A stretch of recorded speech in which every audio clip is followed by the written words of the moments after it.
And I'm going to unmute him. Hi, Dr. Bloom.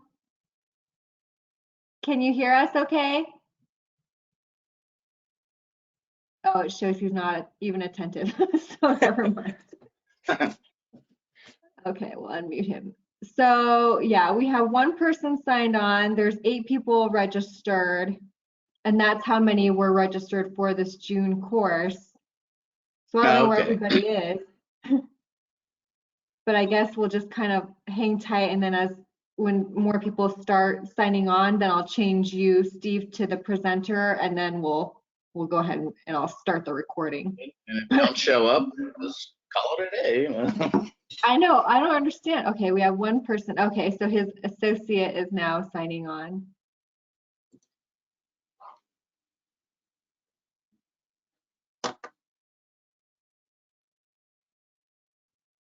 So I guess, okay. Hi, Dr. Bloom, can you hear us?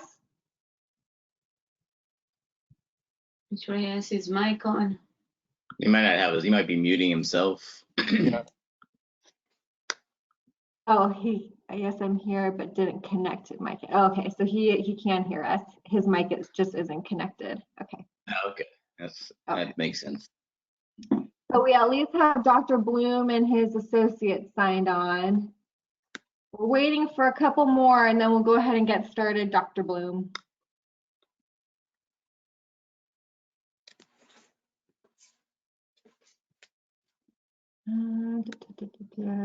Oh, and he's based in Florida. I wonder how everything's in Florida.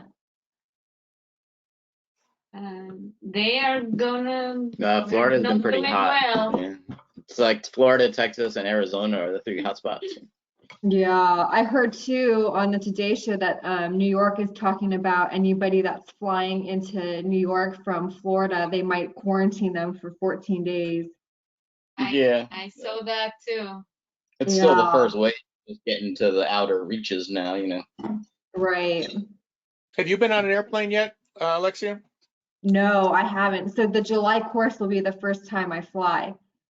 I went to Charlotte for Dr. Thome a few weeks back. Yeah. In his office. It was funny in Charlotte.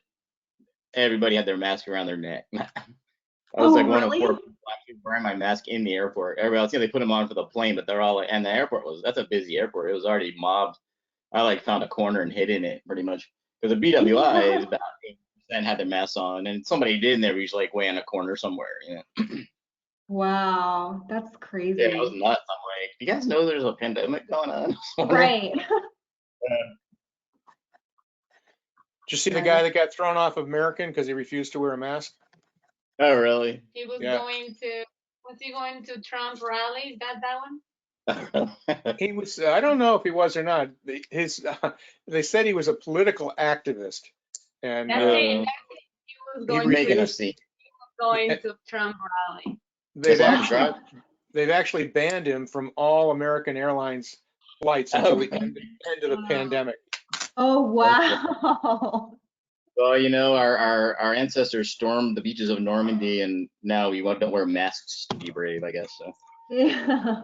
I'm not sure what direction we're going as a country, but That's crazy. You can't fly any American flights. That's pretty bad. You are banned. He had his face just plastered up on every American desk. Yeah. Don't let this guy on a flight. His picture on the desk. Yeah. They should come with a mask. Okay, guys, what do you think? Do you want to go ahead and just get started, and we'll just see if more people sign on? Yeah, we can just kind of slowly get moving. Okay. Cover so we can start talking. And good job last night, by the way, Mike. I was in on your Oh, good. On your thing. Look good.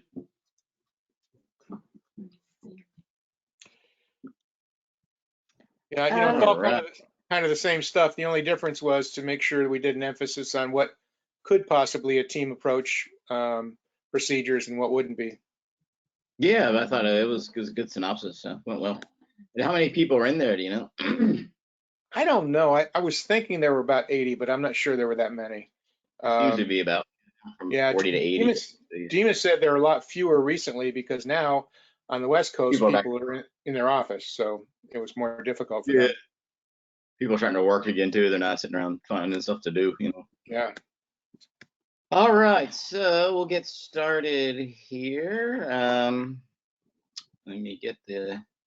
Oh, Steve, while you're getting all set up, Dr. Bloom and Dr. Pierpont, I hope I'm saying your name right. If you have any questions at all while Steve and Mike are presenting, you guys are both muted, so all attendees are muted unless I actually go in and unmute you.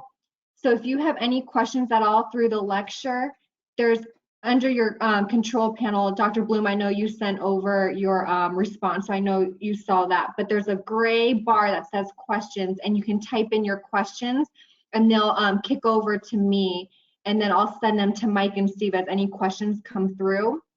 And then before maybe break or before lunch, if there's any questions, I'll have, or Mike and Steve will go ahead and answer them whenever it's kind of a good time to break in the lecture.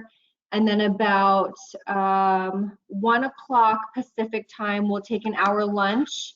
And then we'll come back at 2 o'clock, and then we'll finish the second half of the day with Alan D'Alessandro and Bel Cantor. And so they'll be doing the perio and the endo half during the second half. And then tomorrow we'll start again at 8 o'clock, and hopefully everybody will be signed on. And then we'll do the demo and kind of the live hands-on part. And so Mike and Steve will show you some videos and everything to demonstrate those. All right, sounds good. So let's get started here with our theme today. It's basically a condensed Reader's Digest version of our main FAST course. So we're trying to point out all the real important stuff, and then obviously, once you come and take the full class, fill in some of the blanks. But it's, I think, covers all the important stuff. So just starting, just philosophically, what we're trying to teach here, and I think where Mike and I both came from, even though we were different wavelengths, why we use lasers was our first goal was to, as dentists, we want to be less invasive and do minimally invasive dentistry. And both wavelengths really allow us to do that across the discipline. So the thing that's evolved for me, and I think for a lot of us, is how multidisciplinary the lasers become. Most of us entered the laser world thinking, oh, I'll use it to do restorative without needles, or I want to do some perio, or whatever our reasons were. But we've all found that it really is useful in every discipline, and we'll touch on all that today. So, and our goal is to lay out kind of the buffet of all the procedures that we do and some other folks do, and then you pick and choose what fits your practice, because you can take and leave what you want. So we're going to go over a little bit of basics of the laser, which includes physics and science of the laser, biology of laser light, also how the laser works, and the care and feeding of your light walker. And then we're just going to cover a whole bunch of just case studies, just to get the juices flowing as far as how to use your laser. And then we'll talk about hands-on. We're all in our own kitchens doing this. But tomorrow we will do sort of virtual hands-on. I'm going to set up a camera in my office and go over the touch screen and, things you can do to start practicing with extracted teeth, things like that, just to get the ball rolling. So starting with the very basic stuff, the Lightwalker is a dual wavelength machine, and the erbium YAG is the one with the big arm on it that you see here, and that is the erbium wavelength. And then the neodymium YAG is a fiber optic based system. So there's 2 handpieces here, and this is another handpiece called the R30, but the light's transmitted through these fibers, versus the erbium uses a mirror transmission. We'll show you some more of that later, but first thing to get under your belt is understand there's 2 wavelengths and which are which, because it can get a little confusing. One of the things about the laser that's really handy is that it has an automatic turn on. So when that's employed, as you switch back and forth, and that won't be when you first start using the laser, but as you get used to it, in one patient visit, you'll go back and forth between erbium and neodymium several times. Every time you pick up the other wavelength, the laser switches over to turn that one on automatically, so you don't really have to do a lot of switching back and forth. All right, so starting with laser physics, we're gonna just define energy, and energy is the ability to perform work. So anytime you drive your car or walk across the room or or lift a book up, you've exerted energy because you've done work. It's by movement.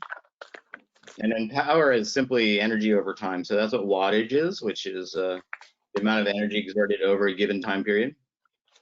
And light is energy, so therefore light can do work. And that's the bottom line, is we're going to use our laser energy to do work in tissue, and basically the transfer of light to heat. You know, it's more complicated than that, and there's different ways that occurs, and that we'll show you that as we go along. But just think of it as light being able to do work. You already use light to do work in your office.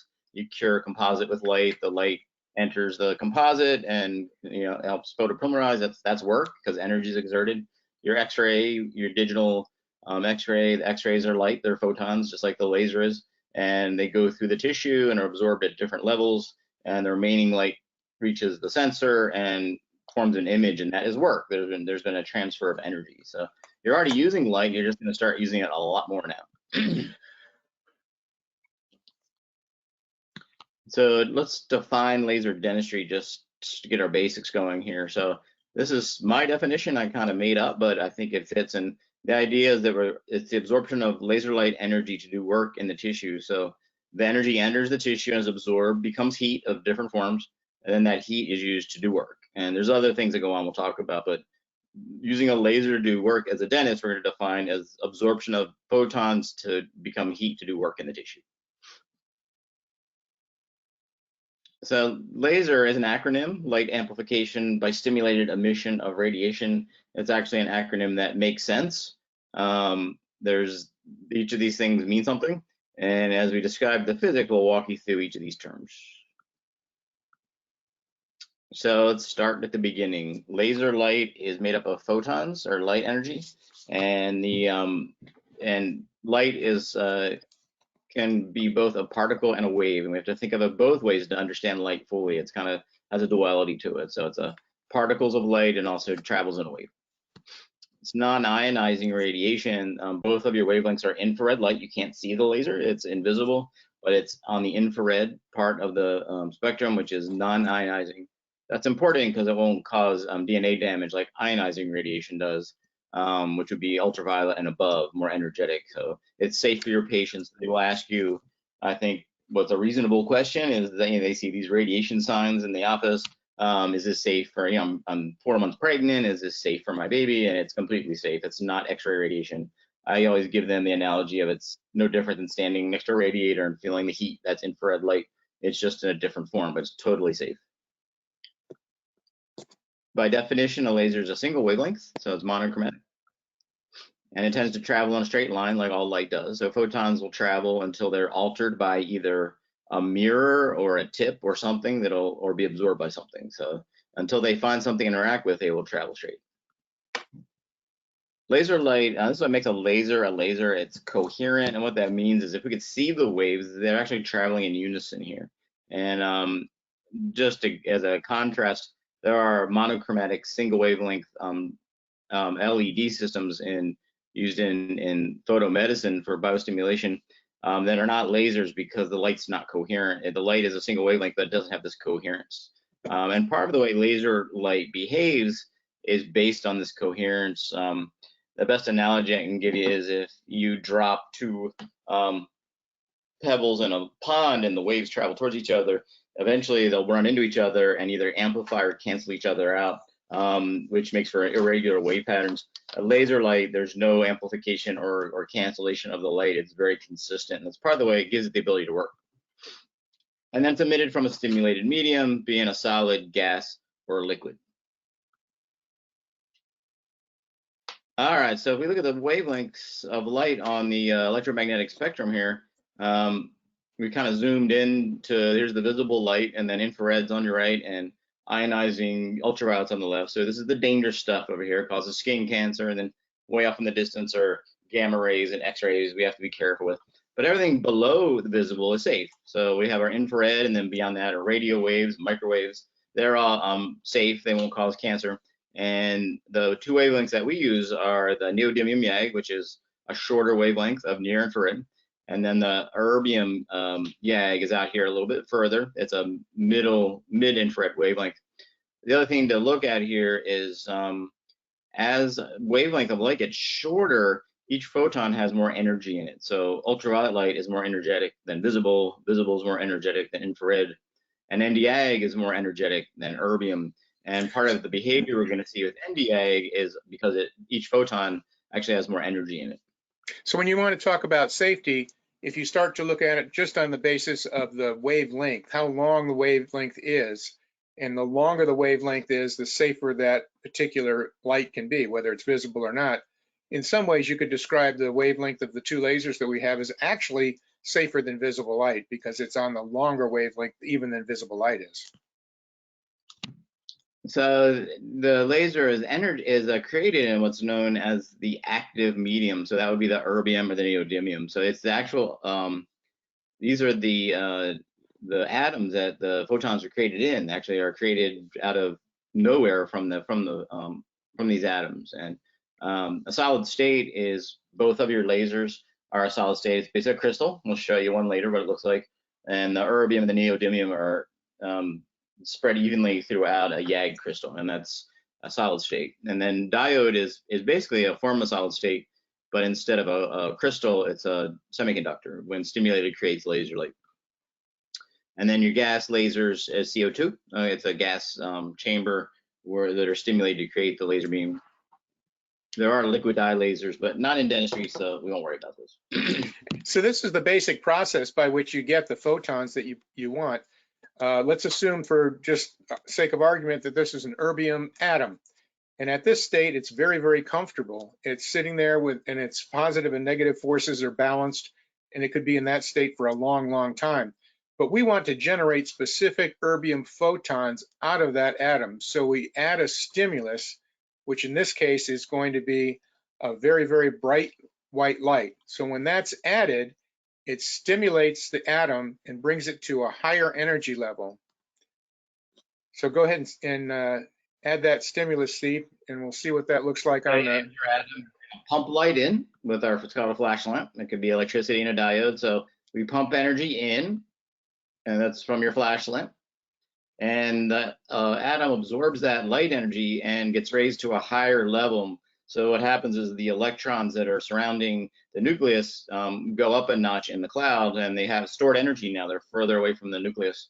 Now, that atom's no longer comfortable. It wants to get back to the state that it had before. So remember that energy can neither be created nor destroyed, only transfer. So the transfer that takes place is that energy that's put into the erbium atom, that same amount of energy has to come back out so that the atom is comfortable and stable again.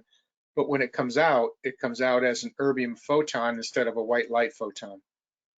So we see our the photons are emitted by the electrons dropping a notch, and that energy becomes a photon of erbium or neodymium, and then we get a chain reaction. There's all these atoms in the crystal, and they start bumping into each other, and we get a chain reaction of light coming out. And why we call it amplification is, if this is one of our photons already energized, and here's a energized atom, when that photon enters, we actually get two out. So it's almost like the initial erbium photon passes through, and we get two for one. And that's where amplification is. So this is how we get a whole lot of light in a short amount of time. So this little video just kind of shows you what happens. So here's our photon. This erbium atom gets energized. The electron cloud is now further away from the nucleus. And then here's our erbium photon we've already created, and it's going to pass through, knock the energy down, and that energy is exhibited as another photon of erbium light. And then we have a crystal now, and it's all these atoms are embedded in the crystal, and they're surrounded by a mirror. This is exactly the way your laser is built. And the mirror allows the light to bounce back and forth. And then just at the very end of the one mirror, there's a little window in there that the light can leak out of. So now we have all these erbium photons bouncing around in our box, and then they'll exit out that little hole. It's called an output coupler, and then that we now transmit to our patient to do work. So this all happens in not even the blink of an eye. It's almost instantaneous, and that's how we're able to get erbium light from what's basically a strobe light from the flash lamp. So this is actually my laser is getting serviced today, which is interesting. I'm not at the office, but my flash lamp's getting replaced. But when they was last time I had it serviced a couple years ago, I took a video, opened up the laser, and then we fired it. And this is the flash lamp. Okay, that's pumping the light in. It's like a strobe light. And then this is the laser chamber where the light's created. So you have an erbium mag rod, you have a little strobe light called the flash lamp, and that pumps light into the crystal, and then we get our laser beam out of it. Like I said, my laser is actually being serviced as we speak, because I started getting some error codes. I'll probably show them to you guys tomorrow, what it looks like if I can find a copy. But your laser will work, but when you go to certain high stress settings, which is when you have very high hertz in QSP mode, which you'll understand better in short order, the lamp tends to wear out after about 18 to 24 months. And this is what it looks like. It starts getting kind of discolored and burn out, and the energy starts to go down, and the laser will pick it up. It'll give you error messages about energy levels. Typically, you can still use the laser for a while after that. You have to avoid certain settings, but the good thing is the laser just doesn't shut down, and you can't use it when that happens, which would be a real pain when you got a whole week's worth of, laser procedure scheduled. So it starts warning you when it's time to replace it. What I've found is a heavy user, I have to do it every 18 months or so. That's okay. When they come out, they replace my flash lamp, and they also service my laser. They inspect everything, change the filters, make sure everything's running well, check the energy levels. So I turn it into a service call too. That way I don't have to have a separate service call. If you're a lighter user, if you're getting it just to do endo and perio, you may want to have them come out and look your laser over once every couple years. I think it's a good idea.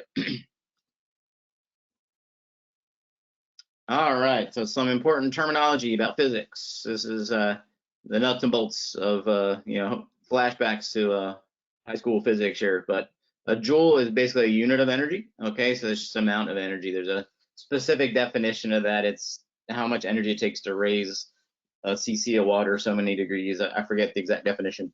But the one way I think about it is it's an amount of energy. If our photons had volume, which they don't, but just imagine they did. And if you have a coffee cup sitting in front of you now, just imagine that coffee cup being full of photons. That's 1 joule. So it's an amount of light. And then wattage is joules per second. Okay, so it's the amount. It's a power measurement. So look at that coffee cup again, or your soda, or whatever you got in front of you. And if that's a joule, if our laser's at 5 watts, that means that 5 cups of photons are exiting the laser per second. So if you think of it sort of as a volume of light, I find it's a little easier to get your head around versus just a ball of energy.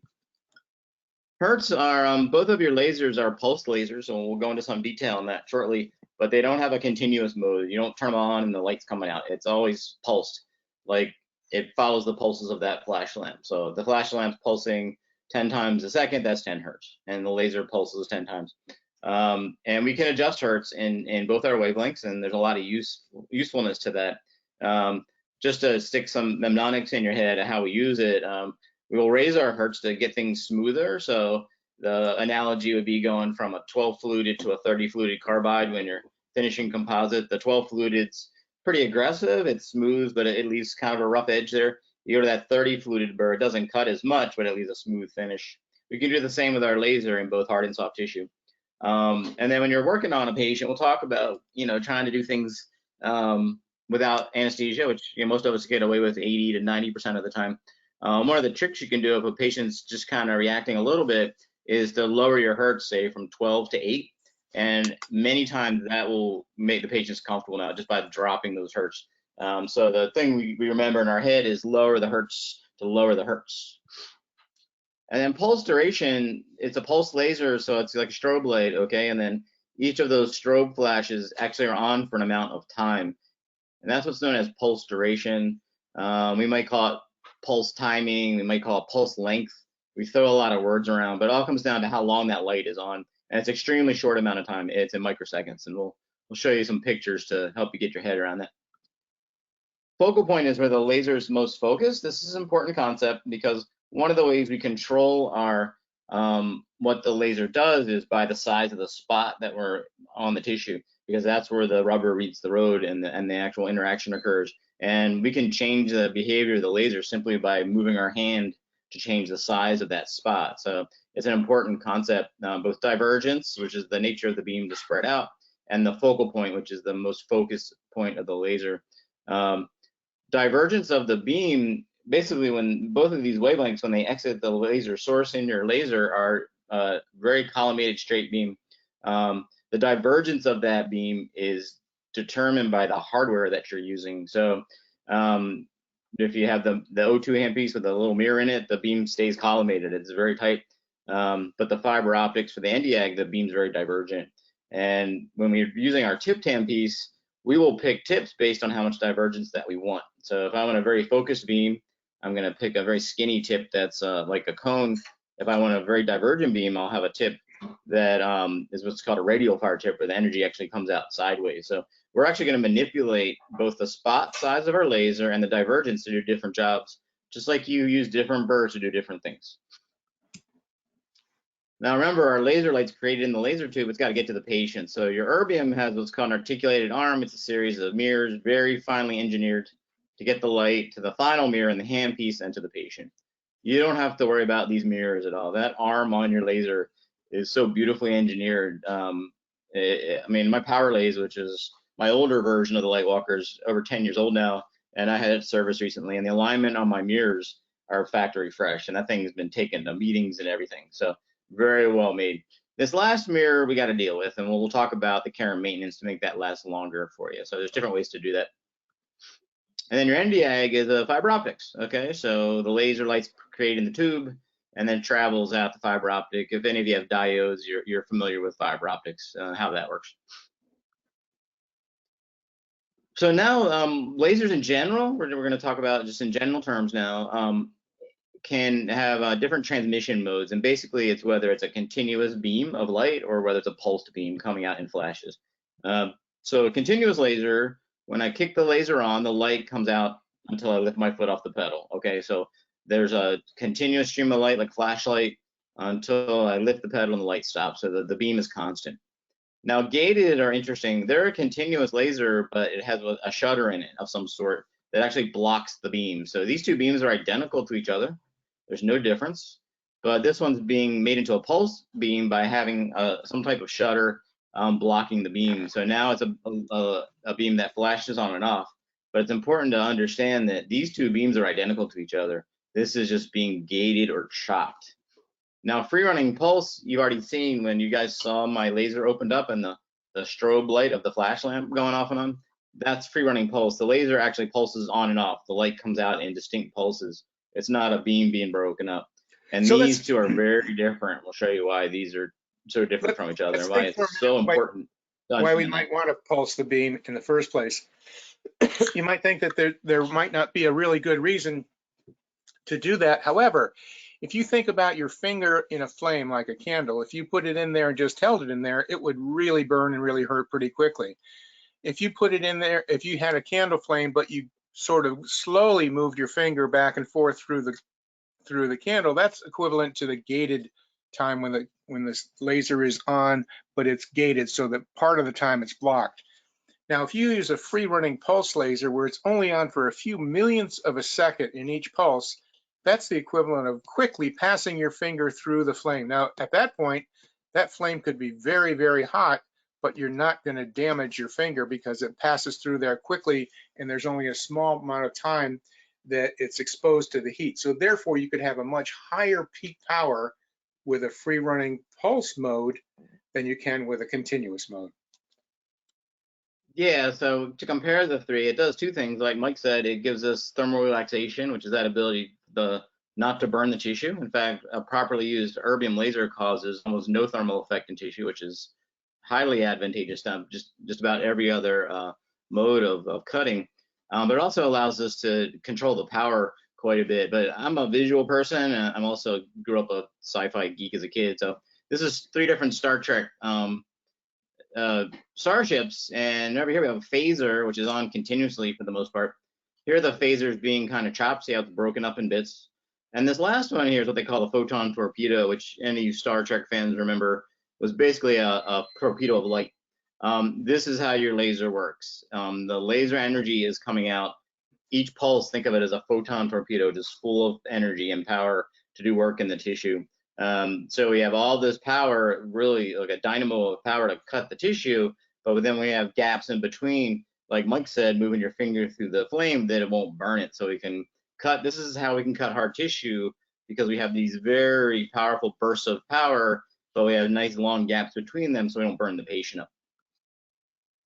That comes to a concept of average versus peak power. Average power is what you see, is what reaches the patient, okay? So this is what we see on the laser display on both our wavelengths. So if I've got my laser all cranked up to do a filling and it says 5 watts right in the middle, that means that 5 joules per second are making it to the patient's tissue. So that's 5 cups of coffee or soda, whatever, making it per second. But peak power is, and a pulse laser is the wattage of each of those photon torpedoes that we just showed you. So if you think of those photon torpedoes coming out of that starship, each one has power in it, and peak power is what's in each of those tiny pulses. And this goes into the thousands of watts. And once again, this is how we get the ability to cut hard tissue with a laser. So we just look at it graphically, a continuous laser comparing average and peak power. It's identical. So my laser's on all the time. I've got 5 joules per second coming out, and my average and peak power are identical because there's no pulsing going on. So I have 5 watts leaving the energy source and 5 watts reaching the patient. Now, if we gate that laser in a gated mode or with the shutter, we still have a 5 watt beam, right? So here's our 5 watt beam. We haven't changed it, but it's being blocked half the time. So it's on and off. It's flashing off and on. So what's reaching the patient now is half as much energy. So it's at the average power is 2.5 watts. But each of these pulses that we've created with our shutter is still that 5 watt beam we started with. So the peak power is now 5 watts, but only 2.5 watts reach the patient. Well, why would we want that? Well, think about it for a second. We now have 5 watts of power to cut the tissue, but the amount of energy that the patient actually sees as thermally is only 2.5. So we get more bang for our buck. Now we go to free running pulse, the math gets crazy. It changes completely. So here's this would be a standard restorative setting on your light walker at about 5 watts. And we're using one of the shorter modes like SSP mode, 50 microseconds. We'll talk about that in a second. But it's a very short pulse. And when we do the math here, our average power is 5 watts. That's how much energy is reaching the patient. But each of these individual pulses, these photon torpedoes, have a 10,000 watt power. And that's what gives us the ability to cut hard tissue, because it takes literally thousands of watts to ablate enamel or bone. But if we aimed a 1,000 watt laser at a patient, we'd burn them up. So we get this real high power with long gaps in between to give us the cooling that we want between the pulses.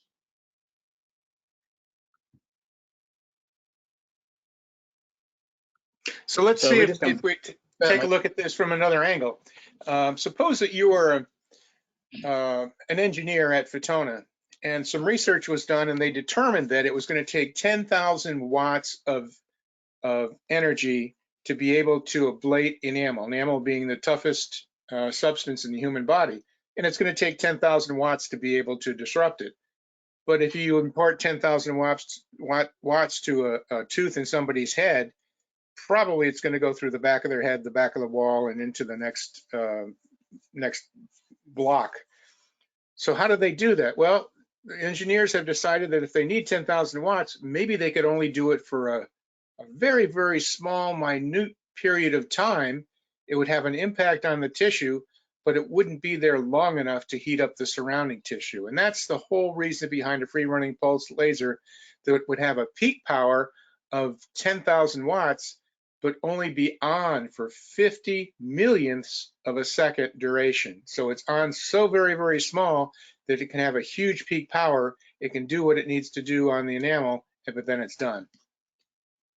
Yeah, you can see here, just comparing your modes here, how much more power we have for cutting hard tissue and soft tissue for that matter efficiently, but very little exposure to the patient as far as energy, so we don't harm them. Now your erbium and your neodymium and even the water lasers as well, which is a YSGG erbium laser, they're all free running pulse. Diodes and even CO2s are all forms of gated pulses. CO2 lasers on the market now, even the hard tissue ones like Celea, are not free running pulse. They are what's called super pulsed, which is basically a software driven version of gated pulses. So they have to run at much higher hertz to get work done because their peak power is so much lower. There's some other differences too, but we'll show you guys. Part of our job today is not just to show you how your laser works, but to compare and contrast different wavelengths. So you know, as being a laser dentist, you should understand everything that's out there. So this concept that Mike talked about, our finger in the flame, is what's known as thermal relaxation, and every tissue has an inherent relaxation ability. You can actually calculate it. There's really scary looking math problems to do that, which I won't show to you guys because I don't understand them. But it's the ability of tissue to cool itself down to avoid trauma or damage, just like the finger in the flame. So we're going to take advantage of that with our laser. We're going to be able to incise tissue, both hard and soft tissue, and cause very little, if any, thermal damage to our patients. And the shorter the pulse that we get, and we talked about pulse timing, the more power we have, and without any thermal effects. So like Mike used the analogy of the 10,000 watt laser, we can cut enamel without even causing damage to the adjacent crystalline structure in the enamel that we're cutting. So it allows for atraumatic cutting of hard and soft tissue, which is one of the huge advantages of lasers over even stainless steel. You know, I've been doing this for 17 years now or more. You know, my buddies from dental school are always kidding me about that laser. I can do that with my burrs and my blade. It's just a fancy toy, and I don't think so. And part of the reason that I don't use cold steel very much anymore on my patients, I do all my restorative with the laser, except, you know, smooth and finishing, cutting out amalgams and stuff, and crown and bridge, and I never put burrs on bone anymore. And I rarely use scalpels, is because the laser is kinder to the tissue than even stainless steel is, and we'll walk you through some of that and show you some evidence. And less need for local. We'll do anywhere from 80 to 90% of operative without anesthesia. There's times you need it, and we'll walk you through that.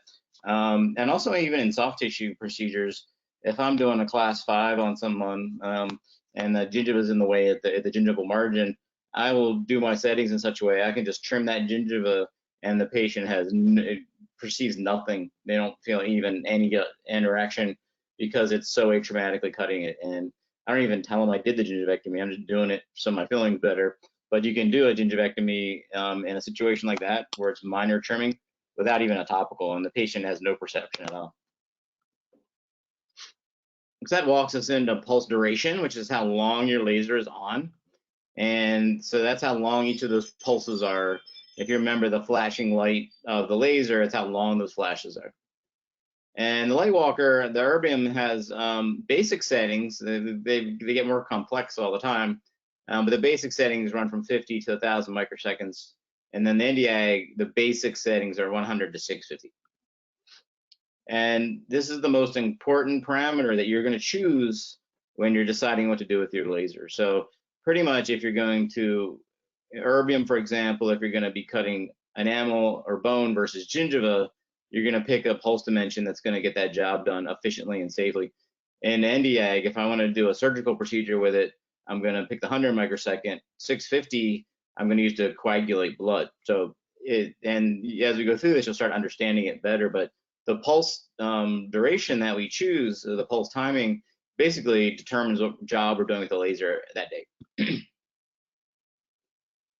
So just to kind of get your head around how short a microsecond is, mathematically it looks like this, a millionth of a second, and that's really small, but I'm not a math whiz, so my eyes glaze over when I see this, but you math whizzes understand how short that is. I like analogies, so 1 microsecond is to 1 second as 1 second is to 11.5 days. So if I say 1001, the next second is going to be in July, and that's pretty much. That shows you how short that is. Visually, here's Yankee Stadium. Yankee Stadium holds about 50,000 people. Not this summer, but in normal summers when it's full of fans. And if we could imagine each seat as a amount of time, 50 microseconds, which is something that you use all the time in restorative dentistry and cutting bone, it would be about 2.5 seats. So visually, if our laser's at 10 hertz, imagine a mom and a dad and a toddler sitting out in the bleachers here, and then 9 other families spread throughout Yankee Stadium, and the rest of the seats are empty. So that's how long your laser is on at 10 hertz at 50 microseconds. So just visually, you can realize that that laser is off far more than it's on. And once again, the patient's exposure to the energy over time is concentrated till I do work with no thermal effect. So we're going to start with, this is our touch screen on our erbium laser, and all we're going to change here is our timing of our pulse dimension. So the way we control pulses are these letters. It's SSP, MSP, SP, LP, VLP, and then QSP over here is a specialized zone. We'll talk about these numbers aren't on your laser. I superimpose them so you can understand it better. SSP is 50 microseconds up to a very long pulse. VLP is 1,000 microseconds. So as we move up the chain here, our pulses get longer. That's all we're going to touch is this button. Now at this 250 millijoule. Just to reinforce that, make sure you understand that when Steve is talking about the numbers above those letters, that's 50 millionths of a second. It's a tiny, tiny amount. So even though it varies from 50 to 1,000 millionths of a second, those pulses, even at 1,000, are still pretty small. But it makes a difference whether it's 50 or 1,000 in the behavior of the laser. Yeah, so this would be the mom, dad, and the toddler on the bleachers, and then 20 times more of that would be, 20 families all bunched together, but the rest of the seats are empty. So it's still off way more than it's on. What this millijoule button, this is the energy per pulse now. So this is what each pulse has. That's a 250 millijoules is 1/4 of a joule, because it's 1,000 millijoules is a joule. So that coffee cup sitting in front of you, the amount of light in each pulse is a 1/4 cup. Okay, and then we're at 8 hertz, which is 8 of these per second, and 8 times 250 gives you 2,000 milliwatts, which is 2 watts. Okay, so this times this equals that. In the erbium, we don't control watts directly. We only control these two guys to get this number. So we're not going to change these at all. All right, we're just going to change these two. So we're going to start with 50 microsecond pulse, and what we see is very high peak power, 10,000 watts. It's going to penetrate deeply into the tissue. This is less thermal because we have more relaxation time. Okay, so this is a very powerful, relatively non-thermal pulse, and this is what we're going to use for hard tissue. Now what we're going to do is we're still 2 watts, okay? And I haven't changed these guys at all, but now we're at 1,000 microseconds. We're going to hit that VLP button, and what we see is 1/20th the height of our peak power, so much less peak power, still a lot, but much less, and we have less relaxation time. Now this graph isn't even close to accurate. The space between these pulses would be into the next town here, very long time, but in general, it's a more thermal event. It doesn't penetrate as much and has a lower peak power. Now, what does that mean clinically? It means that over here, this SSP, this is your hard tissue setting. So the left side is more for hard tissue. The right side over here is more attuned for soft tissue procedures. Now you can cut soft tissue with any one of these settings if you want. I just find in my hands, these 50 and 100 microsecond pulses are kind of aggressive on the tissue, but you can do it. But you can never cut hard tissue with these two on the right. The long pulse and the very long pulse will not cut hard tissue. They don't have the peak power. Like when Mike was talking about, we need so many thousands of watts to cut enamel, they won't touch it. So in general, this is your hard tissue, this is your soft tissue. And just comparing the peak power to each other, it's pretty much a straight line curve here. Now, just to walk you through the what's really unique about the light walkers compared to some other lasers. This would be a water laser over here. It's a YSGG. When the flash lamp fires in the erbium, the laser pulse follows it directly, and they often refer to this as a digital pulse because, like digital technology, it's on and it's off. So as soon as the flash lamp stops, you stop getting photons out of the laser. So this is our photon torpedo. The problem with older technology is the flash lamp fires. You get the laser light out of the crystal, but then you get this bleeding of light after the flash lamp. So photons keep kind of oozing out of the crystal for a significant time after the flash. And this, if this is a photon torpedo, this is a comet. Think of it a ball of light with a tail on it.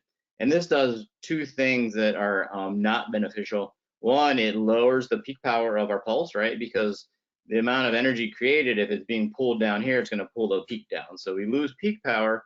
And also this heat, this laser light contaminates the thermal relaxation time. So we get heat buildup with no cutting. So it just creates heat in the tissue without being able to cut the patient's tissue. So we kind of get less power with more heat in this more traditional pulsing approach. So you can see that it's actually the trailing off in the non-digital pulse is actually a waste of energy because it's energy that's not strong enough to ablate the tissue, but it's still present and adding heat to the target tissue. So consequently, it's why even at a lower overall millijoule setting, you wind up getting painful heat in a tooth if it's not digitally pulsed, because the relaxation period, as Steve said, is contaminated by heat, but it's not heat that's functional or doing anything to the tooth. So if we compare your standard water lace technology versus VSP, was Photona's first real innovation over a decade ago. It stands for variable square pulse. So we have 5 standard pulses here, and they're all square. It's on and it's off. It's digital in that sense. And this is one of the big advantages to Photona technology over a lot of the competitors. Now, if we look at also that tail, we're just going to walk you through a little bit of the history of where we're at now and where the pulse modes have evolved to. This is enamel being ablated. This is a single pulse of a laser light in enamel. We'll talk more later in tissue interactions what's going on here, but basically the photons of erbium like water. That's what they interact with. So remember, I defined laser dentistry as laser light being absorbed by the tissue to do work. So, and when it's enamel, it's really not a vaporization. What happens is the water in the crystalline structure of the enamel expands and causes an explosion, just like having a pressure cooker overheat and explode. So the water's trapped in the enamel, it expands rapidly, and it causes this ablation by basically a small explosion of enamel bits. So the enamel hasn't been vaporized, it's just been pulverized, almost like what your burr does, right? Your burr pulverizes the enamel, but this is doing it with little flashes of light. And we get this enamel cloud that comes up. And this cloud is full of water and it's full of hydroxyapatite, which the laser also likes. And this can become a problem for our pulse that comes next. So one of the things that you'll see is at about 50 microseconds, which is what Photona has had for 15 years now, there's not much cloud yet. So the cut tends to be fairly clean. We get into longer pulses, the laser beam has trouble getting through this cloud, and either the pulse itself, as the cloud develops, or the next pulse has to get through this cloud. It causes interaction trouble. So what'll happen is you'll get scatter of the light, you'll get absorption of the light, it won't be able to cut very well. And then also you get, I'll show you some pictures on the surface, you get a layer of kind of baked on crud there that's not very amenable to bonding. And it doesn't look good if it's the facial of number 8, you end up with a white line. And that's what caused this, was basically this tooth debris being baked on the surface. Now, we used to brag about our 50 microsecond pulse because we had a cleaner cut and we didn't get as much cloud interaction. But even with our old laser, pre-Lightwalker, there were some issues with that, with the Photona laser, with the erbium. So when everything goes well and we don't have any cloud interaction, we have a nice clean cut with no buildup of debris and good penetration. When the cloud gets involved, either with a longer pulse or a more powerful pulse or a water lace pulse that has a tail on it, because the tail will go through this cloud as well, we get a buildup of debris on the surface that's baked on that has to be removed, either trick it with a laser or remove with a burr. And also we get less efficient cutting because all that energy gets lost in the cloud. And we knew that was a big problem with the water lace because that tail of energy would get all hung up in that cloud and cause problems. But even with our laser, what we found was as we increased our time of our pulse, it made sense that we saw more of a cloud here. So this is a 400 microsecond versus 1,000 in a research study. Nice clean cut at 100, a long pulse, it got all interacted. But also, even at a short pulse, our 50 microsecond pulse, which is SSP, when we raised the power of that pulse from 100 to 400 and some millijoule, we still saw that cloud interaction. And what we saw clinically as dentists, let's say we were cutting at 100 millijoules, and I want to speed up my laser, I'd raise my millijoules to 400, it wouldn't cut 4 times as fast. It cut faster, but not proportional to the amount of power you were putting out. Then they found out is because we had this cloud issue and the interaction problem. So Photona, being a smart bunch of physicists and engineers that they are, came up with called QSP mode. And what QSP mode is called quantum square pulse. So instead of our one big pulse that's 50 microseconds long that interacts with the ablation cloud, they broke that 50 microsecond pulse up into um, 5 shorter pulses, they call them micropulses, that are 50 microseconds each. But in taking that one pulse, dividing it by 5, what happens is you get pulse, pulse, pulse, pulse, and the clouds are in between. So by lowering the power of each little mini pulse, we work around the cloud in a sense. And what this meant clinically was when QSP came along, when we tripled our power, we got 3 times the cutting because it got around that cloud interference problem. So this is what it looks like graphically.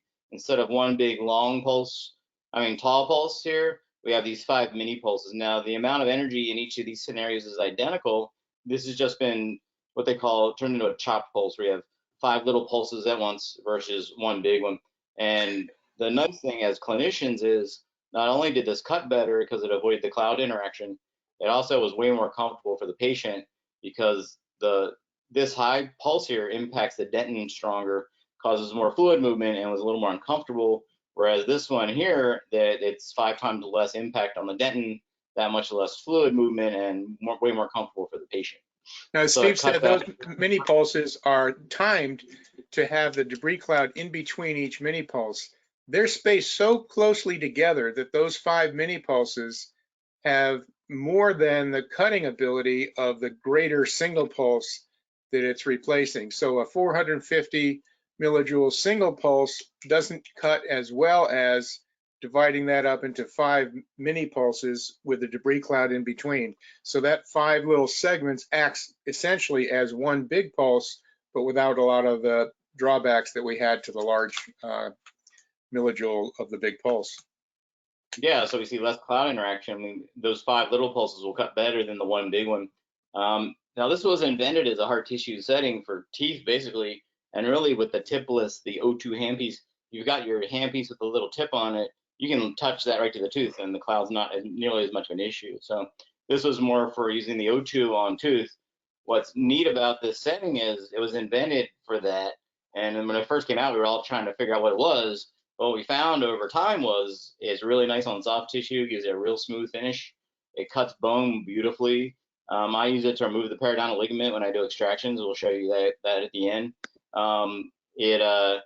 It's used in the periodontal treatment that Al will talk about later. We use QSP as our scaling mode. It scales roots safely and beautifully with a tip.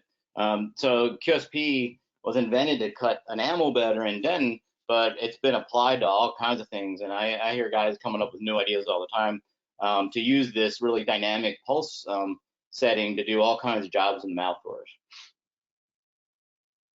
And then the other thing we control is our hertz, which is how many pulses per second. So it's the number of pulses per second. Now, if we don't touch our millijoule per pulse at all, but raise our hertz, our watts will rise. Just remember, it's a math problem. The watts, the millijoules times the hertz gives us our watts.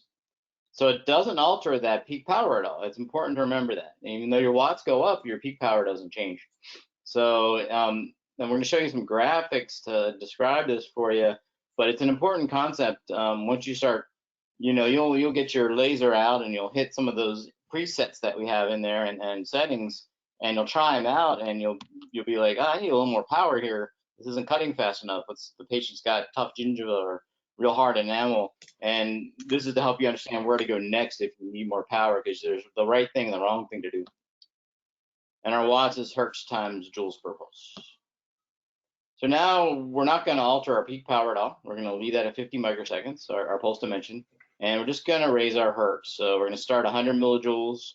10 times 100 is 1,000, which is 1 watt. And this is what it looks like. We have 10 pulses. Don't worry about the math so much, but each one is 2,000 watts per pulse. And this is at 1 watt, okay? Now we're going to raise our hertz. We're going to quadruple our hertz to 40, all right? So we have 100 millijoules. We have 40 hertz. This is still 50 microsecond pulse. Now we have 4 watts because this times this equals that. So this has 4 times more power than the prior setting. And this is what it looks like. We've got 40 pulses, and that's a whole lot more energy being jammed into that space.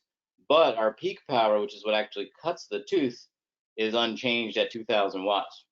So, for example, let's say we're cutting hard tissue, and it's just not cutting fast enough for us for whatever reason at, let's say, that 10 hertz setting.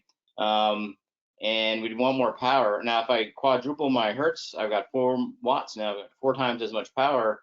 But if I aim it at the tooth, it's not going to cut any better, because the ability of the laser to cut hard tissue is based on our peak power, not the average power. So the term we always kid about in the courses is called cutting crappy faster. So what we want to do instead is, instead of raising our hertz to get to 4 watts, let's raise our millijoules to 400, leave it at 10 hertz. We still have 4 watts, but now our peak power just got quadrupled, and it'll cut enamel like butter. So when you want more power to cut, don't raise hertz, raise your millijoules. So this is actually a good place to start talking about what we're actually doing, because we've had several terms that we've talked to you about, and it might be time to just sort of take a look at how you assemble the correct settings for the procedure you're about to do.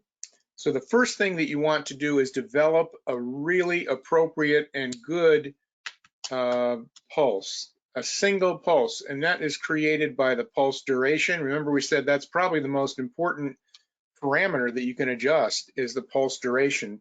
So we'll first create the best pulse duration, whether it's 50, 100, 300, 600, or 1,000 millijoules, or QSP. So we'll decide on what the pulse duration needs to be for the procedure we're about to do. And since we're creating this pulse, now we need to find out how much total energy is going to be embodied in that one pulse. And that's determined by the size of the millijoules, the size of the millijoules in the pulse. So we want to alter that millijoule parameter. So suppose we're going to be cutting some very, very hard enamel. It's fluoridated. We know it's tough. We've got to get through the occlusal surface. We'll forget about QSP for now. So we're going to go with the shortest pulse duration, because we know that that's going to have the highest peak power. The shorter the pulse duration, we're squeezing it to have all of that energy expressed over a tiny period of time. So it's going to have the highest peak power. And then we determine how much of that energy is going to be in there, and that's by the millijoules. So suppose the millijoule for that's going to be 400 with a 50 microsecond pulse duration. So now we've designed the ideal pulse for that particular procedure, and then we just figure out how many of them we want per second, and that's the hertz. So that's the order that you decide on when you're trying to figure out what the proper parameters are for the procedure that you're looking to do. You can do that even before the patient comes into the room most of the time. You know whether it's hard or soft tissue based on what their chart indicates. You know whether it's a hard or a soft tooth based on what they have for previous restorations. And then you can kind of get into the right range or the right guesswork as to what the pulse duration and what the amount of millijoules is going to be for that pulse, and then just start off with how many of those you want in each second. After you start watching the target tissue, then you may alter that. So now when we the next thing we'll talk about is power density, which is basically based on the spot size of your laser. And so the focal point is where the spot is the smallest, and just makes common sense that the smaller the spot, you have more energy concentrated, they're gonna have higher power. And then the spot size is the actual size of the spot that we see. And then power density is just a concept of watt per centimeter square or so. And then energy density is related. They call it fluence, which you'll see that word thrown around sometimes. Fluence is an energy determination. Don't worry about the difference too much. It's just the idea that the bigger the spot, the less dense the power is. So if we look at it graphically, this is a good example of, let's say, using an Nd:YAG, and we have 5 watts coming out of our laser with this large spot size, around 1,000 micron. Our power density is in the hundreds. Now, if we just zoom in to about a third as big, our power goes up into the hundreds of thousands. So it's a huge difference in power concentration here versus here. Perfect example is the setting that I use to in the periodontal protocol to basically vaporize the periodontal pocket with the Nd:YAG is about, I like around 4 watts for that. And the settings are we use 100 microseconds and 20 hertz. It's just the standard kind of setting you start with. Now, I use the exact same setting. Let's say I just finished an endo on somebody and it's been a long one, you know, hour and a half, 2 hours in the chair, and patient's tired and I want to give their temporalis and their masseter muscle a little light therapy with the NDAG, I use the exact same setting that I vaporize the tissue in their periodontal pocket with to treat their jaw muscle. But the difference is, instead of touching the tissue with a spot size that's the width of the fiber, which is 300 microns, I have a spot that's about the size of a quarter. And by diluting that beam into a much larger spot, it goes from being a surgical setting to being a therapeutic setting that simply makes the blood flow and helps reduce the pain in the jaw muscle and helps it relax. Same exact settings, the difference is the size of the spot. So that spot size can be very important. Think about something that you already know about, and maybe you've done as a child outside in the playground. If you have the sun, you're outside on a sunny day and you have a magnifying glass. So if you hold a magnifying glass far away from the grass, it just kind of makes it a little bit brighter. As you bring that magnifying glass closer in, you see the spot of the sunlight getting smaller and smaller and smaller until it's a pinpoint and it actually can set fire to the grass. Well, that's exactly the same amount of sunlight coming through that magnifying glass, whether it's far away, whether it's close up. It's just focused into a much tinier spot. So all of that sun's energy is focused on a tiny spot instead of a larger spot. And that's an example of how that changes when you use your laser with a small spot or a big spot. So now we're going to jump into the biology of lasers. We're all done the physics for the most part. We'll hit it a little bit later. But now we've designed our laser, we've built it, we've got all these fancy pulse QSP and SSP and all that stuff, and now we're going to aim it at a patient and do work. And so we're talking about the biology of laser. Once the laser enters the tissue, what can happen? So there's 4 basic things that'll occur. Absorption is what you all think a laser does, right? That's how we defined a laser. The laser light will enter the patient, be absorbed by something in the tissue. It's actually called the chromophore. It's what absorbs the energy. For the erbium, it's water. For the NDAG, it is pigmented substance such as hemoglobin. And the water will absorb the erbium and it'll heat up and do work for us. Transmission is the laser light just passing through. If there's no chromophore in this tissue, the laser light will just pass right through. Good example of that is how we remove crowns. We use the erbium. It doesn't interact all that much with ceramics. It does a little bit, but the majority of it goes through the ceramic until it finds composite, which it really likes and absorbs. So that's using transmission. Hair removal uses NDAG laser. The NDAG energy is really not absorbed much at the skin surface. There's not a whole lot of hemoglobin in there, but once it finds the hair follicle that's surrounded by a blood supply of hemoglobin, it's absorbed at a high rate. It actually burns up the food supply to the hair follicle absorbed by the blood. So we transmit through the skin to the blood supply of the hair follicle. Scattering is light just kind of bouncing around. This is advantageous when we do photobiomodulation. When we're trying to heal patients with light. We like that. Otherwise, it doesn't do much. And then reflection is literally a mirror. So our photon bounces off of the tissue, say, which it always does to some degree. One reason why you wear safety goggles. And you might think that's not useful because it's not getting in the tissue, but there are times where we want that. 2 examples, erbium doesn't interact with stainless steel at all, it just bounces like a mirror. So if I'm doing a class 3 on somebody and the teeth are very crowded and it's hard to access, I'll put a Tophamar band around the adjacent tooth and the laser, it'll just bounce off of that and won't harm the adjacent tooth at all. It's even more precise than trying to get a burr in there a lot of times. The laser also, erbium at lower energies just bounces off of titanium. And if I'm uncovering a healing screw, or let's say I'm treating periimplantitis and we have a titanium surface, the erbium energy is going to bounce off of that titanium like a mirror and not heat it up, not interact. But anything on the surface, like a biofilm or calculus or gingiva over a healing screw, will be ablated by the laser. So we can treat implant surfaces without harming them and get the surface practically sterile for treatment for periimplantitis. And then our chromophore is what absorbs the light. Okay, so in the erbium, it's water, which is way up here. This is the curve, and the erbium is actually at the peak. This is a little inaccurate. It's at the peak water absorption. There is some hydroxyapatite by the erbium, but we don't want that to happen so much. We want to use the water, and we'll show you why. And then NDAG likes pigmented stuff, mostly hemoglobin. Now, one thing to look at, this is a log scale.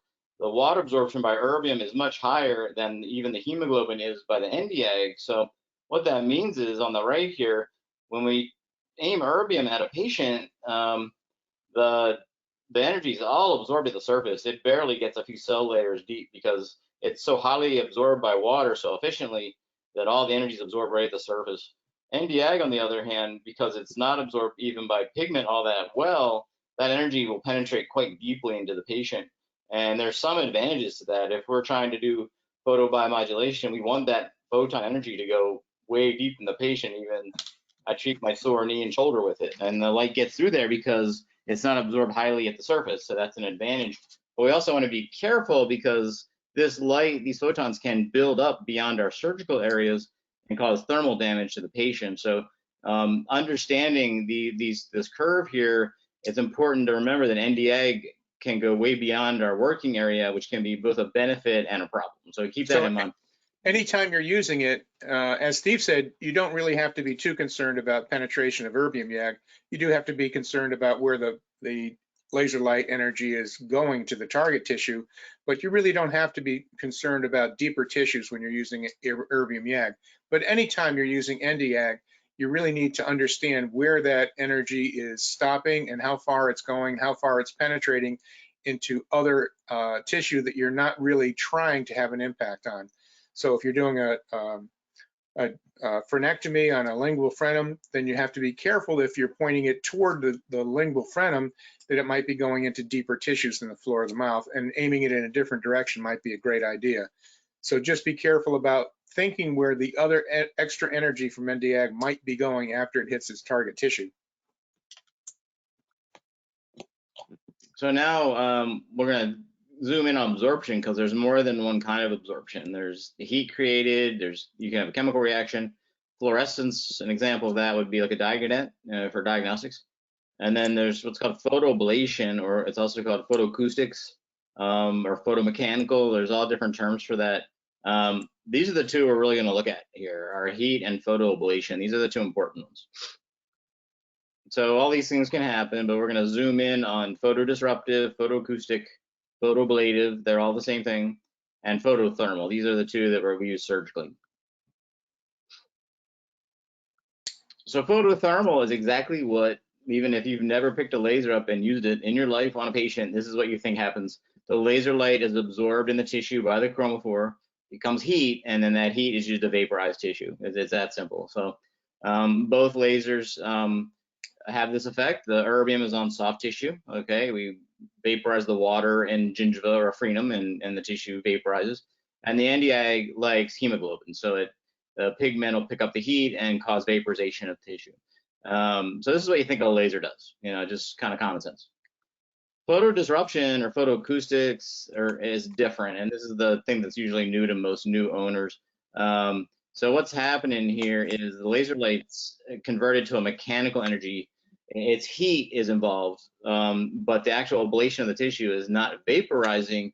It's through that rapid expansion of water in a crystal structure, which would be tooth or bone, and that trapped water pulverizes the crystalline matrix through rapid expansion, just like I said, like a pressure cooker that overheats and explodes. Think of that water expanding very rapidly and pulverizing the tissue. So this is what it looks like. Photothermal, this is an incision. This is both with erbium YAG, okay? So this is the same wavelength. But here we did an incision with the erbium and the tissue just vaporized. It became gas and went up the suction. This is a SEM of a single pulse in enamel. What happened, the water expanded and ejected enamel fragments, just like you saw in the picture before, where the enamel comes out in bits. The enamel isn't altered, it's just busted up, similar to what your burr does. And it's an important concept that we're not vaporizing the tooth, we're not boiling it. And that's part of the thermal, the lack of thermal effect on the tissue, because we're not vaporizing it, we're actually just blowing it off in bits. But these are two different phenomena. So think about what the surface of that ablated tissue is going to look like. Since it's created by the surface of the enamel ablating or popping off the rest of the enamel, it's going to create a microscopic pebbled surface, which is going to increase the surface area making it ideal for bonding. So in addition to the fact that it doesn't create a lot of heat in the enamel, it also creates a surface that is going to be a much better and bondable surface. The cool thing too is when we're treating caries, caries is an infection full of bacteria. What do you think happens to bacteria when exposed to laser light like this? Well, they're just little bags of water, and they do vaporize. You'll get an almost sterile surface to put your filling onto, which is one of the advantage over a burr. There's no smear layer, and it's been highly disinfected. So there's a couple of videos here. Now, you guys probably have I think Alexia probably sent you our handbook too, which is longer than the course, but wherever you see these QR codes, if you hold your phone up and scan it, it'll jump to my Dropbox and you can watch these videos anytime. So when you're going through your manual, your training manual, and you want to watch a video, you just scan it and you can watch the videos. It's kind of cool. So we're going to compare photothermal to photodisruptive. This is erbium YAG in both cases. So this is a frenectomy over here. This is Dr. Ron Kaminer doing this, and Mark Colonna is doing a buccal composite here with the same wavelength. And you'll watch as he does his frenectomy, the tissue just vaporizes by the laser interaction. And then over here, you can see the flashing of the laser.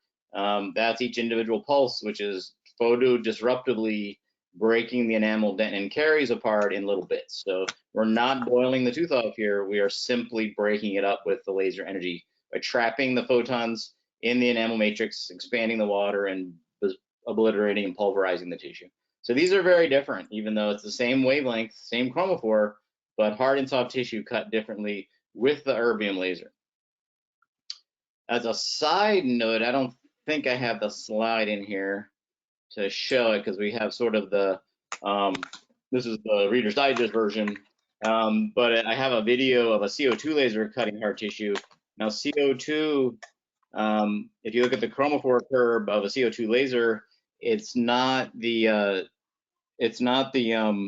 water that's predominating in hard tissue. It's actually the hydroxyapatite is a higher chromophore. And when you use a CO2 laser on hard tissue, you are vaporizing the tooth.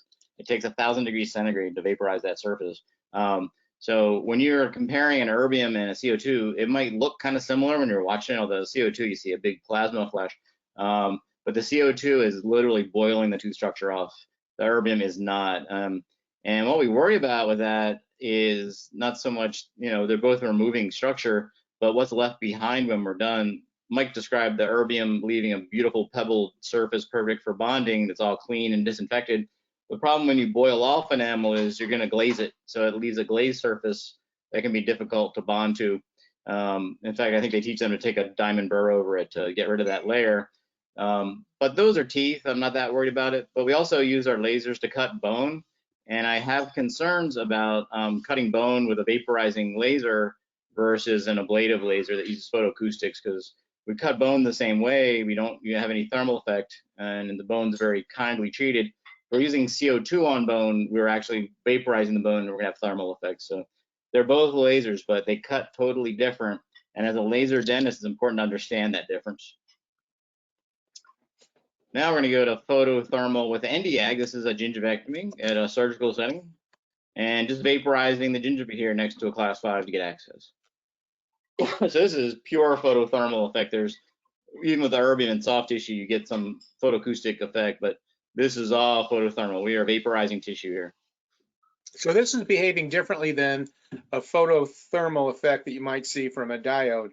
The pulses that are coming out of this Nd:YAG, once again, are very, very high-powered pulses, and they're very short. So even though you see all of the tissue accepting the thermal value, it actually has a large relaxation period in there, which is why you don't see the tissue burnt or black or brown, because we don't want to have it charred or have it an inflammatory response set up in the tissue.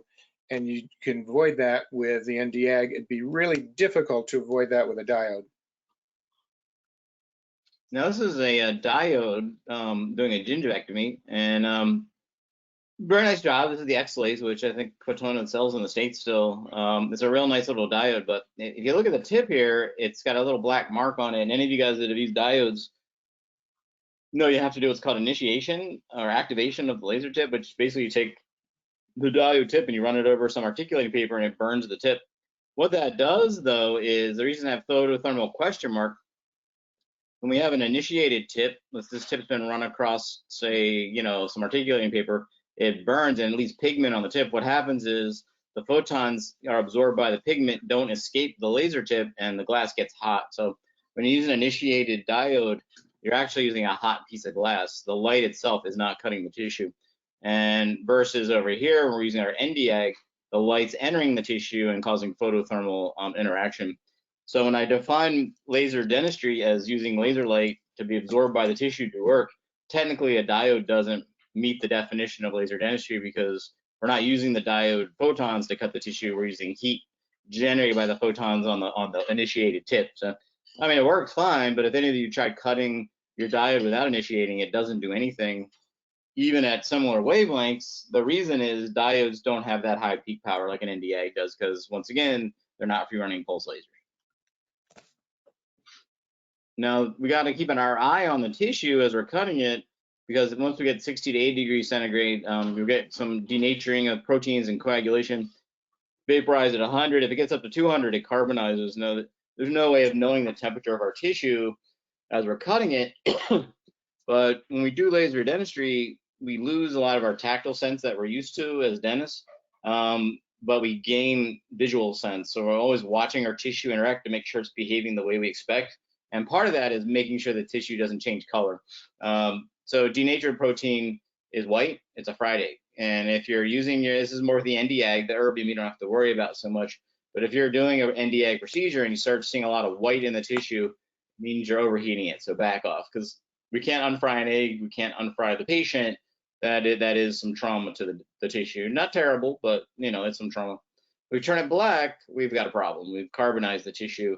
And that's going to cause quite a bit of trauma and postoperative pain and unpredictable healing as well. Now, let's get to compare and contrast some of our different wavelengths of lasers here. This would be a photothermal interaction. We vaporize tissue, so there's an incision here. There's no more tissue. And anytime you cut, even if you use a scalpel, the body will lay down a little layer of coagulum almost immediately as a Band-Aid. It's just a little protein matrix that protects the tissue.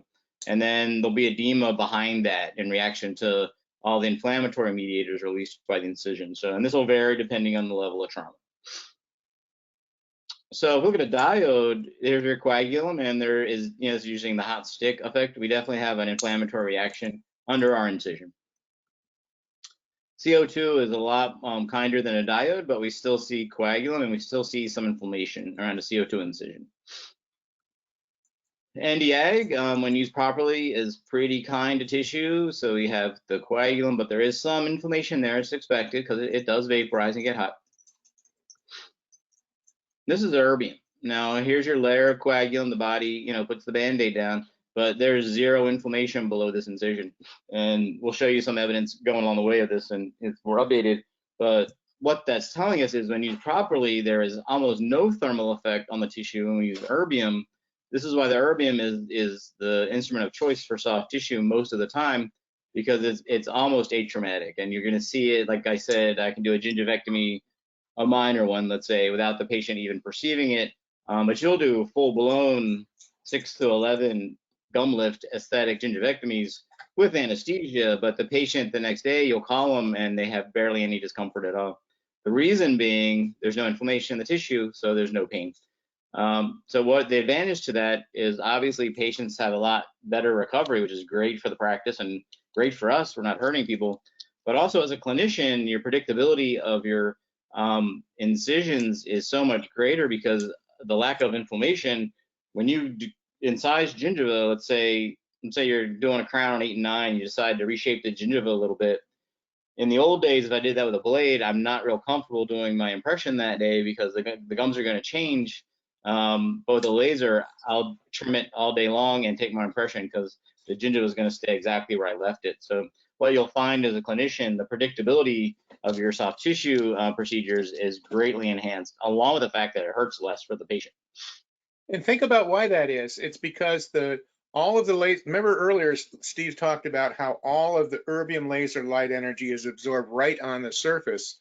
So this tissue that's even just a few cell layers below the target tissue has not perceived that anything at all happened. There's no inflammatory response set up. And it's that inflammatory response that's unpredictable. That's why we don't know if you're using something that produces a lot of inflammation, produces a lot of heat, it's going to heal, but we don't know where that edge is going to be in the gingivectomy when it heals. But if that tissue never sees anything that creates an inflammatory response, it's never going to change. It's going to stay right where it is because it's happy. It doesn't need to set up anything different. So we compare, even a blade incision causes about a 400 micrometer area of inflammation and damage. A hot device causes a lot of thermal effect, but our free running pulse lasers, when used properly, there's almost no effect in the tissue. So lots of advantages to the erbium. This is why I don't hardly ever use scalpels anymore. I use them to trim dentures, that's about it. But as far as the patient goes, I am using the laser. Here's a clinical example. This was a case study from a research a number of years ago by an oral surgeon in Europe. And what she did was she uncovered 3 implants and she used the scalpel and then the erbium for the other 2. Day 1, the scalpel clearly, you know, what those scalpels incisions look like, right? It's bleeding a little bit. You already see inflammation immediately post-op. The erbium looks like it's been healing for a week already. Day 3, sort of typical scenario, using a scalpel, a little bit of ulceration, there's inflammation. It's not miserable, but you know, if the patient hits that with their toothbrush or something, they're gonna know something's going on. Whereas the erbium, it looks like it's ready to go. And I'm telling you, even like, and in my office, my wife comes in to place implants. I don't place them. She works at the VA here in town, but I'll uncover them for her, and we'll uncover and do the impression the same day because I know that tissue is going to heal perfectly after the uncovering. When I put the healing cap in and the lab makes the implant crown come in 10 days later, I don't have to worry about it being unpredictable. So it actually saves me a step because I know every single time my tissue is going to look like that when they come back in 2 weeks. So it really becomes a time saver as well. And what about man-made materials? We certainly run into these in the mouth all the time, especially under old amalgams and such. So what I did here was I just ran the laser across some little beads of different materials here. So we have a Equia, you know, Fuji stuff, regular composite, one of the newer composites, the bioactive ones, and then IRM, and just kind of watch what happens because you'll find these, you know, either be removing these or find them under old amalgams or whatever. So glass ionomer, it will interact. It's not this obvious in the mouth, but glass ionomer turns brown when you remove it. You'll see it under old composites sometimes, so you know the difference. Composite turns frosty white, and so does the Activa. And the IRM, you actually see a flash coming off. It's kind of, you know, because there's some metal in there. Now, one thing about composite, this is a big advantage when you're removing composite in the mouth, even wet, the composite turns bright white with the laser, whereas the dentin and the enamel don't when it's wet. And as you're cutting, you'll be able to visualize your composite down to the last layer as you're removing it. Let's say a big old MOD and you're getting the old composite out for a buildup. You can actually see where the composite ends and the tooth starts. It's the laser makes it a composite indicator. It's fantastic. So it takes all the guesswork out. Now the IRM, you saw that little flash there. This is actually called plasma. And when we talked about interactions, they had plasma as the last one. Plasma is the 4th form of matter. It's superheated gas. And beware of this stuff because we talk about removing crowns with the laser and all that stuff is kind of cool. But PFMs, you obviously can't take them off. But if a patient comes in with a PFM that is falling out and, you know, the tooth's still good and the crown's good, I'll just clean the cement out and re-cement it, right? It might have been made 20 years ago by whomever. And one of the best ways to get old cement out of PFMs is use the laser because it just blows cement out, cleans all the debris out, also kills any germs in the crown, you know, disinfects it. It's perfect. So one of my patients had a torn bridge come out, you know, that I didn't do. It was probably a decade old. And he looked good, took an x-ray. They were fine. They were vital. Bridge looked fine. Hey, let's re-cement it for you. So I usually use the tipless handpiece to get the cement out, but it was in the autoclave. So I grabbed the H14 and just grabbed my chisel to knock the cement out. Well, it turned out that dentist had temporarily cemented that bridge 10 years ago with IRM, and my chisel tip, this should be nice square chisel here, hit that IRM, and that plasma blew my tip off. And this tip was like 8 years old at the time. So I used it only for soft tissue. And these last forever, and it just blew the tip right off. So this stuff is very powerful. Be careful of it. You'll see it with amalgam too, and we'll show you that. So if you see flashes of light, it's usually not a problem with the tipless handpiece, but just back off a little bit. You're going to see it in amalgam too. So while here's titanium, amalgam, this is traditional stainless steel sectional matrix. This is one of the coated ones. What I found was it actually interacts with these coatings, which can be a bit of a problem because I usually go in and clean out my preps after I've got my band on, and it would nick this up a little bit. So I just use the stainless steel. Just watch this. Titanium just bounces off, which is a huge advantage. Almost no interaction there.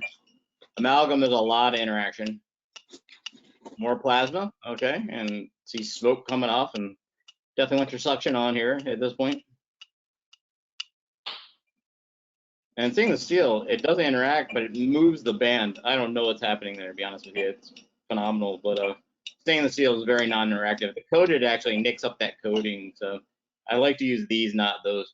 The amalgam, you got to be careful of. Here's that plasma again. You know, I'll bulk remove my amalgam with a burr, you know, and lots of suction. But then I'll flip to the laser, and a lot of times there's some amalgam debris in the tooth still, and the laser will clean that out beautifully. You just have little bits of amalgam in there. That's okay, but keep your distance with that tipless handpiece, because if you get too close with that windowed handpiece, this will nick your window and it's trash at that point. So this stuff's very powerful. Just be aware of it, be careful. Best way to avoid it is keep your tipless handpiece way far away like I did here, or angle your beam. If the laser comes in like this and the plasma goes all that way, it won't hurt your handpiece. So just be aware of this stuff, be careful. And what about ceramics? We do know the laser can remove crowns nicely, but I decided, we were doing a presentation for the symposium a few years back about crown removal, and I just decided to do a little experiment because I wasn't sure what was going on. As far as the crowns, we would see a lot of light flashing when we remove crowns. We just thought that was the cement interacting, but it turns out the laser beam does interact with these materials a little bit. So this is thermal paper, and the thermal paper is a great way to check your beam on your laser. It's just the stuff from your credit card machine. And watch what happens here as we fire the laser up.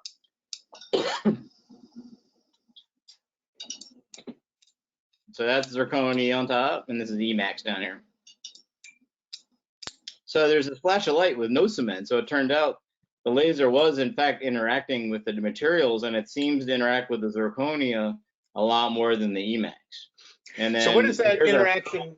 That interaction means that if you're trying to remove a Bruxar or zirconia crown, the same level of value for your millijoules that might do a great job with IPS or a ceramic crown is not going to be sufficient. So you're going to have to use more energy to remove a zirconia crown, because some of it, as Steve just said, some of it will interact with their zirconia on the way through.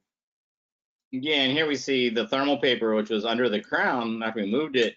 The Emax, it altered the beam a little bit. This is sort of before and after. So a little bit of scatter there, but not too bad.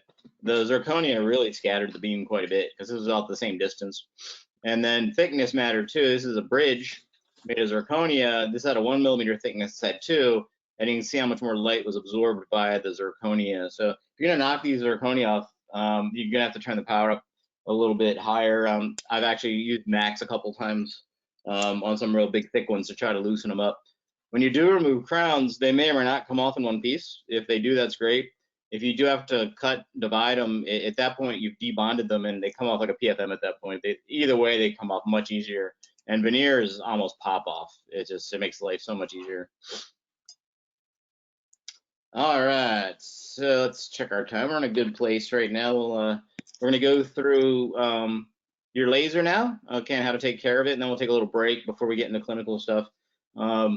So there is a user manual that come with your laser. Look them over. They're actually pretty good, and most of what we talk about as far as care and feeding for the next half an hour would come right out of the manual. So it's there as a resource for you anytime. So first, talk about laser safety. There's hazards we have to deal with, and lasers are classified by their hazard level. So all surgical lasers are class 4 lasers. And what that means is they can cause eye damage, they can burn skin or mucosa, okay, and actually cause a fire. That's what makes a class 4 a class 4. And both of these wavelengths could potentially start a fire. You have to almost try to do it, but it can happen, and we'll talk about that. So we got to deal with eye and skin protection, non-target tissue protection, There is a plume created. It's not too bad. It's probably safer than right now than the aerosol from your high speed, but there's a plume we have to deal with, and there is a fire risk. Now, there's no national standards, for laser in general. In medicine, there's very few, and in dentistry, there's basically none. So you kind of have to synthesize the information we're already using from the CDC, FDA, OSHA, and ANSI to kind of come up with your own safety program. Now, this varies by state. I think Texas, you have to register your machine like an X-ray now. So make sure you touch base with your local authorities as far as any certification or registration. Like in Maryland, where I am, they could care less. We have a laser. Surprisingly, I'm surprised Texas did it before we did, but go figure. So you got to check your local board and on what the rules are, and your health department. So we have certain engineering controls that are built into our laser to keep it safe. The foot switch, it's covered, which is kind of a pain, but that's on purpose. I'm sure you've had, you're all done at filling on a patient and a little kid, and they jump out of the chair and stand on the rheostat, and they blow that nice COVID-laden aerosol over your operatory when they step on the rheostat for your high speed. We don't want the laser firing like that, so you have to try to hit the foot switch. That's why it's covered. The key switch is in the back of the laser. There's a little key back there. All class 4 lasers have to have a key, either a real key or a virtual key, like a pin or something, just so you can control who uses the laser.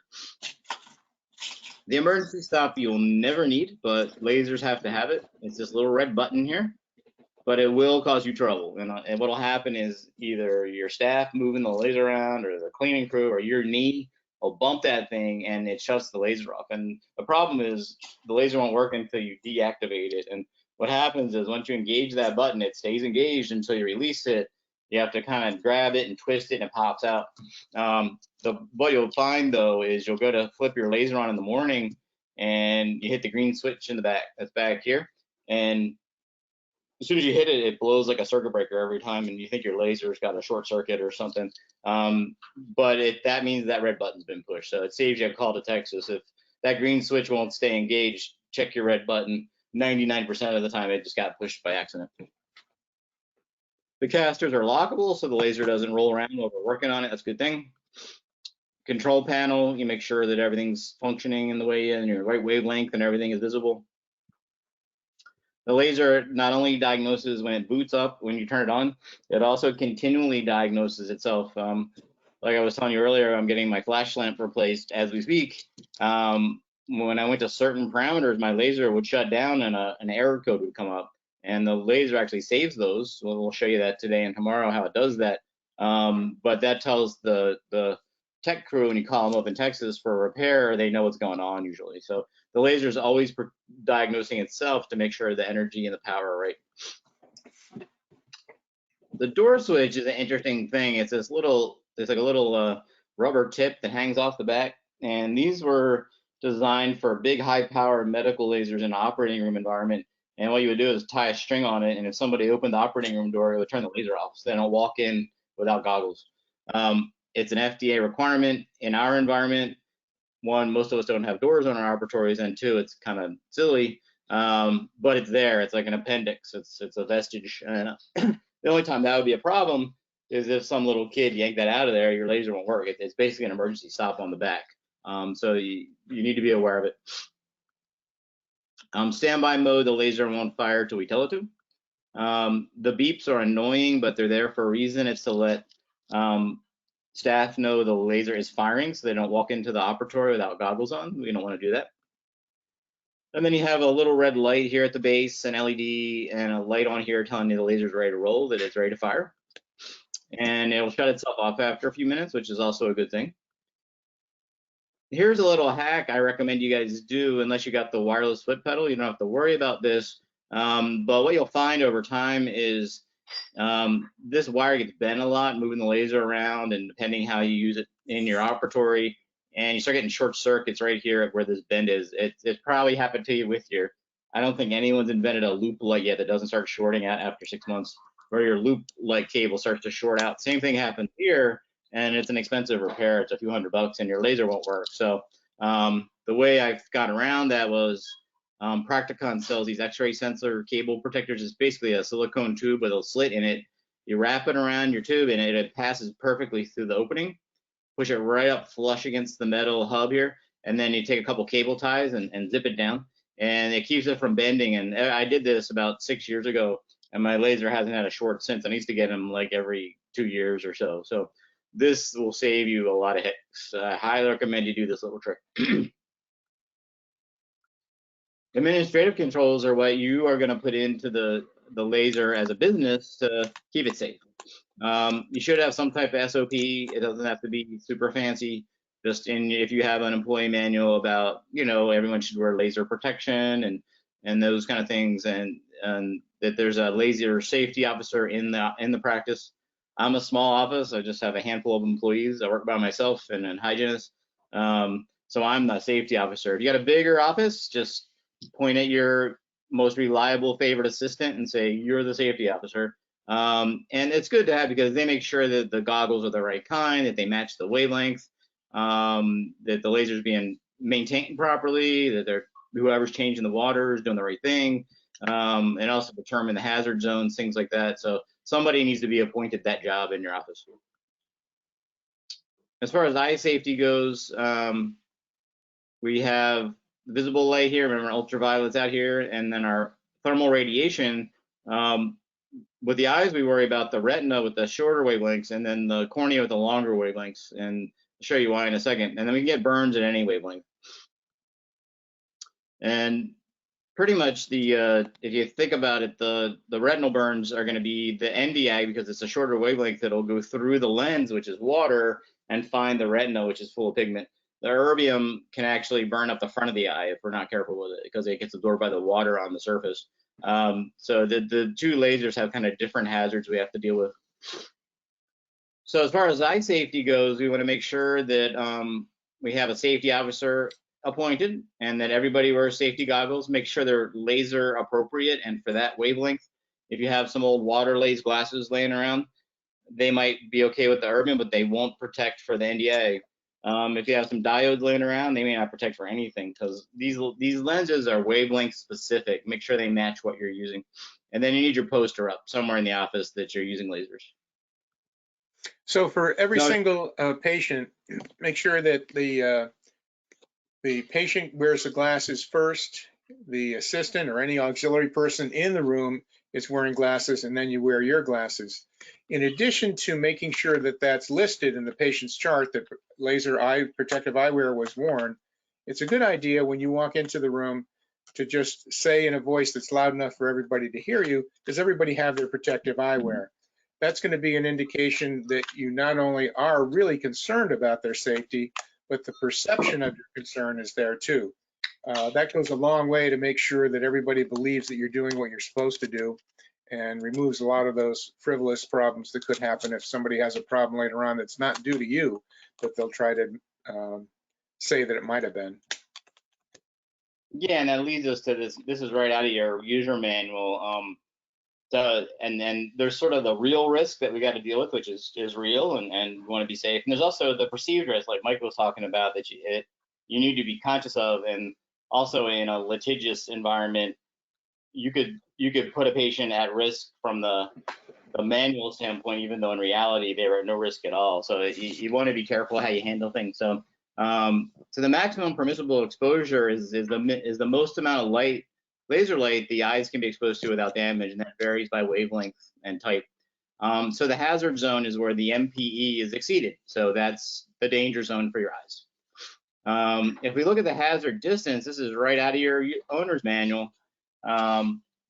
This is the HO2 erbium handpiece. The hazard distance is almost 7 meters, 6.6 meters, which is pretty significant, right? It's a pretty good distance.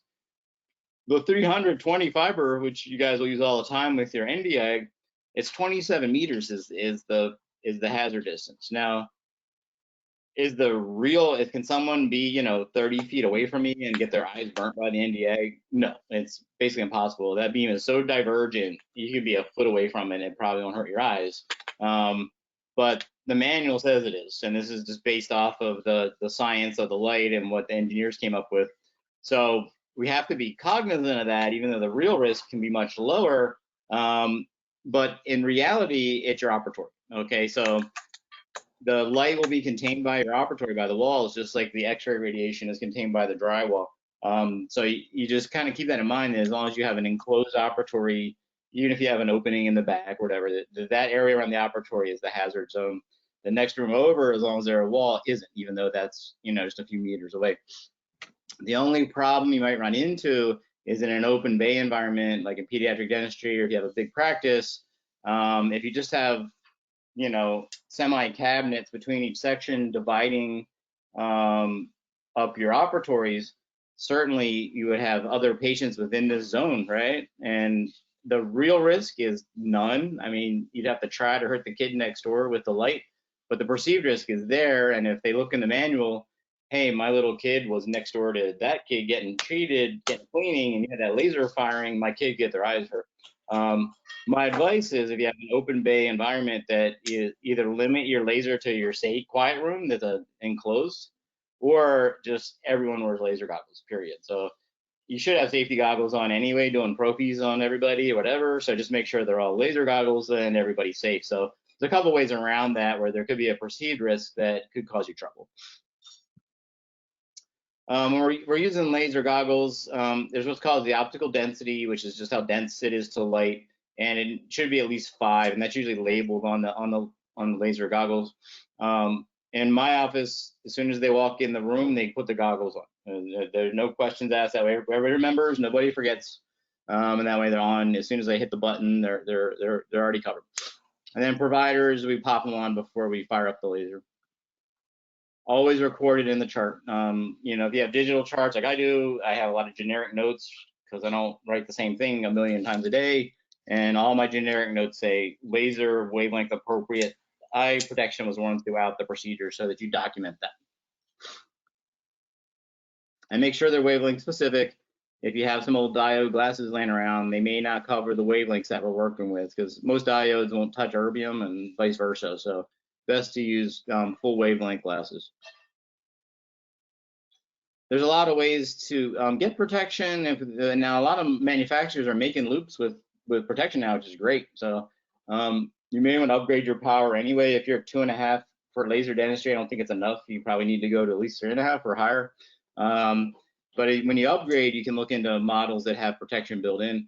But this company, it's called Innovative Optics, makes some nice little clip-ins that you can go behind your loops. They're really handy. I really like them. The main thing I like about them is they make their safety lenses out of glass. And when they use glass, they don't need as much tint to be protective. And it's a lot easier to see through them. Some of these plastic ones are really dark. Now down here, what I did was actually sent them my frames on my, I was upgrading my my Zeiss loops, which are flip-ups, and they built lenses for me, which was kind of nice. So they installed lenses into my loops. That's only possible with the flip-ups, but they can do that as well. This is another brand called ViewMax Solutions, and they make a Photona. This one actually just drops behind your loops. It has these little finger grabs on here, so you can pop it out when you're not using the laser if you want to see better. And I've had some docs try these and really like them. So there's other choices out there. And once again, a lot of manufacturers are building them in for you now. So I think Al will go over some of that later today, what he likes. We also need to protect the adjacent tissues. Here's just some examples. I'm cleaning out some old class 3s here. I pre-banded to protect the adjacent tooth, and also the lip and everything's protected as the beam won't pop through. Triangles were great. I like suctions. These are the suctions we have that Marita makes. They're 90-degree turn, and they have a bevel on the tip, and it's very easy for my assistant to kind of be opposite me and catch the beam and all the debris and everything as it comes off the tooth. Or you can put the teeth as well. As Steve said, putting the band on protects the adjacent teeth, so you don't wind up nicking it when you're doing an interproximal area. Remember that all of these things are important to do, but you shouldn't get freaked out by the prospect of an errant shot or two from the laser. It's a lot less damaging than if you slipped and happened to catch somebody's gingiva with a rotating burr. That's a much bigger damage area than anything you might do with a laser. Still, you shouldn't be cavalier about it and not do any protection. A lot of the dry angles are great because they protect that whole section. And as Steve was saying, when you can follow along, your assistant can follow along with you. If any of the shots go over the top of the tooth or through the tooth after you poke through the enamel, they're just picked up by the suction that's on the other side. Yeah, like Mike's saying, I mean, if you're doing a class 2 on a 10-year-old and they jump in the chair, that burr can do a lot of damage to their tongue, can ruin your whole day. With the laser, you can get one pulse in the tongue, they won't even know what happened. So from that standpoint, as far as collateral damage goes, the laser is way safer than a burr. So here's the setup. This is was an anterior class 3. It was class 3 in the anterior. It was a facial approach because the caries was on the front of the tooth. So I pre-banded to protect the adjacent tooth because it was crowded. And here's my assistant with her suction kind of behind me, pulling the water away. It's really ideal. And then so everything's protected and we can focus on our lesion. The laser plume is of concern, although with the plume with the erbium laser, the way it cuts when you're cutting hard and even soft tissue is not that dangerous. Some of the more thermal lasers like rubies and stuff that really burn the tissue up, or even a hot diode, there's a lot of toxic stuff in that plume because the tissue gets so burnt. The erbium, it's almost identical to your the aerosol off of your high speed. There's just junk in there that you got to be conscious of. So you always want to use high speed suction. Always, always, always. Even more conscious of that now than we were, 6 months ago. One thing I will tell you though is because you're not using a rotary instrument that's going, 300,000 RPM, that's just spinning an aerosol all over the place. The aerosol from your laser is definitely less than a high speed. So it's not no aerosol. We still have to be conscious of it, but the aerosol is less vigorous than you see with a high speed. So in this environment, we're worried about respiratory diseases. Your laser is actually a safer aerosol than the high speed. It's still got to be careful with it. The other thing to think about is as you're cutting, obviously there's water spraying everywhere, and if the patient has infectious material in their mouth, it's getting aerosolized. But any material that passes that laser beam is going to be disinfected. So the aerosols that come off, they're lower aerosols. They're not as strong energy. They're not being ejected as far. They're also less of a load in there because the laser is partially killing some of the nasty stuff in there. So be conscious of it. Be careful of it. Always use high-speed evacuation. Always, always very close, right on top of it. If you bought any supplemental evacuation now, use that as well. But it's the plume. It's just common sense. It's not super dangerous or anything. I think one of the recent researchers indicated that when they measured it, the laser plume was about 20% of the volume of the aerosol that was produced by a high-speed rotary instrument. So the volume and the energy in it too. A high speed is flinging droplets for meters away from the worksite base, whereas the laser just isn't as potent as far as how much the aerosol is driven away from the patient as well. So it's definitely safer. The laser can start a fire, and we'll tell you a couple stories about that. Nitrous is safe though. Oxygen's not a problem. Obviously, when fire starts, maybe cut the oxygen off, but it's not like it's going to catch on fire. But you have to worry about things that are flammable, like paper. I'll test fire my laser on the tray, and if there's no water yet, the tray paper smokes a little bit. You want to be careful. Here's a couple of warnings right from your owner's manual. The first one says be careful around alcohol or other things that are flammable. The second one, this happened to me. This is using the NDAG now, the fiber optic. If your aiming beam just disappears, I was doing a perio case and my tip was in the pocket, so I wasn't even seeing the aiming beam, but the tissue stopped interacting like I expect. And then I kind of pulled it out and fired it again, and I noticed the beam wasn't there anymore, and I fired it again like an idiot. And then I turned around, and what happened was I think I bumped the fiber with my chair, and the fiber broke about midway down that fiber optic, and the energy built up and it caught on fire. So I turn around and there's a flame going up my fiber. It looked like Wile E. Coyote, like an Acme bomb, and I had to put it out. And the patient had no idea what happened.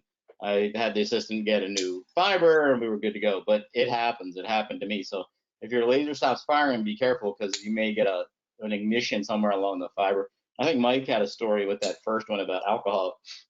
Well, you have to be careful, and sometimes even some of the information you get is going to be modified later based on what happens, so you have to report it back.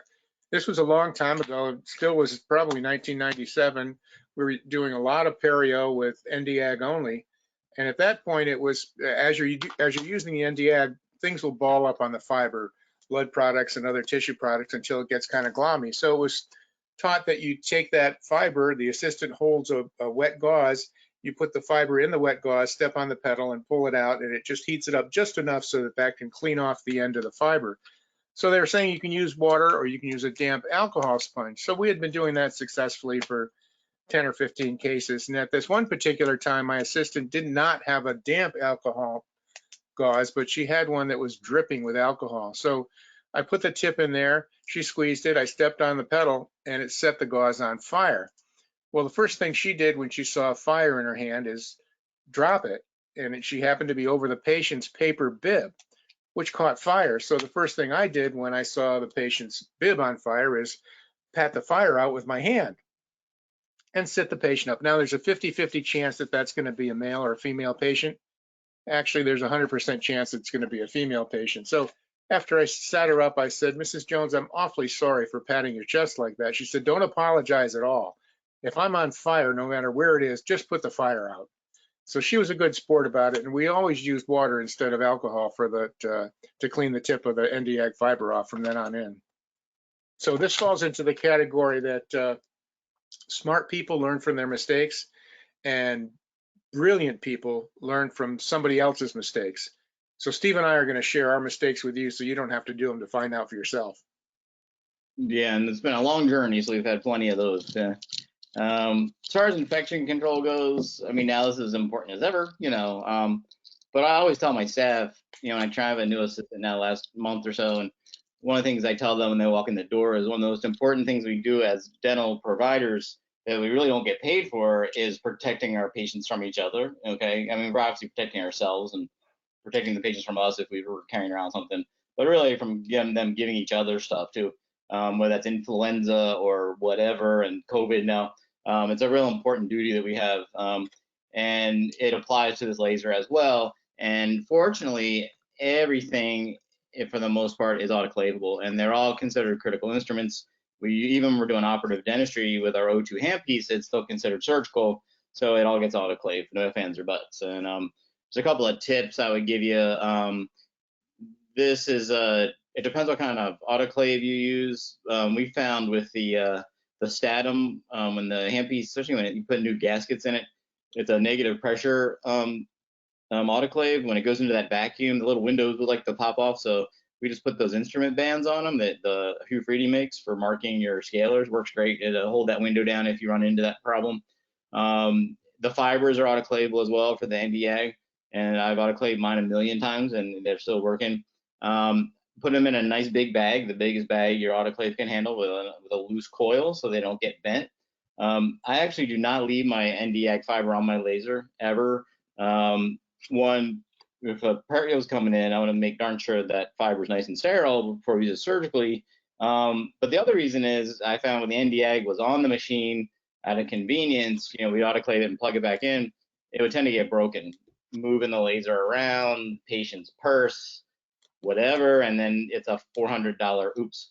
So if we keep them bagged and safe and only pull them out when we need them, they'll last you longer. So you don't have to do that, but I recommend just not having them on the laser when you're not using them.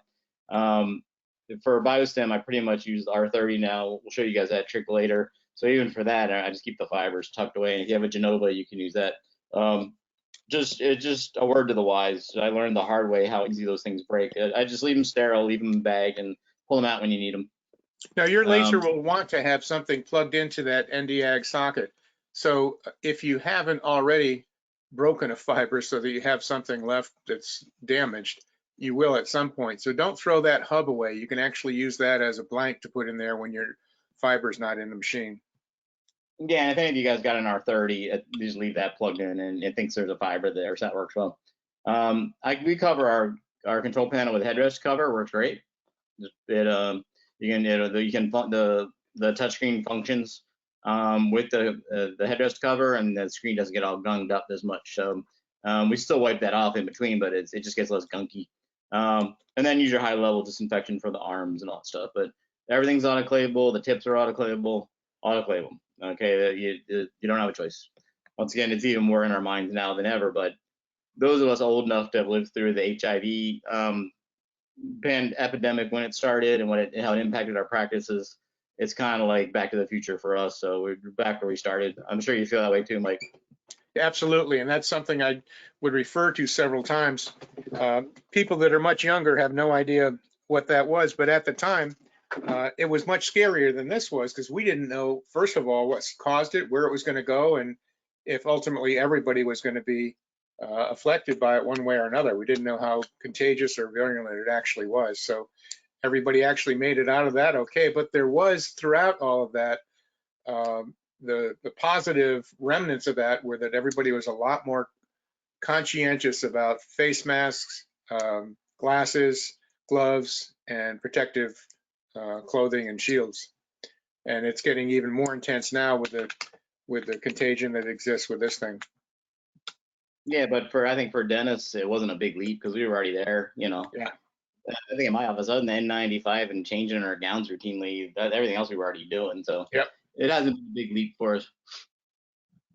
All right, so keeping your water line clean is important as well. I recommend you should really use distilled water because if you use tap water, the minerals are going to build up in your laser and cause issues. So distilled water works great. But you also want to put some type of disinfectant in there. The best way to do it is the ICX tablets that ADEC makes for the units. If you guys are putting these tablets in your chairs, it's the same exact tablet. You just drop it in every time, and it's a silver-based disinfectant. Keeps the biofilm down almost completely and keeps your water. We've tested the water. The water is really clean when we use it. If you forget that, you're going to start getting biofilms, and we are doing surgery with this laser, and we do not want to cause like some weird infection from our laser. That would be a disaster. So that hasn't happened yet in 15 years of using these things, but it's because I think everybody's real diligent about keeping their water clean. But just a couple years ago, there was a bunch of kids that got hospitalized in a chain of pediatric offices out in California because they weren't treating their water lines correctly. It's just with high speeds doing pulpotomies, and there was some type of mycobacterial outbreak in their units, and so you don't want to go there. So just keep your water clean, you'll be good. And here's our laser. We'll go through this and then we'll take a break and do some case studies. So this is how to care and feed for your actual device here. So here's your touch screen on your Erbium. This is pretty much the same as yours. Something might be a little different now, but I think it's pretty close. Remember, this is your hertz here. All right. It's how many pulses per second. This is the energy contained in each pulse. In this case, be 40 millijoules. And then we have our pulse durations. All right. And these numbers are not there. These are just for reference. So it's 50, 100, 300, 600, 1,000. And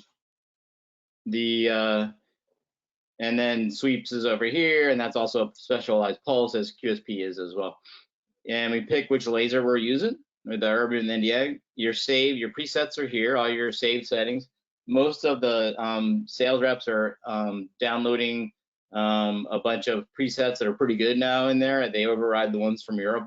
They have different ones than us for whatever reason. And most of those are pretty good. So it's a good place to start. Although we do, like in the beginning, you try to design your setup sort of without using the presets so much, just to learn about the laser and how to use it. You can use them as a starting point, but we recommend, try dialing them in yourself so you get a feel for what the settings do. This question mark thing is kind of cool when you push it and then hit a button that explains what that button is. It's kind of a nice little feature. To override a setting or save in a blank space, you hit this little floppy drive, and you can go in and either, let's say the first preset is enamel cutting. You don't like it, you can overwrite it. Or if it's a new one, you can go down to one of the blank spaces and save whatever the screen has there, and you can type in what that setting is. This should match your handpiece. Make sure that this would be for the tipped handpiece, the H14. Make sure that it matches. This is your air and water. So the water, little droplets, these will start to beep and blink on and off when the water's getting low to let you know. And then the air is here. Now, if I just push, an example would be when I'm doing endo, when I'm using water to flush versus bleach or EDTA, I just use the handpiece water. It's convenient. And I'll have this on 2 typically with 1 air. But when I want to switch to my bleach, I want to turn the water off because I'm gonna, dump bleach in the tooth instead. Instead of pushing this down to 0, if you push on the 6, it'll actually turn into a light gray color. That means the water's off. You'll see it on the next screen what that looks like on the timer on the NDA. But that's a handy little feature that helps you turn the water off when you need it. It also can be an inadvertent error. You push that by accident and your water's not on, even though you glance at it and it says 6. But if it's gray, it means it's on. And here's how we turn the laser on and off. We'll show you what more does in a second. And then the comfort is, I don't like this button. When you push it, all it shows is wattage. And from what you guys have learned so far, that should make you real uncomfortable because we need to know this, this, and this, not that. The watts really don't matter. This is the NDAG, much simpler screen. We control hertz in the NDAG. We'll talk about that later, how that impacts things, a little different than the Erbium. There's no millijoule setting. This is a joule counter. This actually measures how much energy you used in that session. That's how many cups of photons, all right? We talked about that earlier. There's 3 basic settings for pulse duration: MSP, SP, VLP, which is 100, 180, 650. In general terms, we'll talk about this more after the break, but this is surgical, this is coagulant. Our NDAG matches, make sure this matches. Depending how your laser is set up, there may be a bunch of hand pieces in there that you don't have, and if this says 200 instead of 300, you'll get an error message from the laser because it'll know that you have the wrong fiber. And this color actually matches the color on the hub of the fiber. It'll make it kind of idiot proof. So make sure this matches the handpiece that you have. And then our timer here, this is turned off, it's gray. When I push that, it turns black, it means it's on. The way this works is the laser will stop firing when you reach however many seconds you have there. Very handy for photobiomodulation. I don't use it for much else, but it's nice to have. Now with our NDAG, we do control watts directly. There's a plus and a minus here. We don't do it through a millijoule button. A little bit different, and we'll show you that. So one of the things that's important to do, if you could just go back to, Steve, to the Erbium screen. This is a good time to talk about this. I have a lot of friends that fly airplanes, and I'm always impressed when they go through a pre-flight check every time they're getting ready to take off. So when you have your Erbium screen or your NDAG screen on, as soon as you pick up the handpiece, before you put it in the patient's mouth, make sure that you glance at the screen. Now, when you're first starting to use the laser, maybe you use it only one procedure for a patient, but after a while, you're going to use it for every procedure you're doing for the patient. So you're going to be going back and forth from NDAG to Erbium and a lot of different settings. You could be picking up the handpiece and it has a setting for the previous procedure that's not the right one for what you just are about to do. So make sure you get in the habit of every single time you pick up the handpiece, you glance over at the screen to make sure all of the settings are exactly what you want to see. So we go to the more button. This is what pops up, and we'll show you this tomorrow when we do the hands-on in more detail. But just to walk you through it, this just shows you how many pulses per second, and how many pulses you've used in that session, in whatever wavelength. It also shows you total pulses, which becomes useful because flash lamps and things tend to start going up at a certain number of pulses. This is an important button here. The handpiece tip change. This is what you're going to teach your staff how to do. When you're changing tips on the tipped handpiece, you hit that button, it blows air out, and it says wait a second, and then it says okay, then you can change your tip. It's just to blow air to keep it from getting on the mirror. But you also use it when you're changing your actual handpiece. And there's a little video that's in this info session. I'll show you how to do that, and we'll show you tomorrow live. But basically, you hit that button until it says okay, and then the assistant changes the handpiece, then hits it again. Once again, it blows air out to kind of keep water off the optics. It's just a nice little feature. You can fine tune your water spray, which is kind of nice. Dentists can be a little type A, and let's say you find that the 3 isn't quite enough water for restorative and the 4 is too much, you can go in and fine tune between the big settings. So nice little feature. You can change your melody. I recommend number 5. It's a single beep, and it's timed at about a second, so it's good for counting. If you want to change your primary language, you can do that. The aiming beam is adjustable. I would just recommend jacking it up to 7, which is the highest, so it's good and strong.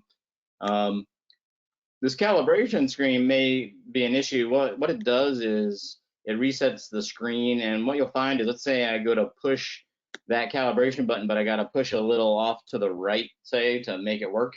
That means that the screen's gotten disoriented and off center. And when you hit that, you get these 4 little targets that pop up. You just touch them with the finger and it resets the screen. We'll show you that tomorrow. This default button is now gone. Don't worry about it. It's a factory reset. They got rid of it. The history stores the error messages, which is useful for the text when you have a problem with the laser. You can put your office name or your name or have a nice day on your welcome screen here in the welcome. The initial window is in the erbium. The laser will come up either in that comfort mode, which is just the watts, or your advanced screen, which is all the settings. You don't want that comfort screen. So if that's what you're seeing, just go hit that button. It'll change it for you. This is the other important button. This is how you change the water bottle. The system's pressurized, and you want to relieve that pressure before you pop the bottle off. So when you hit that button, it takes about 5 seconds or so. The laser will release the pressure buildup, and then it says OK, and then you go ahead and change your water bottle. The info button has a couple videos. One's just a promotional video from Photona. It's kind of slick. You know, if you want your patients to see that when they walk in the room, it's fine. Then the other one, though, actually shows you how to change the handpiece. It's kind of useful, and the little window in the laser. So when you get a chance, watch that and you can show it to your staff. Your erbium has 2 handpieces. There's the H14, which is the one that takes tips and has this little plug in it. And the O2 is what we call the tipless or non-contact, which means we don't touch the patient with the tip. As here, we actually touch the patient with the tip, and that's called the HO2. They're labeled. They have a serial number on them as well on the other side. Your plugs look a little different now. They changed them. I have to get an updated picture of those for you guys, but this is what Mike's and my plugs look like. It's more of a T-bar. Yours is just kind of a little gadgety thing on the end. I kind of find the old ones easier to take off, but I'm not sure what the rationale is, but yours does look a little different. Now the 14 handpiece, the H14, has tips of all different shapes and sizes that we can use, just like you use different burrs to do different things. So remember, the beam's going to be altered by the tip, so we can have either a very focused beam or a flat beam or whatever, depending on the tip that we use. And the tips are made of 2 different materials. They're either made of quartz, and quartz is always in a cylinder form. They don't alter it other than putting a little point on it for like pips and stuff or radio fire, but they're always a straight cylinder. And the larger ones are clear. The skinnier ones that are 0.6 millimeter or less, they call them varian tips. I don't know what the word varian means, but all that means is that it has this amber cladding on it, and this acts like an insulator because the tip's so skinny, if they didn't do that, light would leak out the side. So all varian means is that it has that brown amber cladding on it. These are what's called the X-Pulse tips. They're pretty cool. We'll talk about what this tip means. It's like a pencil tip on the end that's been sharpened, and it's basically it's a quartz that has it's like putting in a pencil sharpener. It has a nice point on it, and the energy actually comes out of here radially, and we'll talk about that in a second. We use these in endo and perio mostly, and Val and Al will go into much more detail when to use those this afternoon, but they're neat. And we'll show you how that energy works in a second.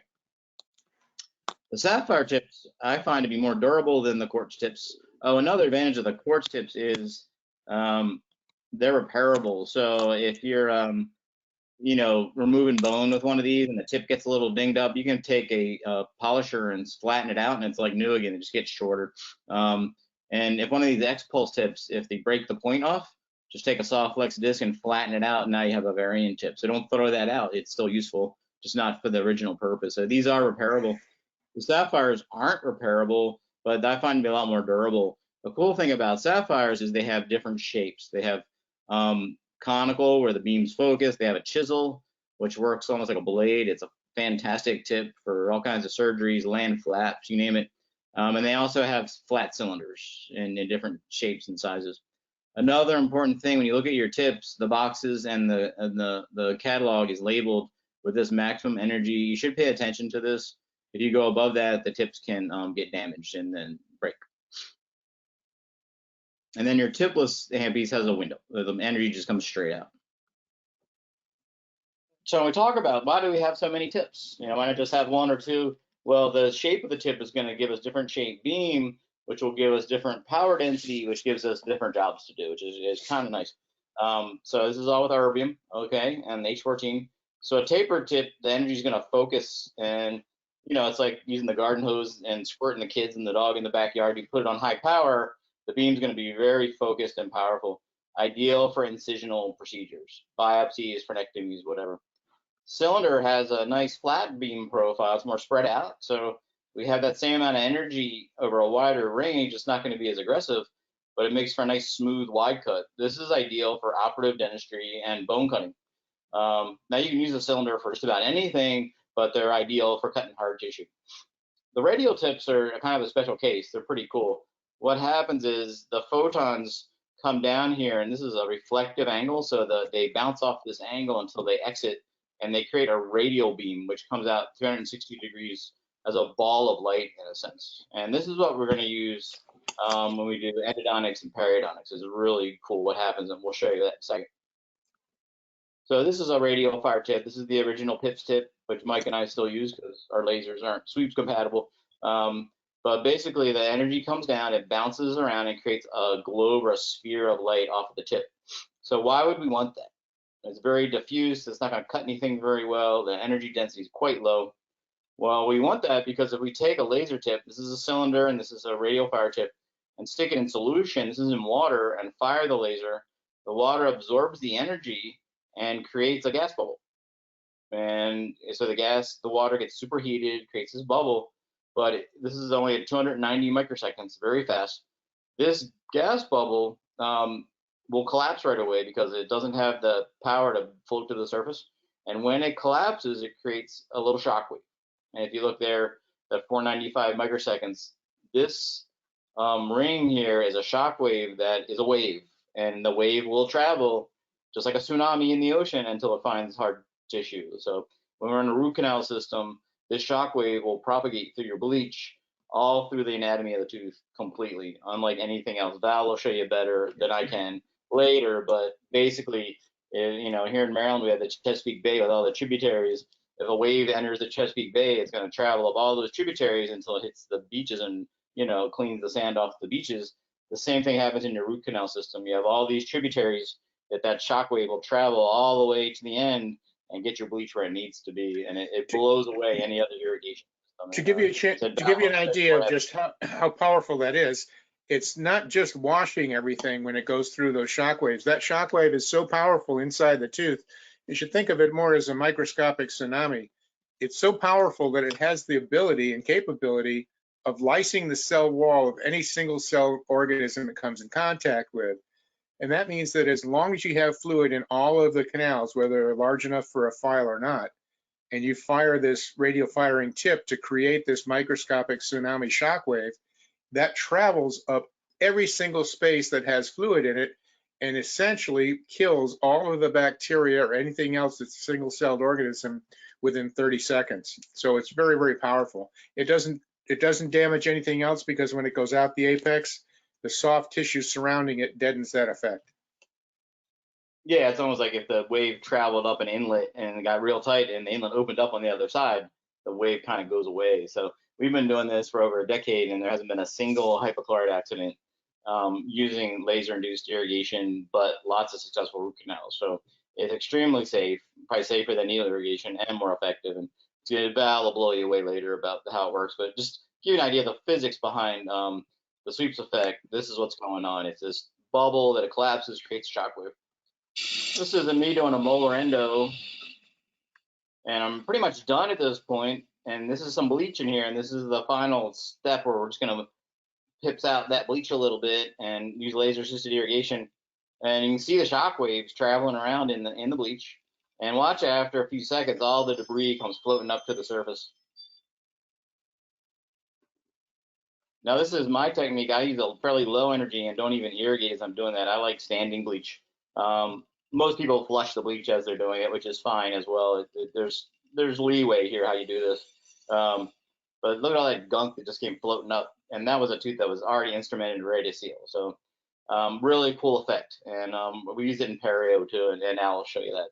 But that's what the advantage of radial fire tips. As far as when you're using your laser, you might see a drop in power, like it stops cutting the way you expect, or the beam looks funny, the aiming beam, something's up. check your window or your tip if it's damaged, because sometimes the windows will get nicked by an amalgam flash or whatever, or the tips, you're working on tissue, it gets a little broken. Make sure you can repair it or replace it as needed. Also with the tips, check the back. This only applies to skinnier tips that are 600 micron or less, the 0.6 millimeter. They have a little bead on the back. I'll show you a picture in a second that can break off. When that breaks off, it's trash. Now your larger tips don't have that. Don't throw out all your good tips because there's no bead back there. But the variant tips with the amber cladding all have an aiming bead in the back that can break. And if that breaks, it's trash. And then the mirror could be the problem most of the time. We'll show you how to manage that. This is a window that got damaged by some amalgam flash. See that it's nicked and it's going to scatter the beam, doesn't work. So that is trash. That's not fixable. So there are a few things that you should have extras of, and a window is one of them. You don't need several, as long as you have one extra window. In case something happens, it won't wash out your day or wash out the procedures that you had planned. You should have an extra fiber, an extra window, and an extra mirror for the back of the handpiece. So this is a tip that's actually been polished a few times. It's pretty good shape on the end. It's been cut back with the soft flex. This is the bead, the aiming bead that's on the back of varying tips. Okay, tips with amber cladding.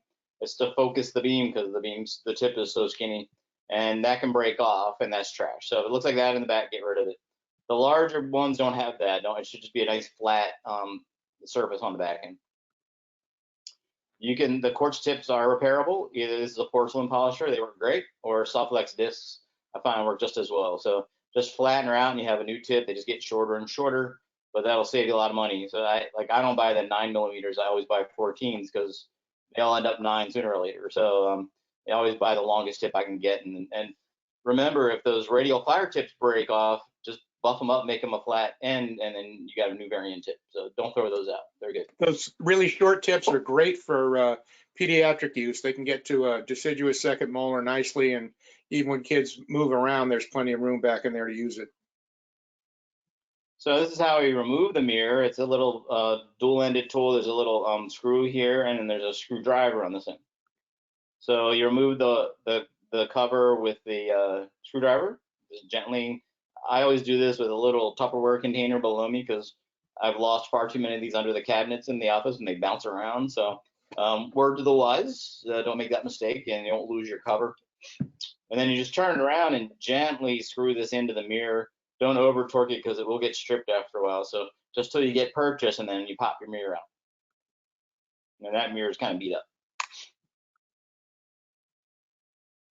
So this mirror is probably done. What'll happen is autoclaving will corrode these after a while. Depends more so on the statums, the negative pressure autoclaves than a gravity autoclave. There's a couple ways around that. One, keep them clean. I either use like isopropyl alcohol or acetone, can clean them nice. Every day I'll go in and check the mirror and just make sure it doesn't have corrosion on it and clean it up. So go ahead and clean that and try to get it fresh if you can. What I've found with we stat them all day long, and I found my mirrors were corroding a little faster than I like. So what we started doing is before we put it in the autoclave, we use a real clean technique. We wrap up the handpiece in disinfectant and a gauze that we use to clean the rooms, and then the assistant leaves that lab for a little while, and then she goes back, pops off the back, drops the mirror in 70% alcohol in a dappen dish, and then closes the handpiece up and then runs it. And then when it comes out, she pulls the mirror out of the alcohol, dries it off, and puts it back in. The mirror is sealed away from the patient anyway, but you're going to be extra careful and disinfect it.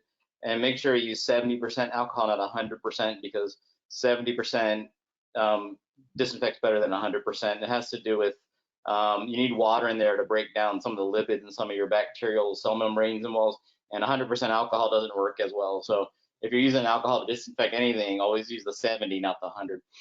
And we're real confident that's a nice clean technique and it's fine. But we found by pulling the mirror, they don't corrode nearly as much and they're lasting a lot longer. You can polish them in a pinch. What I use is Brasseler has a composite finisher called Diacomp. It's a diamond impregnated finisher. If you take their fine finisher, it can get those mirrors almost brand new. So you can buy some time with those as well. It works pretty well. It's called Diacomp by Brasseler. All right, so we're gonna jump into clinical stuff. Let's take a break. You guys can get a snack or whatever. We have you for a little bit longer here. So why don't, it's 1:23 here in Baltimore. Why don't we meet? Let's go for let's see. We'll go for 1:40. That'll be 15 minutes, 70 minutes. Take a break, get a snack, and we'll get rolling again. And we'll go over any questions at that time. If Alexa can shoot them to me, we'll go over some questions, and then we'll finish up all the fun clinical stuff up until lunchtime. So everybody take a little break. See you at 1:40 Eastern time, and we'll do some questions and go from there.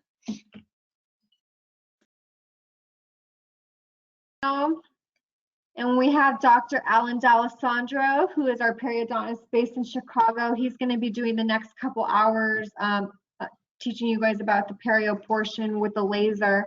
And this will take you up to about 4 o'clock Pacific time, and then we'll transition over to endo.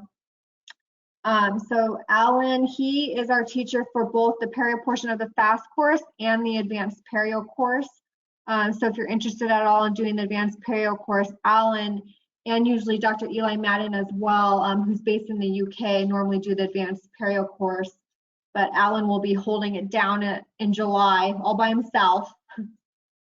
And we'll have Eli zoomed in for the portion that he'll be doing with the FAST course. But you guys have a great instructor. So if you have any questions at all while he's lecturing, feel free to type those questions in. And as they come in, I'll send them over to Alan. And then towards the end, any leftover time, he'll go ahead and answer those questions at the end. So Alan, it is all yours. Okay. Well, welcome everybody. I am based in Chicago. I'm actually in California today. I flew out last night.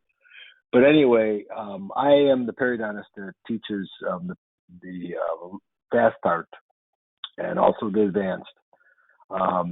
Today we're going to go over some of the basics. It is a modified version of the FAST course because the FAST portion is usually 4 to 5 hours long.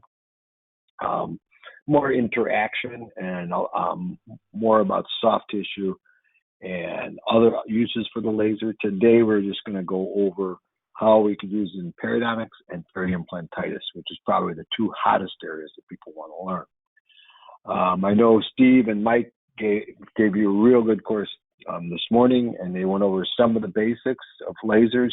For those of you who have used lasers for a long time, it's probably a repeat or a reminder of some of the laser physics. For those who have never used lasers before, it's vital information. And in perio, that information is even more important because in perio, all that information as far as the settings and as far as the physics of a laser come into play because soft tissue goes really quickly, whether it be Nd:YAG or erbium YAG. So with that being said, what you need to know is the laser physics. You know what I always tell people, they need to be brilliant on the basics. Okay, I mean, it's nice to know the procedure and how to do a procedure, but when you're brilliant on the basics, you will know how all these come into play. Because if you don't understand the electromagnetic spectrum, if you don't understand laser physics or absorption characteristics, then you cannot use that information when you have a more difficult case or more interesting case. So with that being said, laser physics, electromagnetic spectrum, absorption characteristics of all the tissues that you have to deal with in perio. And then the delivery modes. What's the pulse duration? The length of the pulse. And how much penetration is it into the tissues, or is it passing through the tissues? And what's your light dose density? And it all has to do with tissue interactions. And remember, soft tissue reacts a lot quicker than hard tissues. And in hard tissues in perio, you're talking about bone. But you're also talking about a hard tissue such as an implant surface. Maybe it's not a tissue, but it's a surface that's hard and it's pigmented. So how does this all come into play? So, as you know, all light is emitted in wavelengths. And the wavelength's important because it has to do with the electromagnetic spectrum. For the purposes of today, we're going to be talking about a laser that's a 1064 and a 2940. Distinctly different. Distinctly different from a 2780, which is erbium chromium. And that difference will make a huge change in soft tissue. Huge change, and removing calculus. So let's talk about the methods of transmission. So there's a continuous wave, and most of you will understand continuous wave because it's like an electrosurge.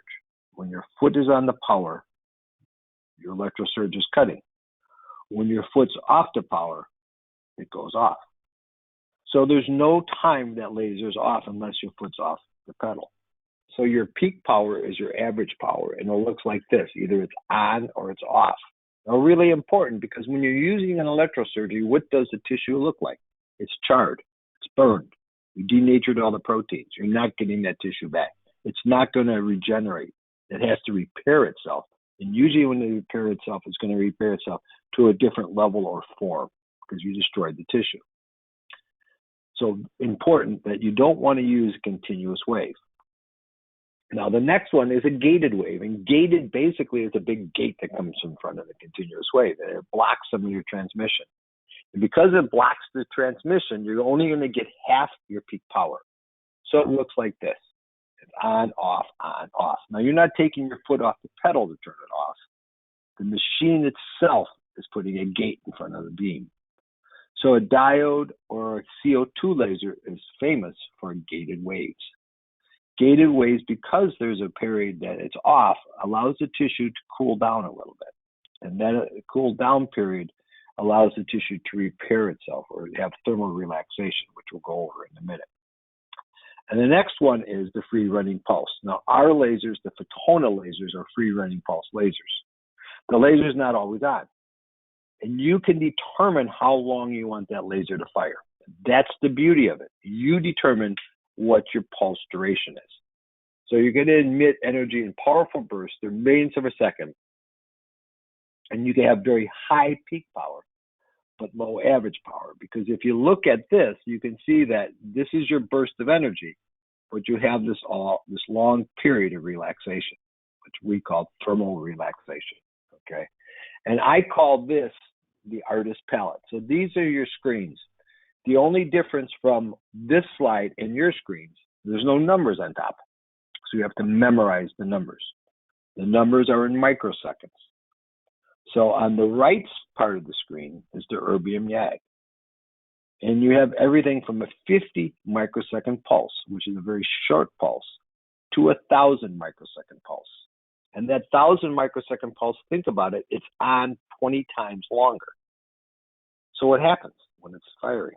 It's going to change the tissue because it's going to be on 20 times longer. It's going to cause more heat, more coagulation. So the settings have to be different. If you're using a 50 microsecond pulse, you could use very high energy. But because it's only for a short period of time, it's 50 microseconds. And then there's everything in between. On the ND side, you have three settings. You have 100 microseconds, 180, and 650. 100 is going to be for your first pass in perio. Okay, it's short, but you can use very high energy. And when you're doing coagulation at 650 microseconds, it's very hot.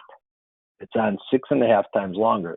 And if you use that for your first pass, you will liquefy the soft tissue. So you have to be very careful what settings you use and how you use them. So this is your artist palette. That's what I call it. And the reason is you have a lot more settings we'll go over in a little bit. But this is something I saw in Boston. And this is perfect for the artist palette because this is an artist. And he's painting a picture like you would do any soft tissue procedure, hard tissue procedure, whatever you're doing. And as you're doing it, you're doing your procedure, and then you're going to step back and look. And when you step back and look like this artist, you're going to change your perspective, and you're going to say, maybe I'll change my settings a little. Maybe from 50 microseconds, it'll be 100 microseconds. Or 600 microseconds, 600 microseconds, or 1,000 microseconds. And it looks like this.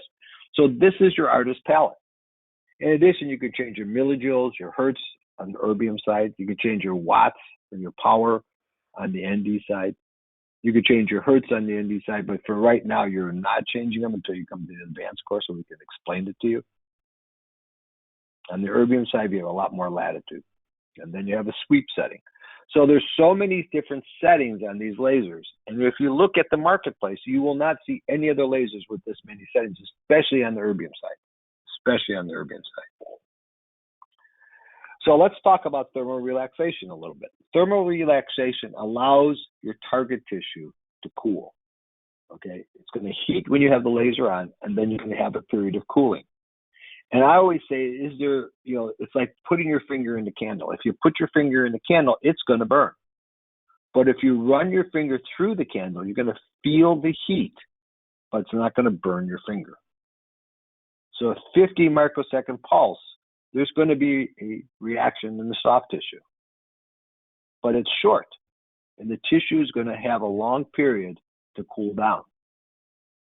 And that's the difference. If it was continuous, that laser would be on continuously, and the tissue would never have a chance to cool. And you would have a lot of necrosis of the tissue. So I call it thermal relaxation. So that's the difference in different lasers. And when somebody's talking about a diode and saying it's equivalent to an Nd:YAG, there's no way it could be equivalent, because diodes are not free running pulse lasers and can never be a free running pulse laser. So when you have a laser beam, you're going to have some effects. You're going to have some type of change in the tissue, whether it be an erbium beam or an Nd:YAG beam. You're going to have a change in the tissue. It's going to cut the tissue, or what we call ablate the tissue. Okay, and then you're going to have a layer of carbonization, which is an irreversible layer. And then at Nd:YAG, you'll have coagulation. But then down deeper, you have also hyperemia. And then you have unaffected tissue. So for those of you who think the Nd:YAG isn't doing anything and keep it in one place long enough, it will actually cause a lot of thermal necrosis down deep. That's irreversible. Irreversible. So you be very careful when you use this. So this is how the laser beam is transmitted. And, Steve and Mike probably went over some of it, but this is actually what the optical lamp looks like. Okay, that's your flash lamp. That's actually out of one of my lasers. And you could see it was burned, and that's why it was removed. But your flash lamp is going to emit light, and that light is going to go through a crystal. And it will go through an erbium crystal or an Nd:YAG crystal. And if it goes through an erbium crystal, it's going to come out in a wavelength of 2940. If it comes through an Nd:YAG crystal, it's going to come out in a wavelength of 1064. So it depends on the wavelength and what what you're going to do, where it's coming out. So then after it comes out, if it's at 1064, it's going to come through a fiber. And that fiber is usually a 300 micron fiber or a 400 micron fiber. We do have a new 400 micron fiber. And if you're doing a lot of perio, I always suggest getting the 400 micron fiber. It's a little thicker fiber by 100 microns, obviously. It's really about 90 microns. But more importantly, it's a little sturdier, and you could have a better beam and get a nicer result. Highly recommended. We'll go over that in a little bit. On the erbium side, erbium comes through in a lot of different ways. It could be a fiber optic tube. It could be a hollow tube, or Photona has a series of mirrors. The mirrors are very highly calibrated in a dustless room. It takes hours with computers. So be very careful with this arm. Don't bang it against the wall, because it has to be factory reset. But more importantly, you don't lose any energy bouncing off mirrors, because the energy is equally bounced off each mirror without any loss. In a hollow tube, you don't know where the energy is going, and you can lose energy. And in a fiber optic cable, you lose a lot of energy, because as the cable bends over time, it starts to break. And you never know how much energy you're losing until all of a sudden your laser's not cutting like it used to. With Photona lasers, if your laser is losing energy, this happens with everybody starting. They don't understand this, because they'll say, God, my erbium was doing great and it's not cutting anymore. It has to do with this right here. There's the last mirror in the system, and there's a mirror right here that the laser beam bounces off. And if that mirror is not maintained correctly, which means new or polished or whatever, cleaned, that laser beam is not bouncing off and you're losing a ton of energy right there. So always, always, always look at that energy. Look at that mirror and see where the energy is being lost. Because I hear people say, well, it's not cutting like it used to. That's why. So let's talk about the machines now. Because the energy of your machine is more than enough powerful for anything you need to do in dentistry. On the erbium side, it's a 20-watt erbium. Now, in perio, you're probably going to use, with a fiber, you probably won't go over 2 watts of energy. I mean, it's just, you're going to blow your fibers apart. If you're using sapphire tips, which are the clear tips, you may be at 3 watts, 3.5 watts maximum. If you're using tipless, maybe you'll go up to 5 or 6 watts because there's no tip. You won't blow apart the tip. But on the erbium side, that's more than powerful enough. On the Nd:YAG side, you have a 15-watt Nd:YAG. Well, in perio, I think the most we ever use is 4 watts, 4.5 watts, maybe 5 watts, maybe, but never 15 watts. So on the Nd:YAG side, we have plenty of power too. So your machine is a phenomenal machine. There are machines on the market that the erbium is grossly underpowered. And same, so real important. As far as the difference with lasers compared to everything else you're used to, you have a thing called divergence and distance. And, distance is something that, is a huge paradigm shift when you're using lasers because you're not used to the distance that would make a difference. In order to do anything in dentistry, you're always touching something, okay? I mean, you can't use a handpiece if you keep it away from the tooth. You can't use a, ultrasonic scaler if it's away from the tooth. It has to touch the tooth, it has to touch something. And then divergence, because the further you pull it away, the less power you have at the area you're working. So I say the use of a laser is a non-contact sport. Okay, you're not contacting anything, and you're staying away from the tissue, and or tissues. I mean, bone, soft tissue, tooth structure, whatever. Being that, it's different than anything you've experienced, and usually your hand motion is too fast, way too fast. It waves around, and it shouldn't, because the faster you move your hand, the less that you're getting done. Because the laser is light energy that needs to work, okay? And when you're using tipless, you can't touch the tissue, obviously. I mean, tipless is tipless. It has to have it be a distance away. So again, you now have to change the way you think.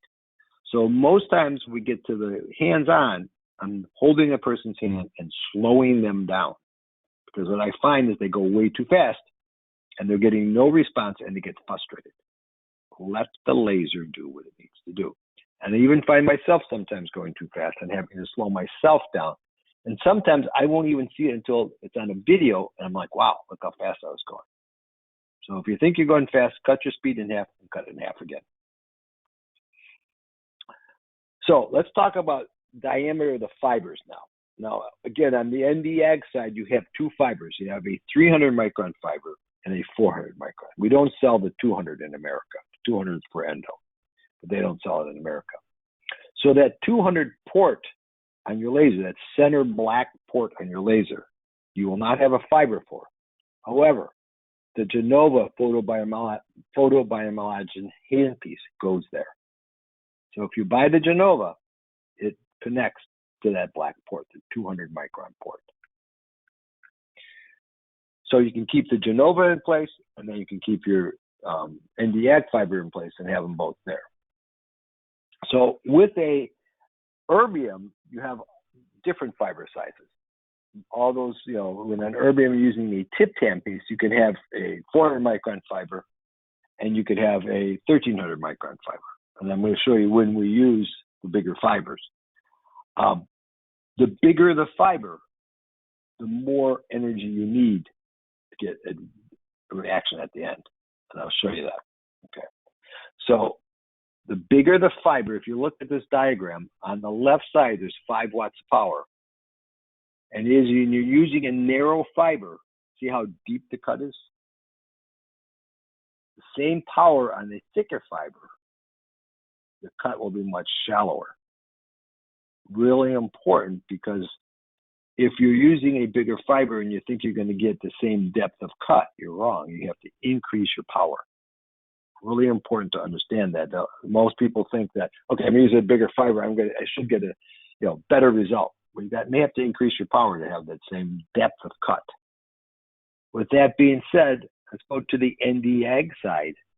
The same thing is for the Nd:YAG side. So when you go from a 300 micron fiber to a 400 micron fiber, may have to change your power settings. Now, I'm going to say, and I want you to be very careful about this, because the Nd:YAG cuts very quickly and very deeply, and it depends on the amount of tissue inflammation. The more inflamed the tissue is, the faster it cuts, and we'll go over why in a minute. So be very careful. Just don't start jacking numbers up and expect the same results, because you will do a lot of damage. And the damage you have on the Nd:YAG side is bone necrosis and loss of soft tissue. And if you're having thin tissue, especially in the maxillary anterior, you're going to cause an aesthetic nightmare. Okay, so now let's talk about distance from the tissue, because the further I pull my laser away, the spot size is going to be divergent, and it's going to be a shallower cut. Well, sometimes I like that shallow cut. If I'm doing reshaping of soft tissue, I may bring the tip closer to the tissue to cut deeper, and then when I want to smooth everything out, I'll pull my laser back and do a shallower cut, but it's a smoothing cut or a nice ablation. So anyway, so understand that this is something that you're not used to. And when I see people first get into the labs, they'll start, shoving that fiber into the tissue. Don't do that. First of all, you break the fiber, or you'll bend the fiber. The fiber is not a curette. Okay, the fiber is not a scaler. The fiber is just a delivery method to get the light out. So I see people taking the fiber and flicking the fiber like it's going to make, cut faster. It's not cutting any faster. You're going to break the fiber, or break the some of the fibers in the fiber, which means less energy out. So be very careful. So the distance from the target, the same thing. The further you're away, it's a bigger spot size. And if you look at this next diagram, the further you're away, the less energy. So the less depth of penetration.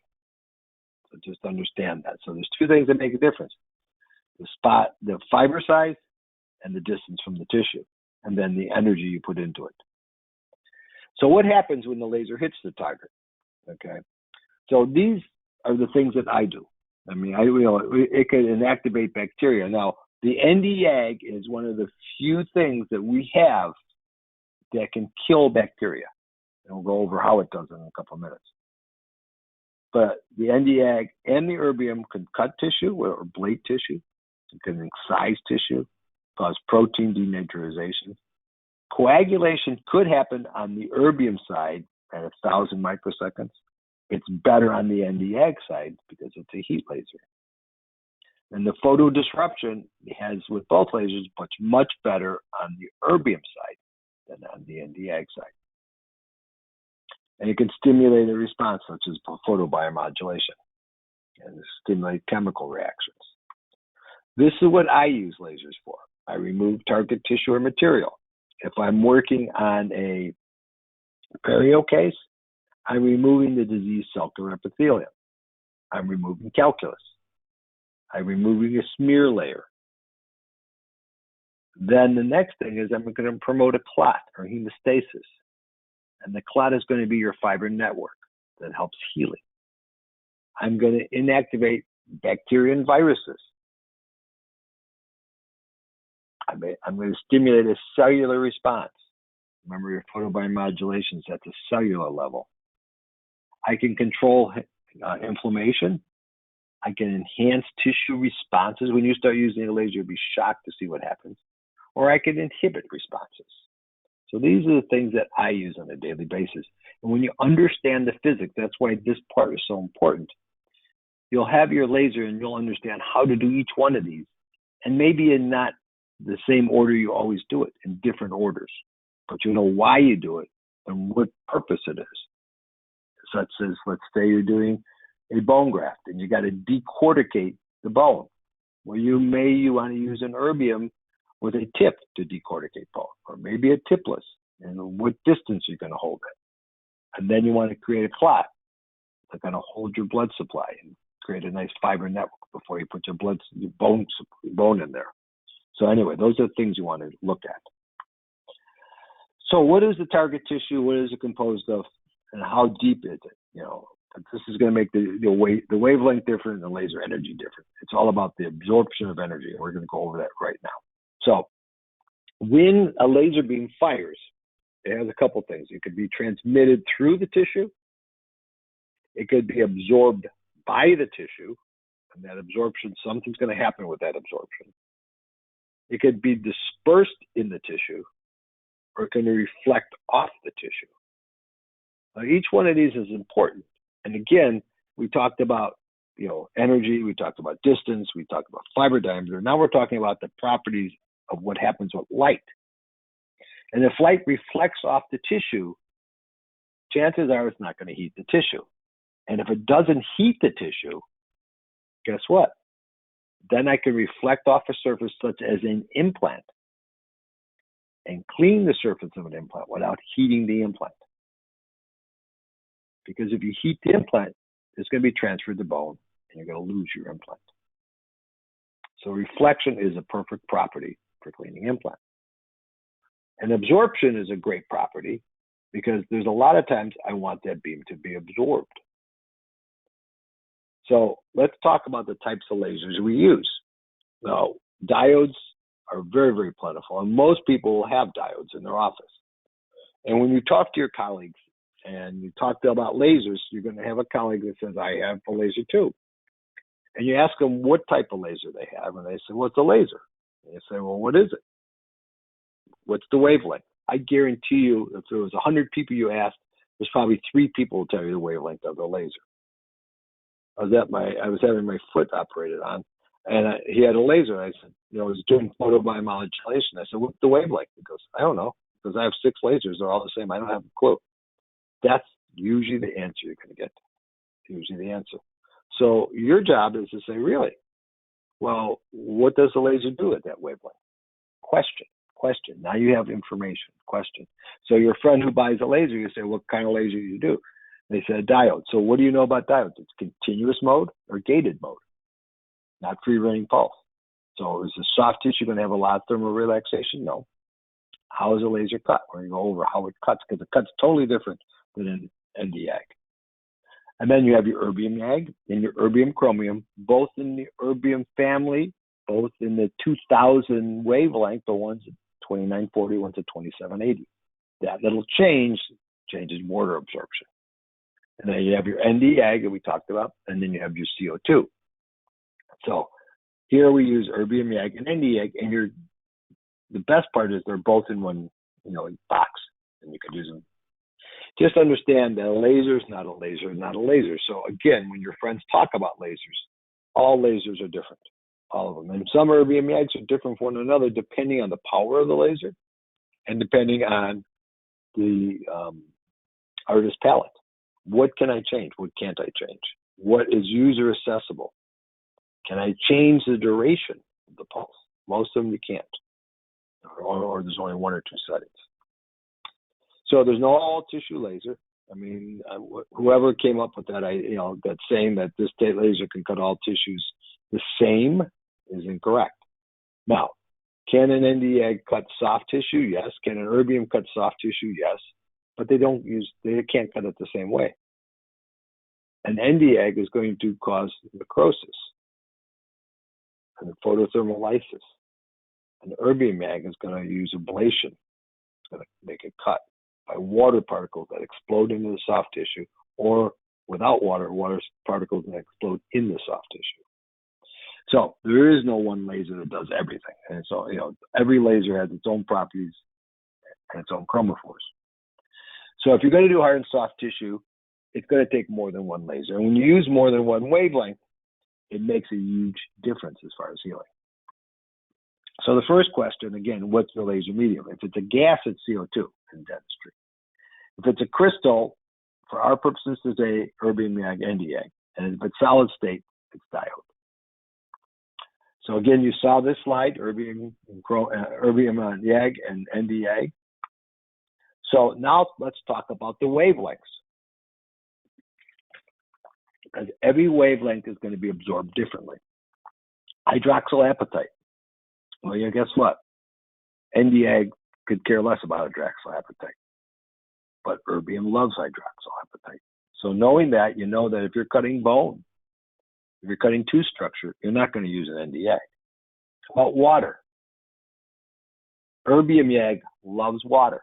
Turn the water off of the Nd:YAG. It will search for the water in the soft tissue, in your calculus. And if you turn the water on, the water particles will explode onto the surface, cutting. On an implant, that's great. I call it power washing an implant. How about tissue? Well, different tissues are going to respond differently. So Nd:YAG and erbium YAG can both cut tissue, but they're going to cut it differently. And then Nd:YAG, depending on the pigment, the coloration of the tissue, will cut slower or faster. That's right. It's going to change how fast it cuts. And then how about bacteria? What kills bacteria? Well, an an erbium YAG will kill bacteria, some bacteria, but an Nd:YAG, being a heat laser and being specific for pigment, if it's a black pigmented bacteria, subgingivally, it's going to explode those bacteria. But any bacteria, all bacteria is composed of water, 85, 95% water. So when you put high heat on water, what happens? The water overheats and the cell explodes. So if it's a bacteria and you're hitting bacteria with a high heat, it's going to kill the bacteria. So whether it kills the bacteria by exploding them or because they're black doesn't make a difference. The Nd:YAG is much more effective in killing viruses and bacteria. Very important. So this is one of my favorite slides because it says the operator of the laser. And I always say, well, the laser did, I always hear people say, well, my laser did this. Your laser didn't do anything. You programmed the laser. You put your foot on the pedal and you had to, you directed the laser.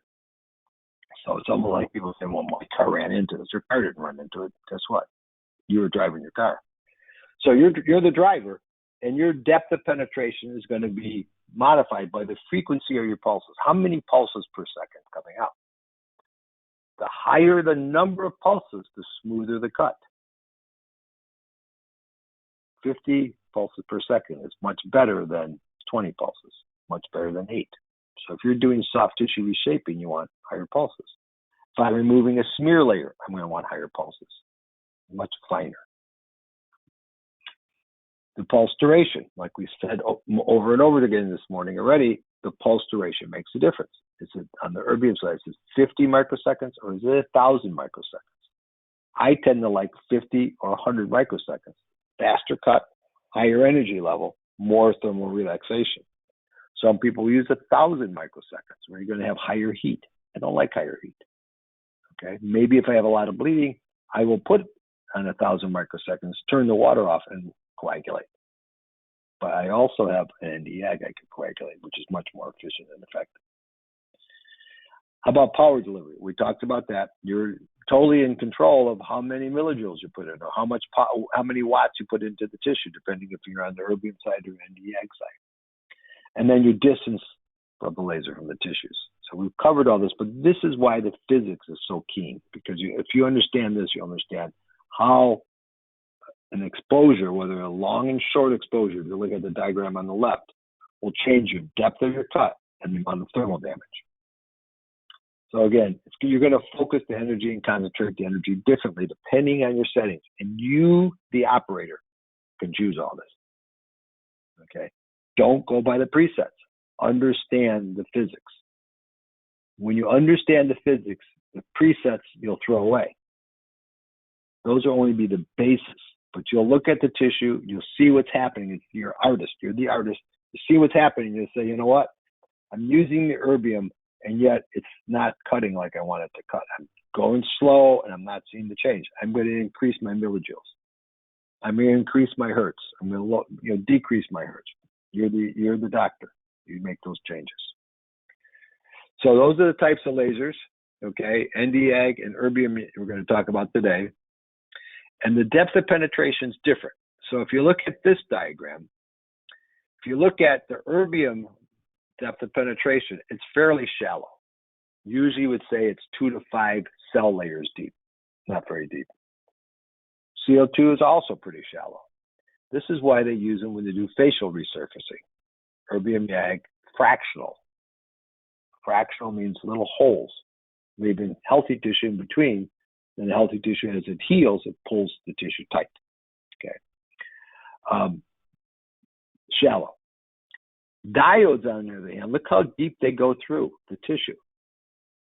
And then Nd:YAGs even go deeper. So your depth of penetration is on an Nd:YAG could be 200 to 500 cell layers deep. Quite a bit differently. 200 to 500 cell layers deep, which means that it happens very quickly. So be very careful. Be very careful. So let's talk about your laser now. This is the Lightwalker. It's an older version because this does not have the sweeps on it, but it doesn't make a difference. We don't use sweeps in perio, and I'll explain why in a couple minutes. So when you start your laser, you're going to see you have a couple screens. And when you hit the More button, the next screen that comes up, you can change your tip.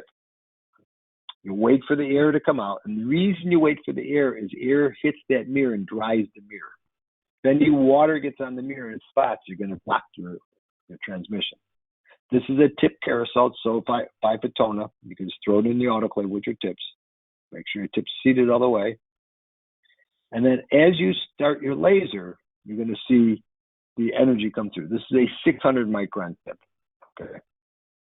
And it's a very intense. This is one of my favorite tips, and we'll go over tips in a couple of minutes. Turn the power on. It's always going to ask you what fiber you have attached. If you have the tipless and you're using a tipped handpiece, the power delivery is totally different. You can change your millijoules, you can change your hertz, and again, you can change how long the laser is firing. The power on the erbium is a multiplication of the millijoules and the hertz on the erbium side. When you fire this, I love firing it about 3 or 4 inches from my hand, because when the patient hears a popping sound, they wonder what it is. When they see it on your hand, it makes them relax.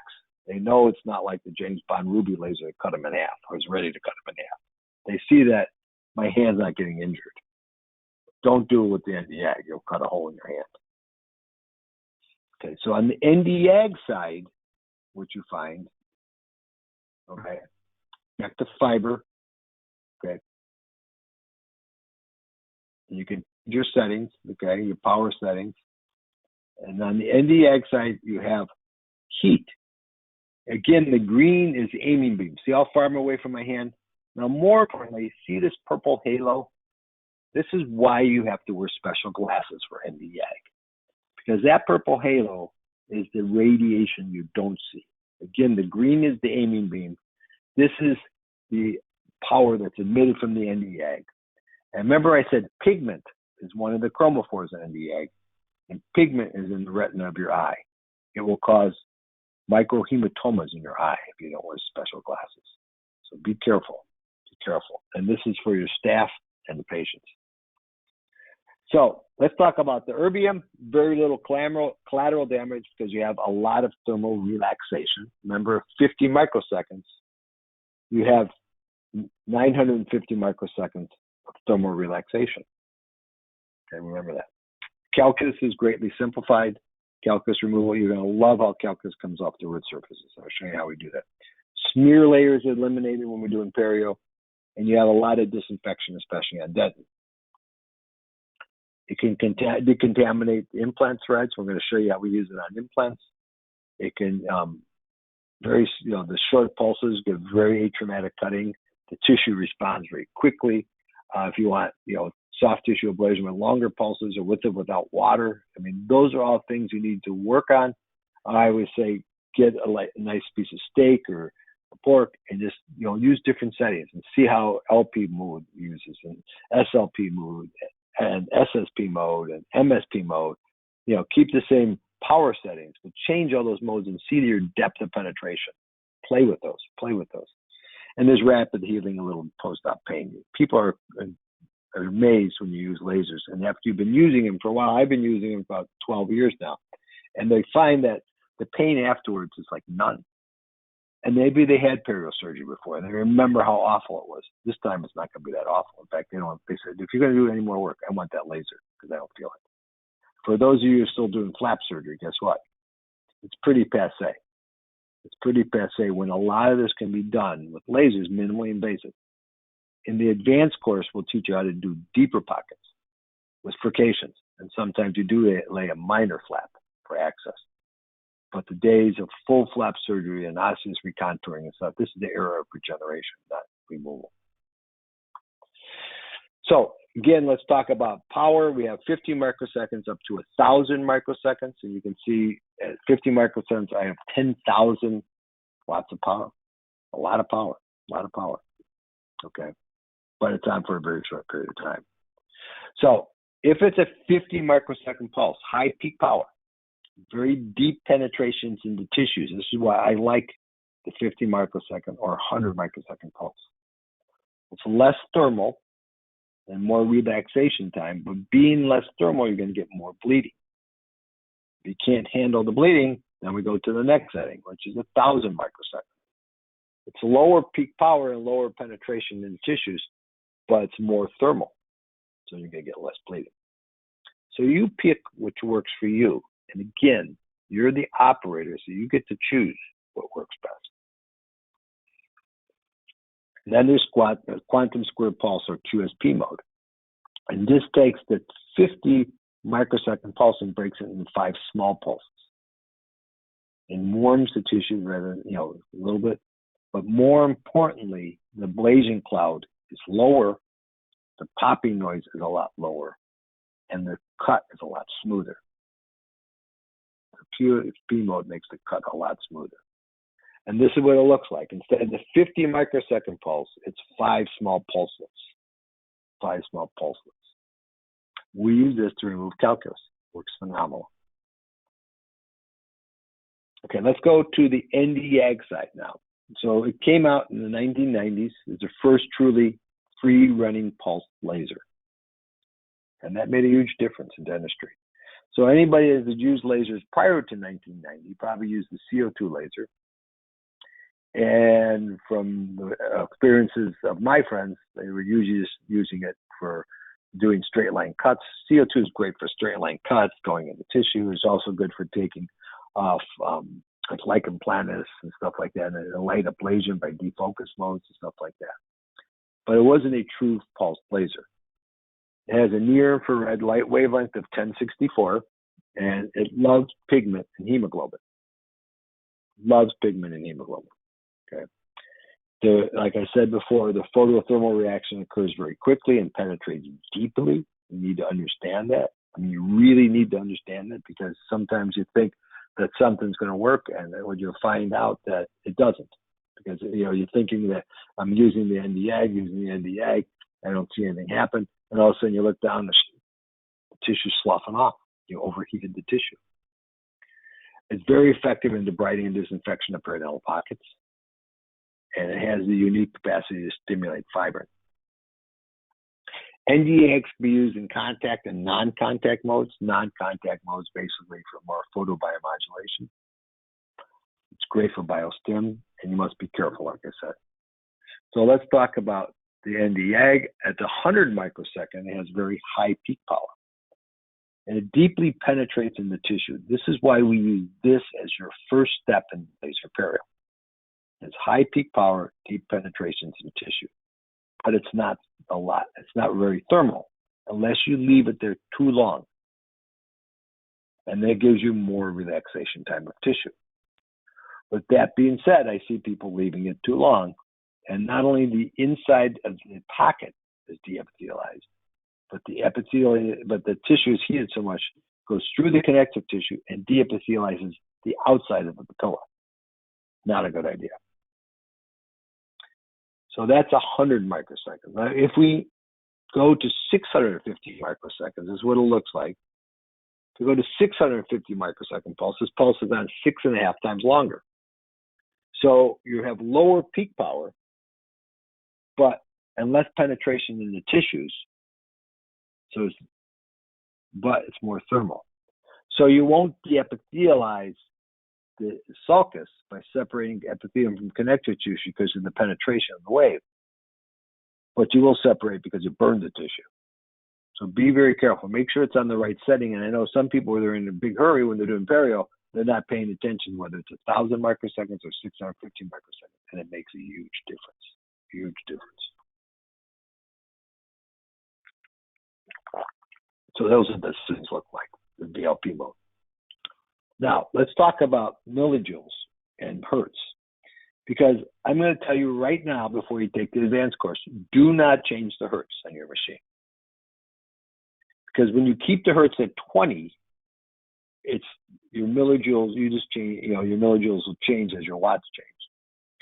If you start changing your hertz to 30 because you think it's going to cut faster or whatever, it actually decreases your millijoules, which is decreasing your energy.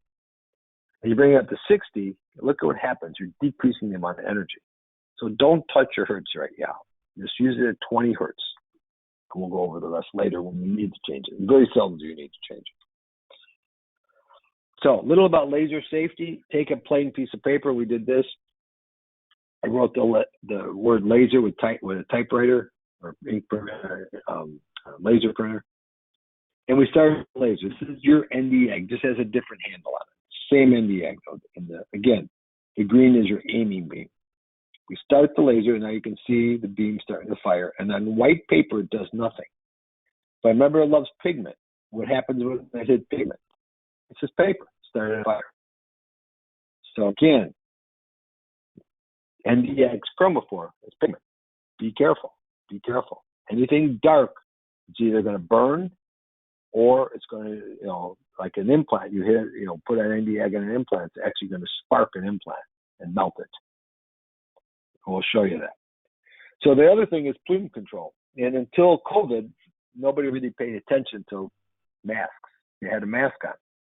Most people understand what a level 3 mask is now, or an N95 mask. I guarantee you that half of you never even heard of an N95, and you never paid attention whether you used the level 1, 2, or 3 mask. But for lasers, we always want to use level 3. Okay. Whether you use a face shield or not, your plume, you still need to use a good quality mask because you don't want to inhale that plume. And eye protection. Now, see where it says wavelength specific eyewear, it's underlined in big bold. The reason I put that is that's what you need to put in all your records. Anytime you write up a report, it should be wavelength specific eyewear that's worn by the patient, the staff, and the doctor. Because you don't want your staff to someday go to the eye doctor and the eye doctor says, man, your vision got worse over the last 2 years.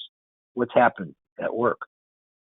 And your staff says, well, my doctor got a laser 2 years ago. And he goes, bingo. But if you've been wearing laser safety glasses that are wavelength specific, so your diode laser safety glasses cannot be used for your Nd:EG. Your erbium safety glasses cannot be used for your Nd:EG. Wavelength specific eyewear is worn by the doctor, staff, and patient. And you make sure they all have them on before you start that laser. This is what some of the eyewear looks like. And it's all wavelength specific. The wavelengths written on your glasses. Loops, eyewear for these actually go over reading glasses. They make a smaller pair for if you want to just wear those. And then you have things like innovative optics that will actually slip inside your glasses. These are Designs for Vision, which I just found out Designs for Vision is no longer making laser safety glasses for Nd:EG. But again, you could see this is what you need to look at. 940 to 1070. Perfect. Nd:EG's covered. So let's go over some of the protocols and periodontal procedures that you really want to learn. So what do we do in perio? We do a lot of stuff in perio. We treat periodontitis, but that's a small part of what we do nowadays. Okay, with soft tissue management over the last 25 years, the perio portion of patients' problems have gone way down. less people are smoking, more people are paying attention to home care, and more dental offices are maintaining these patients very well, which is excellent. However, peri-implantitis is spiking. It's spiking. I mean, we're seeing, there's probably 2.5 million implants placed a year. At least 1 million of them are having problems a year. These are, known facts. Anywhere from 40, to 45% of implants in the world are starting to have problems with peri-implantitis. Very important to diagnose it early and treat it early, because bone regeneration around implants is much harder than around teeth. We also do a lot of crown lengthening, frenectomies, we deepthelialize flaps, we detoxify root surfaces, we disinfect extraction sockets, incorporate osteotomies, and take care of any other type of bone problems we have. For example, I just had a case on Thursday where a guy had a big bony exostosis, they had a big ulcer over it. I'm thinking probably bisphosphonate necrosis. We removed the exostosis with a chisel tip of a laser. Again, you're not burning bone. And so erbium mag is good for bisphosphonate necrosis cases. I'm not sure we sent it in for biopsy. We'll find out. Either it's bisphosphonate necrosis or it's cancer. And I've seen quite a few cancers, unfortunately. Let's talk about periodontal disease itself. It's multifactorial, as you all know. Bacteria, the biofilm is a problem. Inflammation is a huge problem. Now recognize that it causes changes in your whole body through C-reactive protein. You could have vessel problems. You could have heart attacks, strokes, now even linked to dementia and things like that.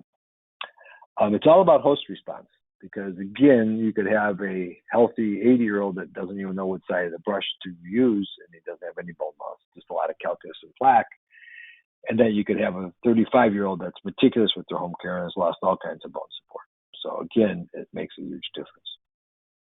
Occlusal trauma. I always get a kick out of people trying to grow bone on teeth that are loose. That's an orthopedic surgeon tell you to walk on the leg and it's going to heal. Of course, the bones have to be immobilized. So do teeth. Teeth have to be immobilized so the bone can, get close and regenerate the periodontal ligament structure. So tooth mobility and occlusal trauma are really important. Tooth anatomy and position. People who can't maintain things. Same thing with implants. People who can't maintain things are having big issues with medical status. A lot of problems with medical status. And I'm not just saying medical, healthy people, diabetics. But I'm also talking about all the different drugs they take. Are they on immunosuppressive drugs? Does that make a difference? I mean, are they on drugs that decrease the calcium in their body? I mean, all things. You notice I put patient compliance last, because everybody always says, well, their home care is not good. Probably not. It's not the only thing that determines periodontal disease. There's a whole list of things above that makes a big difference, because even if the patient compliance is meticulous and their host response is bad, they're going to have a problem. That's really important to understand. So it needs to be attacked multifactorially, and we're going to talk about that. So this is a random case of periodontal disease. It's an old set of x-rays when we used to take film. But you could see the loss of bone support. This is why I put it in. Again, when we used to get the case coming in, we used to have to take the x-rays, treat the cases, and return them. And now these cases are being managed really well, and they come in for what I call prescription surgery. Treat this lower left area. This is a case where I wanted to show you how fast periodontal disease can come in. I mean, because you can see the furcation start to get involved. So really, again, treat it early. Here's another case where the dentist sent the patient not here, but 2 years later to look like this. And so I took a Panorex because it's always easier to show patients on a Panorex, and this is what it looked like. But there's something weird, because if you go back here, you can see some widened periodontal ligament spaces. I don't know how clear it comes through, but you can come here and see very wide periodontal ligament spaces. And a lot of bone loss real quickly. And the home care is not that bad. So you look for a systemic possible problem. And the problem I asked the patient is, have you ever had a parathyroid problem? because parathyroids control calcium metabolism. And she looked at me and said, how would you ever know that? And I said, by the amount of bone loss you have and the widening ligaments around the teeth. And she said, 2 years ago, I was diagnosed as having a parathyroid adenoma. I said, would you check that out? She went to the physician, and the physician said the same thing. How would a dentist ever pick that up? And she did have a parathyroid adenoma, and she had to have it removed. But you can't treat these cases without understanding the bottom, what the medical problem behind it. If you treat these cases with a laser, they're not going to respond. You're still going to have problems. You're going to have loss of teeth and continue. I mean, she did lose these teeth, and then we replaced some teeth and we put implants in some other areas. We had to refix all the upper implants. There's a lot of things we had to do to make this case right, but you have to take care of the medical problem first. So again, it's multifactorial. Here's another case. Guy came in, and he was in my office 2 or 3 years prior to this without all these problems, and now he came in this way, and I just looked at him and said, wow. And guess what? One, we said patient compliance. This guy never followed through. So you give the best treatment plans. You want the best for these patients, but they have to want it too. Understand that. They need to want it almost more than you need to want it. So let's talk about periodontitis. In health, you have a bone, you have periodontal ligament fibers, you have epithelial attachment, you have a sulcus. And as long as this stays intact, you have your periodontal complex intact. But however, when bacteria sits there and inflammatory products start breaking apart, it breaks apart, it goes into the sulcus, breaks apart the epithelial attachment, and then starts attacking the periodontal ligament and bone. So now we have a periodontitis. And notice here where the fibers are, because when we get to implants, you're not going to see fibers perpendicular to the implant. You're going to see them more parallel, which makes it a whole different animal. That's why peri-implant disease goes that much quicker. So periodontal disease is a complex disease, red flamed in tissues sometimes, because sometimes they're heavy smokers. They have very fibrous tissue. Bacteria is usually black pigmented. You say usually because some people will argue that, well, that's in vitro, but not in vivo. We don't know for sure. But it is a complex disease, and there's a lot of factors, such as genetic susceptibility and systemic disease. So again, let's look at the risk factors, and the host response or your genome marker is most important, and then poor oral home care, diabetes, smoking, genetics, occlusion, poor nutrition, and obesity. We see that in so many people. Stress, immune deficiency, whether the patient has immune deficiency or it's drug-induced immune deficiency, depending on what it is, and then inflammation. And these are not in any order. So it starts with full mouth probing. If you don't like the probe, then you need to use a probing software. But you need to understand what you're dealing with, and it all has to be documented so you know what's happening. If you look at historically, periodontal disease has been treated since the 40s, and it's always been about the removal of disease epithelial lining. Well, that's what the laser does. It removes the disease epithelial lining. Removal of infective organisms. Again, we have the NDA. It does that. Reducing occlusal trauma and stable fibrin clot. We've never been able to create a stable fibrin clot. With what? How do you create a clot? By putting pressure on it? And now the NDA can do that.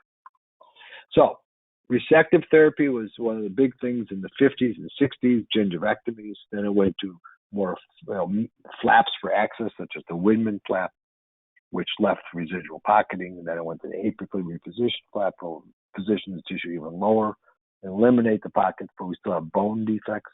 So let's just reshape the bone. Now we got rid of some of the bone. We lowered the tissue. You have long, sensitive teeth. Perfect. Patients hate it. They get 2 meals inside their teeth every time they eat. Their teeth are extremely sensitive. So we modified that. We had the modified Widman. We brought it down a little, took away some of the pockets. It was a little bit better. And then the ENAP. Now, the ENAP is an interesting procedure because it was the excisional new attachment procedure by Ray Yuck. Now, we're going to go over that in a minute. And remember the acronym, ENAP, ENAP. It was used in single-ridged teeth, basically to prevent recession, basically to decrease the ugly aesthetics, but still have access to the problem. Then now we use all kinds of regeneration, whether a lot of people are using PRF now. That's like the hot term, guided tissue regeneration, M-to-gain, membranes, et cetera, et cetera. But there's a bunch of lasers out now. And there's different procedures depending on the manufacturer of the laser and the trademark. There's LANAP, deep pocket therapy, WPT, FAST, and twin light, which are used for photona, all different trademark procedures. But again, the main thing is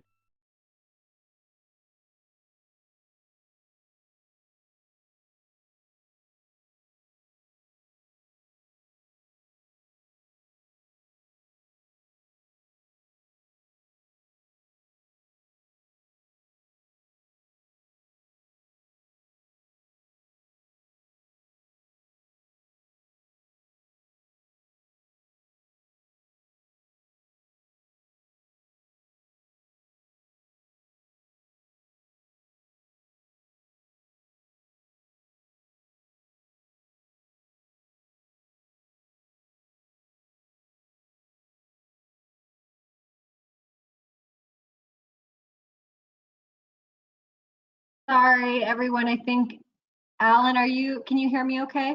Are you all good?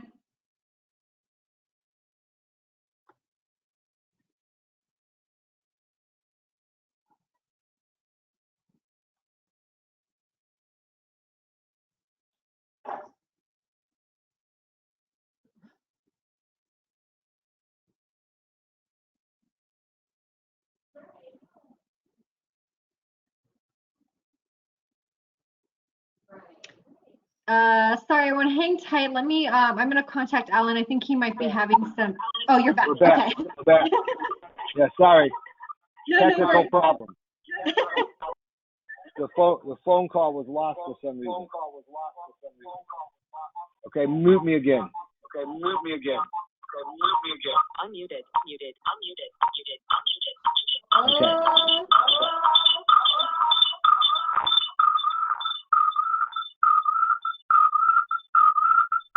That's not good. Okay. Okay, can everybody hear me now? Yeah, but Alan, you're getting feedback. Okay, how's that? Oh, there we go. Much better. Sorry about that, everyone. First time that happened. All the webinars I've given, the first time that ever happened. The phone call actually dropped. That was the problem. Oh yeah, no worries. Okay. Anyway, so let's go. This is where we end. This is where we're going next. Okay. So basically, we're talking about regeneration therapy. So years ago, we used to lay a flat. And we would clean out the debris around the tooth, but also clean the defect out. And then parabolic architecture said we would reshape the bone. And then we would decrease the tissue down to that level, which left long and sightly teeth. And then came bone grafting with barrier membranes. And what it was doing is we removed the epithelium by making a cut. And then the membrane was to prevent the epithelium from overgrowing. So now we use lasers to remove epithelium from connective tissue. And we're de-epithelializing the tissue back so the epithelium doesn't grow over. And if you need the bone graft, you can. The bone graft would be the advanced course. But basically, it's doing almost guided tissue regeneration. And that's the beauty of lasers, because the lasers are the one thing that will remove epithelium from connective tissue 100% of the time. Where a blade, you don't have no clue where you're cutting. So in the ENAP procedure, that's what we were doing. We're moving epithelium from connective tissue with a blade. And you can see the blade would go down to the base of the pocket. This is the part that was thrown away. But because we didn't reduce bone levels, and because we didn't reflect the tissue past the mucogingival junction, we had no recession. We would clean out any debris in here, and then reposition with a couple sutures, and you'd get your long junctional epithelium, you had your sulcus, your epithelial attachment, and your connective tissue. An ENAP procedure. And if you look at the studies that were done in 1977, that's how far back this goes. 75 super bony pockets, 32 teeth. But you had a great amount of pocket reduction with minimal recession. If you take the E off and you put LA in front of it, this was the evolution of LANAP, or laser-assisted new attachment procedure. And the laser-assisted new attachment procedure was just basically doing this with a laser. And that's how this came to be. So over time, the surgery has changed, and now we're looking at lasers for periodontal surgery. And I've been in perio long enough to tell you this has been a huge change because periodontists were pretty closed-minded, evidence-based closed-minded. Well, if you think there's not a lot of evidence out there that's written, go on PubMed and put laser-assisted new attachment procedure, put in erbium YAG lasers and periodontal treatment, put ND YAG lasers and periodontal treatment, and you'll get a ton of research articles about this. So if you think there's no evidence, think again. Look at it a little closer. And we do a lot of this with the advanced course. We'll go over a ton of literature with you. So we go down here and, WPT, wavelength specific periodontal therapy, is what we used to call it. Okay. We used to call it in conjunction with photoacoustic technology. Those are the two that we used to use at Fatona. We're now calling it twin light because you have two different lights. You have an ND YAG and an erbium YAG. And that's what we call perio treatment and twin light periimplantitis treatment.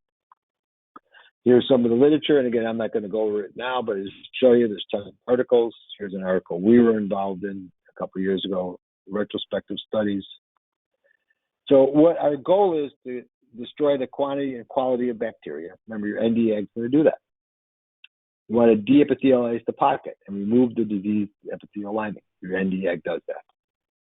You want to penetrate into cementum and gingiva to kill bacteria. Erbium YAG does that really well. The World Workshop at the AAP showed that endotoxins, which are the gram-negative cell walls of bacteria, embed into the root surfaces. However, erbium YAG lasers remove those. Interesting. All the way back in 1990, it showed that. And we want to minimize damage to the healthy tissues, because if we minimize damage to the healthy tissues, which means minimal reflection back past the mucogingival junction, what's going to happen? It's going to repair quicker. The less damage you do, the less pain patients have, the less swelling patients have. It's going to regenerate quicker. So we want to stimulate regeneration. We want new cementum, we want cementum-mediated PDL, and we want PDL fibers attaching into that new cementum. We'd rather have regeneration rather than repair. How do we do this? Now we're going to go over to the meat and potatoes of this. So whether you do full mouth treatment or completed in 1 or 2 visits, what makes a difference for me is how many teeth they have. If they have 6 teeth on the upper and 8 teeth on the lower, I'll do the full mouth. If they have 16 teeth on the right side, 16 teeth on the left side, I'm going to do half mouth at a time because I'm going to allow them to chew on the other side. And doing a half mouth of periodontal surgery with a laser is not quicker than flap surgery. In fact, it's a little harder because it's harder to see and it's minimally invasive. So you need to have magnification. Any of you who are doing periodontal surgery without magnification are not doing a service to the patient. In fact, it's a huge disservice because a laser is not a magic wand. You could wave a laser all you want inside of a pocket, and it's not going to cause the disease to go away. You need to know what you're doing. You need to have specific guidelines to know what you're doing. Okay. So, full mouth treatment, limited number of teeth. Half mouth if they have full arch. Systemic antibiotics for 1 week. No need for pre-treatment scaling, because if you do pre-treatment scaling to an end point, guess what? There's no inflammation. What does an ND YAG work on? Inflammation. So the sticking point here is insurance companies. Insurance companies want 6 or 8 weeks after scaling. Where's the pocket charts? We want to see what happened after scaling the implant. So this is going to be a sticking point for a lot of you. It's a paradigm shift, and insurance companies don't understand that. And then you use an ND YAG to deepithelialize and disinfect, and then we're going to use ND YAG to create a fiber clot. We're going to do ultrasonic instrumentation of the root surface, whether it's a piezo or a cavitron, your choice, whatever works best in your hands. We use ND YAG laser to create a clot. You're going to check the occlusion over and over and over before surgery, during surgery, after surgery, 2 weeks after surgery, 6 weeks after surgery. And you may have to splint, you may have to do occlusal guards, whatever you need to do, or if you're a specialist, you may have to send it out to restorative dentists to do that, which I do. So let's look at what happened when we took the laser into the mouth and took the ENAP procedure with a laser. We took 6 pairs of single-ridded teeth, with moderate advanced chronic perio, and all teeth were lid planed with ultrasonic and hand scalers. And on each pair of teeth, the inner pocket lining was removed with an ND egg, and the second time to seal the pocket. In between there, the teeth were cleaned, were scaled. And what they showed back, in 2007 and repeated in 2012, we got new cement and a new connective tissue in the specimens. This is what started laser perio, okay? Because it showed a difference from the controls. So let's talk about our dual wavelength or twin light, okay? Twin light therapy. And we're going to talk about 4 to 7 millimeter pockets. We're not talking about deep pockets because guess what? That's the advanced course. You need to start at the beginning. Be brilliant on the basics. So we're using an ND egg. We're going to remove the sulcular epithelium. We're going to take the epithelium off the connective tissue. We're going to use an erbium twice, once to remove the calculus, second time to remove the smear layer. In between there, you can use ultrasonic instruments, and then you're going to seal the pocket with an ND egg. So this is what it looks like. You're going to use a 100 microsecond pulse. Again, this is the same laser, same fiber that you have. It's just a different handle. And you use 3.5 to 4 watts. Now, if we never used a laser before, an ND egg, you're going to use it at 2 to 3 watts. And you can move the power up as necessary as you look at the tissue. This is all going to be looking at the tissue. We don't, at Fotona, suggest you use pulses. We don't check it. We don't check anything except watching how the tissue responds. Because I don't care what you say, if you don't watch how the tissue responds, remember, you're the operator. The tissue may be inflamed and cut a lot quicker, or may cut a lot slower if it's fibrous. You're going to keep it at 20 hertz, and the exposure time is going to be 10 to 30 seconds per tooth. That's per tooth, not per side, not mesial, not distal, and that's just a guideline. And again, we're not going to use a joule counter. We're going to look at the tissue. Look at the tissue. So remember, there's an affinity for hemoglobin. So the more inflamed the tissue is, the faster it's going to cut. You're not going to remove all the granulation tissue because that's going to be the fiber, the stuff that keeps the tissue from shrinking and causing a lot of recession. You're not going past the mucogingival junction. And understand you're getting some photobiomodulation. So it's going to remove all the epithelium as shown by different studies. And it's going to remove the disease lining. It's going to provide good hemostasis so you can see down into that pocket. Again, you need good loops. It's going to define the tissue margin before you get in there with ultrasonic instruments. Because the tissue releases, the tension releases the tissue. And it's going to separate epithelium from connective tissue selectively. So it's not going to burn all the connective tissue unless you have the settings too long or if you're in there too long. So this is where you're going to start. If you never used a laser, you're going to start at 2.5 watts and move up. MSP mode. The black here is a counter. Turn it off. Otherwise, your laser stops working. If it's an older light walker, you won't even know it. It just shuts off. The newer ones actually have a little chime. So this is your first pass. The first pass is basically going to go in there. These are the settings. Okay. Oh, a second minute. The ND eggs are going to be used first. You're going to go in there and probe down to the bone level. Do I numb the patient? I always numb the patient.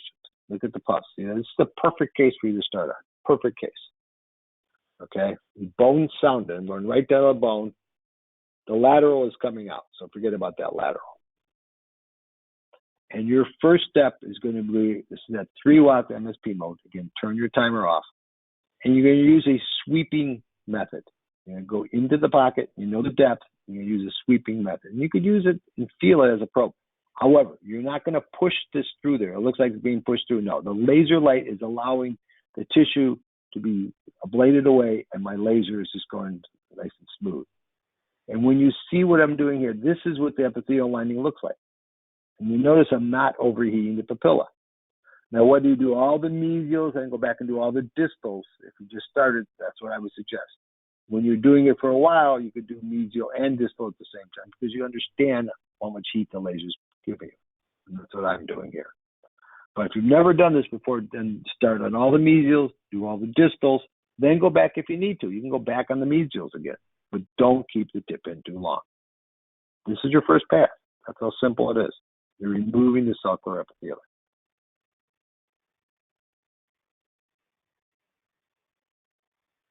Okay, now your second pass is going to be erbium debridement. And with your erbium debridement, you're going to use an end cutting tip at this time.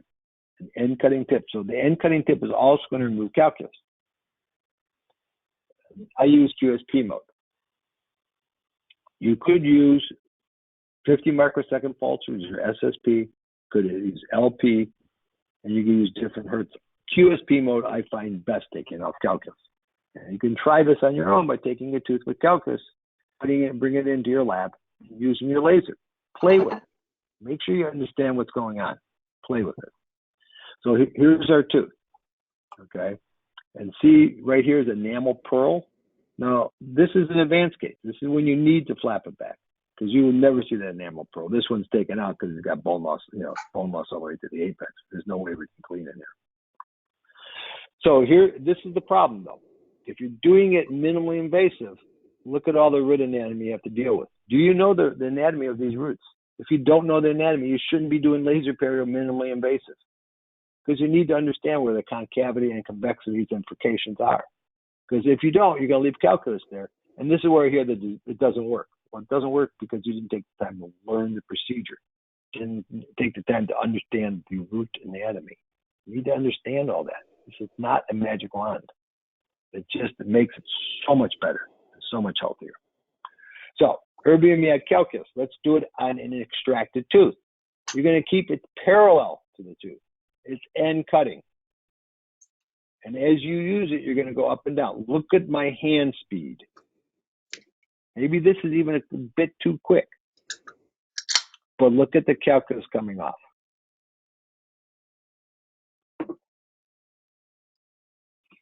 Okay? It's coming right off. Okay, now as we clean it, you go and see the frication. Okay, you go in there. That's really important, okay? Now I'm going into frication. Now you can't do that in a regular tooth.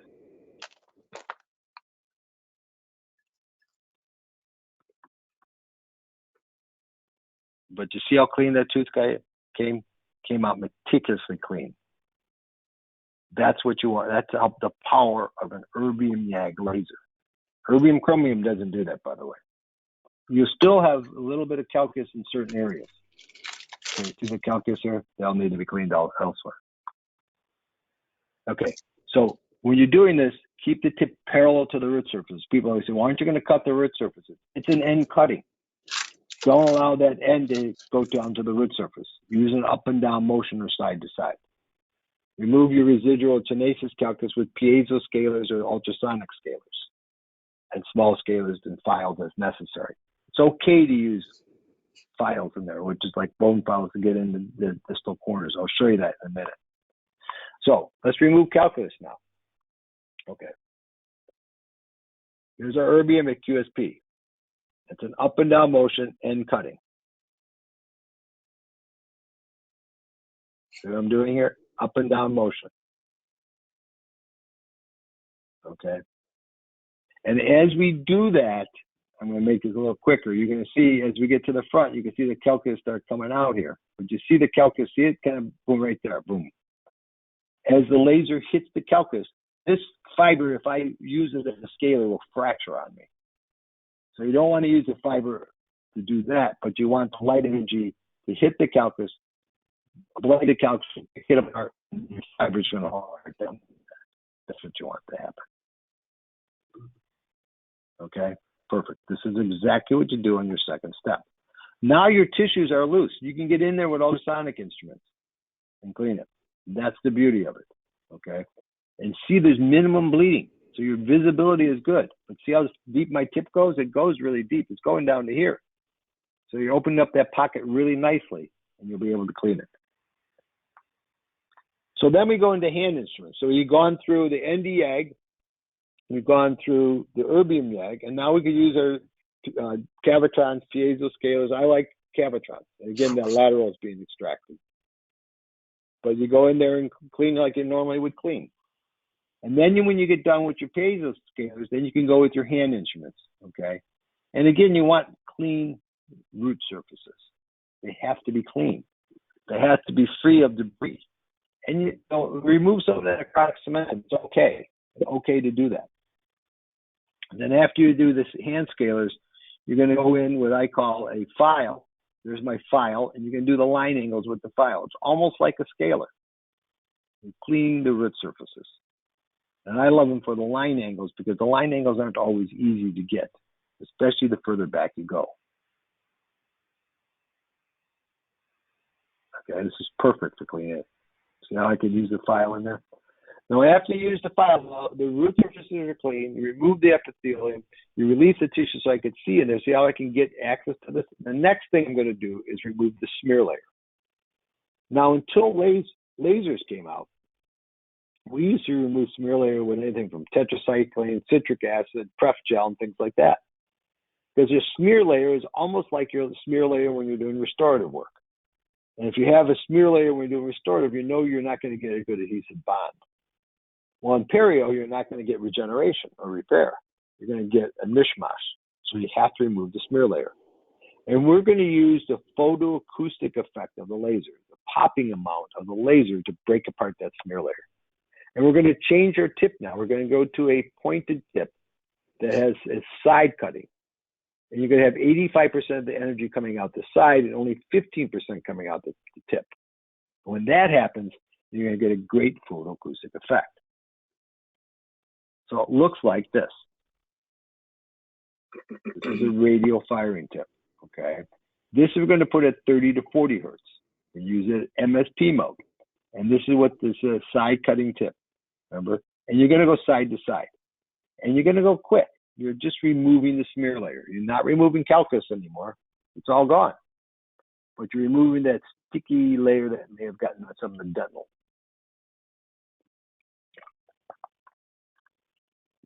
And you go side to side. I love this tip. This is one of my favorite things because after this, what you're going to do, that's not what I want to do. Hold on. After this, what you're going to do is you're going to go in and then you're going to blow air in here.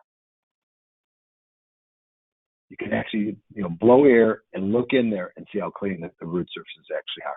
And if you see calculus, then you go back with your ultrasonics, back with your hand instruments, and back with your removing the smear layer, and then you can go into coagulation. But this is how simple it should be. Minimally invasive. We took out the lateral. Now the next thing is we're going to create a fibrin clot. And with the fibrin clot, we're going to use the ND-YAG at 650 microseconds. This is why we went over this physics. 650 microseconds is 6.5 times longer than 100 microseconds. And you're going to use it at 3.5 to 4 watts. You are not going to go over 4 watts. Again, you will not go over 4 watts. You will not go over 20 hertz. Leave it at this. It will do a great job in coagulation. If you do more than 4 watts, you will liquefy the tissue. And you're going to, when it says 10 to 30 seconds per tooth, you're going to go a lot quicker than that. And I'll show you how quick you're going to do, but it's going to create a clot. VLP mode, 650 microseconds, 3.5 watts, 20 hertz. Turn the timer off. You're going to use an endo explorer or something to penetrate the PDL layer so you can get bleeding. If you have no bleeding in the pocket, you don't continue because now you're going to burn the pocket. You need blood to coagulate. And sometimes it's very minimally bleeding, so you've got to create bleeding. Use your endo explorer. You can use your erbium YAG fiber and put holes in the bone and decorticate, whatever. Then you're going to take the laser at the base of the pocket turn the laser on, and as you pull it out, you're going to see some bubbling, and the blood's going to turn from red to dark red. If it turns black, you burn the blood. Red to dark red or magenta. The fibrin's going to seal the pocket, creates a lattice for reattachment. If you're doing bone grafting, which we'll show you in the advanced course, you're going to do it after the NDA. They're going to reapproximate the tissue with pressure and then seal with periacryl. So this is what the NDAG looks like. BLP mode, 3.5 watts. There's my Endo Explorer creating bleeding. And it's quick. I mean, I just need bleeding. I don't need gushing blood. I just need bleeding in the pocket so I can coagulate. In fact, you're going to see on the mesial the molar, it starts to bleed too much, and we'll have to coagulate it twice. So this is what you do. You take the laser, you go to the base of the pocket, you turn the laser on, and as you pull it out, that's it. Turn magenta. And you see how fast I go. Again, this is a quick procedure. Okay? You're not removing the sulcus epithelium, you're just coagulating blood. And somebody's with a Q-tip following me. You're not going to suction this, you'll suction the clot right out. And this is when you got to tell your staff to put away the suction because they're going to want to continue the suction. Just take a Q-tip and put pressure on. Now watch this socket. I'm going to stop this video here because I want you to see your fibrin clot. See that? As it comes up, there's your fibrin clot. That's what you're going to create. Okay, if that's black, you've just burned the bone. And with a Q-tip, I was saying you approximate tissue gently, leave a space for regeneration. If you plaster against the tooth, there's no space for regeneration. Regeneration is all about creating space. It's all about creating space. So after that, you're going to put periacryl on. And periacryl is I use as the tube glue. And after you do your surgery, it's not the same case, but when you do surgery, this is what it should look like. And this is how you put your periacryl on. Okay? Just flow it on. That's how simple it is. Okay? And as you're doing that, you're sealing the tissue in there. And then whether you want to put packing on or not doesn't make a difference. I feel comfortable sealing the tissue because as soon as somebody eats something on this side, even though you tell them not to, it's going to get caught between the soft tissue and the tooth. So let's talk about what to expect. Minimum pain or swelling, no persistent bleeding, resolution of inflammation almost starts immediately. Your fluorous changes when they're biologically tolerated. The tissue is pink and tight. Bone changes don't occur for at least 6 months. For people who say to me, "Oh, look how much bone I got in a month," it's impossible. Because you're putting bone grafts in there, and if they're a demineralized bone, even a mineralized bone, you don't see bone regeneration. Now, if you put an radiopaque bone such as bios in there, of course you're going to see the bone looks like it's filled. It's radiopaque, but you won't see bone regeneration for at least 6 months. So before and after, you see the defect here, you see a defect 6 months later, a big improvement. Here's another bunch of defects around all these teeth, and you see it's starting to regenerate. Again, it's only 6 months to go, out. Here's another defect that was quite severe. We removed the calx all with a laser, minimally invasive. You're not going to get bone to here, but this all regenerated back where it's supposed to. Here's a case we're thinking of taking the tooth out. It looks like an endoperineal defect. It was hopeless, and the guy talked me into doing it. And 9 months later, it's almost all healed. It's almost all shrunk back. You can't probe it at all. Another case, and sorry this is so blurry, it was a very big gagger, but you can see the vertebral bone loss, and you can see 9 months later, look at that. It looks like it's all back. Again, minimally invasive. Furcation problem, you can see the furcation, and 9 months later, the furcation's closed. Another case of distal defect here, and the generation here.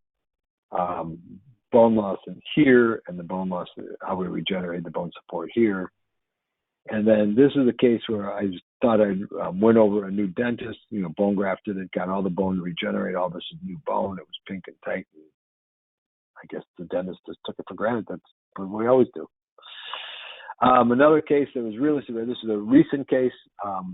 Guy came in, I was ready to cut the bridge. He was, I think, 82 years old. I said, "We really need to cut the bridge. Please, can you save it?" I said, "We'll try." Bone grafted it. we got a really nice result 10 months later. Well, quite surprised, but because this is hard to instrument. I mean, all these frications and stuff. This was a mini flap. I will teach you that in the advanced course. In the advanced cases, we do mini flaps. We usually flap buckle and or lingual and show you how to do that. But it grew back real nicely. The patient was very happy. Obviously, he didn't lose his bridge. And this is one of my favorite cases because a year later, we got this much regeneration. The tooth is solid. It doesn't probe. The tissue is pink and tight. My question is always, do you go back in and retreat this case? No, there's no pocketing. Tissue is pink and tight. Tooth is stable. There's no pre-early drainage. Don't touch it. If it starts giving you a problem, then treat it. But right now, it's stable. And if it stays stable, it can stay like that for years. So, post-op, no probing for at least 6 months. No subgingival scaling for at least 6 to 9 months. So this is really important. I have to tell the dentist to do this because the hygienists need to know that they can't go in and probe very vigorously. They'll go right through this immature tissue, creating tracks for bacteria to follow. So really important. You need to check the occlusion. Just because you change the occlusion, guess what? As the tissue resolution comes, as the inflammation comes down and the ligament tightens up, the teeth are going to go move a little bit. And when they move a little bit, they may be an occlusive trauma again. So really important to check that. Patient impact, increased intraoperative comfort, patient comfort. There's very few needs for sutures. I always tell the patients you may have 1 or 2 sutures, but usually not many at all. They're fine with that. Patient anxiety is way lower. Post-ops, remarkably unremarkable. There's really, I can't remember a patient that came in and said, well, I had a post-op infection or I had a bleeding afterwards. It just doesn't happen. It just doesn't happen.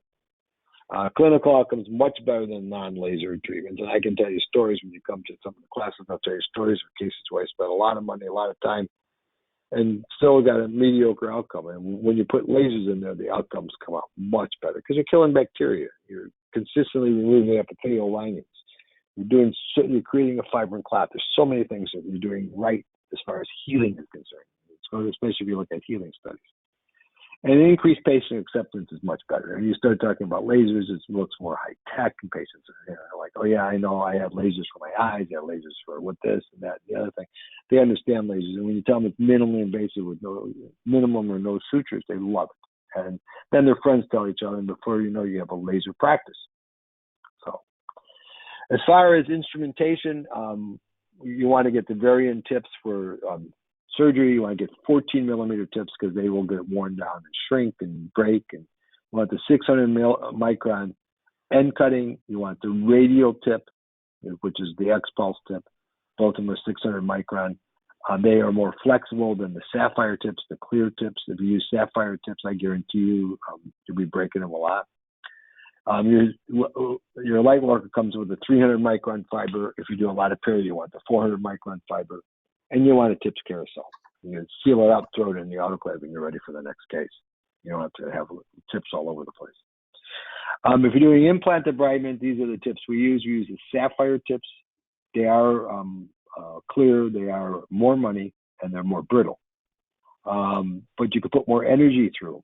That's an important part. And they're fatter. 1,300 microns, almost twice the size of the variant tip. And we use titanium brushes. We use a combination of both of these for implant debridement. The radial tip is pointed. 85% of the energy comes off the side. Only 15% comes off the tip. And this is what it looks like. You put it.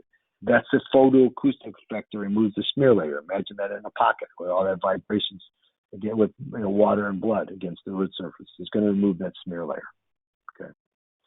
And it comes from the PIPS technology that you're going to learn next with Val. Sweeps, some of your lasers are ASP powered. Sweeps has not been proven to be good for perio treatment because sweeps is good for hard walls. We have one soft wall usually, which is the periodontal pocket, not bouncing off and modifying the wavelength. As far as bone grafting, and we'll go over this in the advanced course, we use micro bone grafters with micro carriers and pluggers that are 1 millimeter up to 3 millimeters in wide. We use real small curettes. We use that bone file I was telling you about. Cavitrons. We use diamond tipped and smooth surface cavitrons. This is the sweeps tips. Again, we don't use sweeps very often. We use it for extraction sockets. We use it for implant osteotomies, but we don't use it in perio, and it does not work well in cleaning implants. And that's what we're still working on. We still don't know where it's going to be used. Tipless on top, tipped on the bottom, periacral. Different ways of putting on, whether a brush or a pipette, and then your Q-tip with Vaseline to prevent sticking everywhere. The tipless, the straight handpiece, which is great. It's a mirrorless handpiece. That's what I meant to say, not tipless, but a mirrorless handpiece. It works really good in the anterior aesthetics. I would highly, highly, highly recommend it. And then when we're doing grafts, we use microsurgical blades. They're real small blades, and they're really nice to get in there. We never do grafts, laying a flat, doing a split thickness dissection flap with a laser. It's not precise enough. We use small tissue for instance. We use tunnel graft instruments, we use pinhole instruments, and we use different kinds of suture. Again, and then we have a spinning mirror for the posterior ears, especially. A spinning mirror is nice because it spins and it doesn't collect water, and you can see what you're doing. So those are some of the armamentarium. Again, we'll go over that when we come to class. A lot more to go over than in 2 hours. I can barely scratch the surface. So in the final couple minutes, I want to go over periimplantitis. A lot of the stuff I already taught you is applied to periimplantitis. We never thought we would see this with an implant with calculus on it. If you go back in the 80s and 90s, implants were the panacea. They were the thing that was going to change dentistry. They have changed dentistry forever. And they also gave us peri-implant disease, which is a man-made disease. I always say if we never put implants in, you never have peri-implantitis. So that's the man-made disease. We have caused a disease that we need to take care of, and it's almost an epidemic. And the problem is recognizing the disease, recognizing the bone loss, and being treated early. Because once it gets too severe, we have a problem. So a patient comes in and says, my implant's loose, and you go in there and you press on the implant, and you take the implant out, and you say, really? Well, guess what? Way too late. Way too late. Okay. But then you see this every day. It doesn't look bad, but it probes and there's frustrating, and you open it up and it looks like this. This is not a routine defect. This is not easy to treat. The chances of growing bone in this defect are very slim. And you'll maybe get some bone growth, but you're not going to get all the bone. We're going to take off all the threads. How are you going to treat the lingual aspect of this? Or even if it doesn't have the lingual aspect, how are you going to treat as it goes towards the lingual? Well, guess what? Tipless handpiece is not going to do it. Got to use a tip handpiece. You have to flap these cases. You have to flap them. Anybody says you don't need to flap them, it's ridiculous. Don't flap them, treat them, and they'll keep on coming back. And once you touch this case, it's your case forever, even if you didn't place the implant. I'm going to tell you that over and over. If you don't think you could adequately treat these cases, then don't touch them. They're yours forever. Because the patient can come back and say, it's still draining pus, it's still tender. It looks awful. It feels awful. And it comes back. I've had that happen. I'll be honest. In the early days, I didn't flap the cases. I flapped every single case. How are you going to clean all those threads? How are you going to clean the second, third, and fourth thread? You have a end-cutting laser, a side-cutting laser in there. It's not going to do squat. I'll tell you that right now. Don't bounce off. And I'm going to show you that in a minute.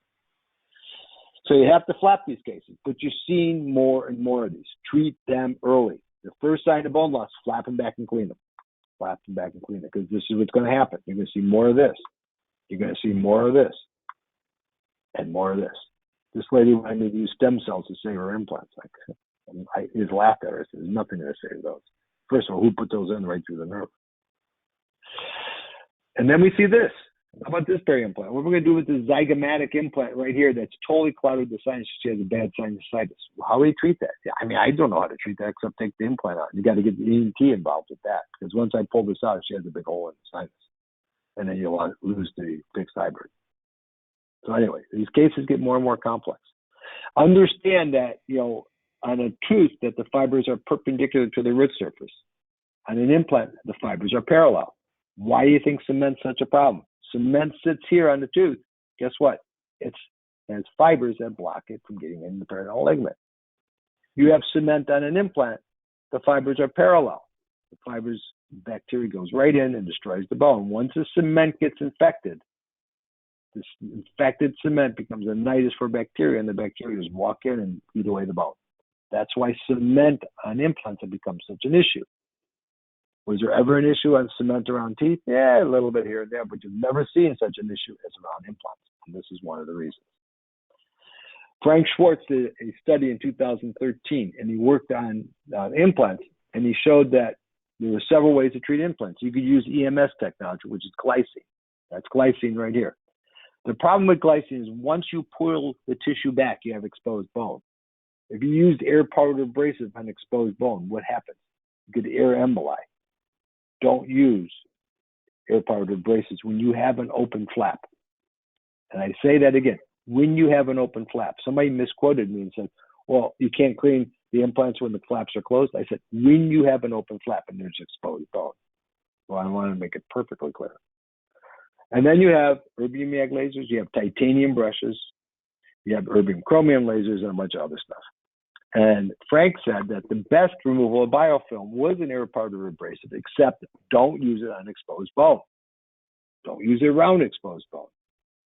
Use an erbium YAG laser. That was the next best thing to take off the calculus and the smear layer and the biofilm. And the next one was the titanium brush. So with that being said, let's look at how lasers are different on titanium. So I did this in one of my opportunities. Okay, I heated up a diode. Remember, diodes don't cut unless you heat them. And the implant got beat hot. I mean, if I touched the implant, it would burn my fingers. And you could see how hot it is because it's burning paper. Remember, diodes, it doesn't make a difference what color or anything. It's just heat. It's a hot paper clip or a hot knife. So it just heats. Okay. So don't use a diode. In fact, if you heat the implant long enough, it can reverse torque it in 20 minutes. This is an Nd:YAG. What did I say about Nd:YAG and pigment? It loves pigment. What is an implant? Pigment. What is it doing to the implant? At 2 watts, it sparks. At 3 watts, there's more sparks, and you see the metal starting to melt. Okay? And I don't care if you have it perpendicular or parallel, it still sparks. You can see this. It's almost parallel, it's still sparking, and it's melting the implant. Melting the implant. Do not use Nd:YAGs on implants. Look at the erbium. The reflective properties of an erbium YAG laser. The water particles are exploding on the implant surface and cleaning it, okay, which appears safer. So we're using reflection, and lasers are effective at removing granulation tissue and decontamination of threads. There was a study a couple of years ago on beagle dogs. They took a brand new Tyounite implant out of the box, did one side with lasers, the other side was untouched. They put it in beagle dogs, and what they found out that at 50 millijoules, the Tyounite surface was not removed. 100 millijoules, the surface was removed, and at 200, the Tyounite surface was melted. But the bone integration for both irradiated and non-irradiated surfaces was the same. Remember I said they irradiated half the surface and half the surface was brand new out of the box. 50 millijoules is the ideal setting for this study. Conclusion, 50 millijoules didn't increase the temperature. The critical temperature is 47 degrees centigrade. Didn't impede that. It didn't impede bone formation. So bone formed on both sides of these implants. Interesting. Very important study, which shows that when you modify the implant surface, it doesn't modify the integration unless you melt the surface. Another study that was done in 2018 showed the decontamination of implant surface by erbium YAG laser beams. And it showed a brand new implant surface compared to irradiated implant surface. And again, a brand new implant surface compared to irradiated. You can see very little changes with an erbium YAG laser. They concluded that 50 millijoules at SSP mode, remember what that is? It's 100 microseconds, 30 hertz, sapphire tip. They used 8 millimeters long. We use sapphire tips that are 12 millimeters long. It's a 1,300 millimeter cylinder, not the conical, tapered ones, but the cylinders. 6 of air, 4 of water, multiple passes. That means 3 and 4 passes going down each thread. Non-contact, detoxifies implant surfaces, won't increase the temperature, and won't impede bone formation. Really important. So that's what we use. 50 millijoules SSP mode, 30 hertz. Okay. This shows that the heat generated with or without refrigeration is not high enough to compromise the integrity of the implant, and critical temperatures of a threshold of 47 degrees is not exceeded. So, erbium reactive laser, 30 millijoules, 30 hertz with water spray is a novel modality. So, this is what happens when you use Nd:YAG, and this is not my case. This is never attempt this. And I'm going to walk you through this really quickly. There's the PHAST training. We're going to use an Nd:YAG. Look at what starts to happen the second you even get towards the heating cap. You're sparking and arcing and melting. But more importantly, look what happens a while back later. Look at what happens to this heating cap. It's destroyed. Destroyed. So never do that. So how do we treat this? To make this compatible, we're going to take a laser. And with our laser, you're going to go thread by thread. And when you're done, you're going to have an implant surface that is clean. See the demarcation here? How did I clean it? You cannot use ultrasonics. Ultrasonics will throw titanium ions everywhere. You cannot use air particle abrasives. You can't use scalers, titanium tip, plastic tip, I don't care what you use. Erbium lasers with the water particles exploding are the only thing that will clean this well. It gets into all those micro surfaces that are so great for bone, not so great for calculus. So this is what our problem is. Look at this calculus. Are you going to do this without a flap? Really? You think the side cutting laser is going to take off all this? Good luck. And after you go back 3 and 4 times, lay the flap. Always need the flap. So how do we treat these? We treat them by multiple. These are our tips again. 1300 micron is the 8 millimeter tip. And you're going to go thread by thread by thread. Okay, this is my hand speed, thread by, and this is in my hand. And then we're gonna, by the time we get done, okay, I want you to see this implant. You can see the difference, the demarcation. But look how much time it expired, 3.44 minutes. And I've done 1/6 of the implant. So these cases take time. This is not something you're gonna rush through, and this is not something you're gonna say, well, I'll do this peri-implantitis case, it'll take me 20 minutes. 1/6 of the implant in 4 minutes. Really. And it's not even that clean yet. That's how time consuming this is. Calculus sticks on implant surfaces much harder than it does on tooth surfaces. Also, how are you going to clean these threads without laying a flap? I went thread by thread by thread. You can't use something that's a side cutter and just put it inside the pocket. That's a fallacy. That's a corporation telling you that use my tip, it works great. It doesn't work so great. If you like redoing cases at no charge for the patient, be my guest. I've done enough of these. I've probably done probably 1,500 to 2,000 of these, so I can tell you how these work. Again, flap side by side by side. Right, thread by thread by thread. And this is when we used to use variant tips. We changed the tip to give more energy. Here's another case. This is how long I've been doing implants. This is a titanium press fit implant. Here's the calculus. Watch when my tip hits the calculus. Okay. The laser. And the laser will clean the calculus right off. What I want you to see when I'm done is how clean that implant surface is. Look at that. It's like pristine out of the box. Nothing else can clean the implant that well. Erbium reactive lasers do it without heating the bone. And for those of you who think Nd:YAGs work great and is going to get rid of the calculus, first of all, it's not going to get rid of the calculus, but it also heats the implant, and about 2 weeks later, the implant will come out because you just overheated so much the bones burned. And I hear that over and over from people. Oh, I used an Nd:YAG, and I was surprised 2 or 3 days later the implant got loose. Of course it did. You can't overheat the bone. We knew that when we're putting implants in. So retained cement. Cement falls right off with the erbium reactive. And this is typical of retained cement. This is 8 years after the crown was placed. 8 years. And the cement has to get bacteria in it. And it's sterile when you first put the cement in, but then after that, it gets contaminated. There's another one. There's calculus under there. Okay. How are you going to remove that? You have to flap the case. Okay. Side cutting lasers aren't going to do it. Even cavitrons. You're not going to use a cavitron or anything on there to clean that out. So two more cases. We have a perio case. Here's a case here, and I'll kind of walk you through this real quickly because this is a lady that forgot to know how to brush. The scalp is so tenacious it can't come off. You can see how I put my probe on. So what we had to do? We had to use erbium rayag lasers to even to clean the locator abutment before we even flap the case.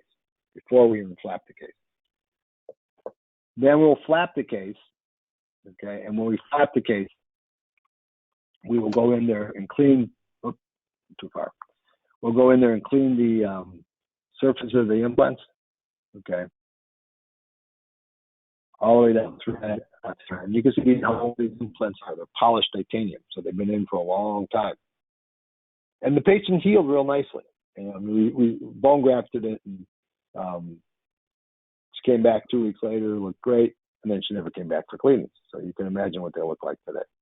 Just imagine. Probably right where they were before. Another case, this is why fixed hybrids are not the panacea that we thought they were. This is a case that's been in 6 years. This is typical what I see. Patients come in and say, I'm having problems. I had all my teeth out. I had these implants. I thought I was done for life. They're not done for life. They're not done for life.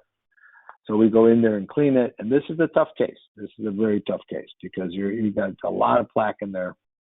You got a lot of stuff going on. Look at the plaque under these fixed hybrids. They're almost gross. I mean, you pop the screws out, and the screws are even grosser than the fixed hybrid is. So you wonder why these people have problems. And then we go in there and we'll bite the implants. We'll use sticky bone, bone graft areas, and we'll go over all this in advanced course in detail. We'll use PRF membranes, and we'll bone graft, and we'll use other membranes. We'll try to regenerate the bone. And you go from here, and 6 months later, we're getting a tremendous amount of bone regrowth around 5 of the implants, not so much on the 6th one. You can retreat this, or you can also section it off. Luckily, it's the end implant. But again, very hard to grow bone around implants. Catch it early. I'm going to bypass this case. So anyway, before and afters in closing, we see a lot of bone regrowth. This is where we started. The implant was kind of doomed. We went in there and cleaned it out and bone grafted it.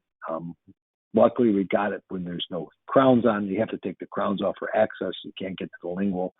A lot of times the bone loss will only be on the facial surface, which is excellent. Here's another case where we had steep vertical bone loss. We were able to get in there, debride it, got the bone to regenerate nicely. Another case where we went in and debrided the implant, and we got some regeneration here. Still, we didn't get total regeneration. Soft tissue level is here.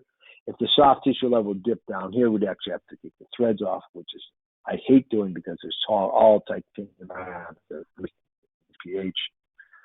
Another case where we got significant bone growth 9 months later, again, significant bone growth. A case where we had steep vertical bone loss, we got significant resolution. In this case, I just show you a case where we had balls with rubber O-rings. We got significant bone growth here. Again, a lot of times it's buccal loss and not lingual loss. You can see how much buccal loss is there. Always take a CAT scan with an axial view so you know what you're treating. Here's before, after, and 1 year later, you see the bone regeneration. Again, deep vertical bone loss or regeneration here. This is a really nice result. You had to take the crown off to access this. A lot of bone regeneration here, but you can see we have a lot of successful cases where we get bone regeneration, over and over and over again, before and afters.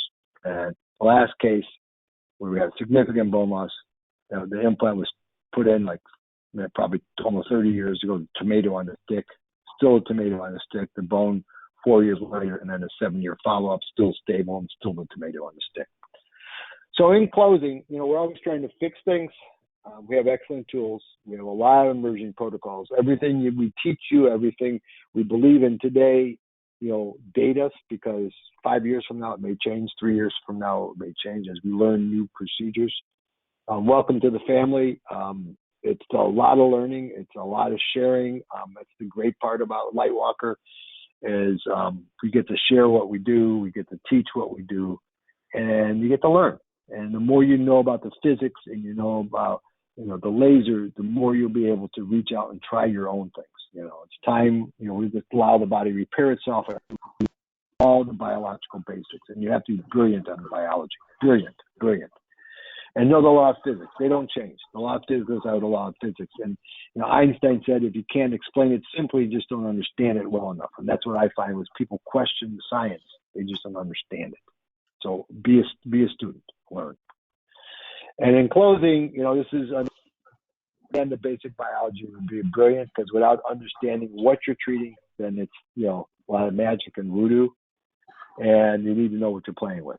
Thank you for your attention, and hopefully we meet face to face sometime and we're able to conduct our lectures like we should conduct our lectures, so I can see your faces and answer the questions. But until then, good luck. If you have questions, please ask. Thank you so much, Alan. So far, no questions came over during the lecture. And we'll just kind of give it a couple minutes and see if anything comes through. But so far, nothing. But thank you for today and taking the time to present and everything. And You're yes, welcome. once we get live courses, we look forward to seeing you all in person. Absolutely. Much easier teaching when I could see your faces. Right. Thank you, everyone. Appreciate it. Thank you, Alan. Okay, and next we have Dr. Valerie Cantor. She's on the line. We're going to go ahead and switch and make her the presenter.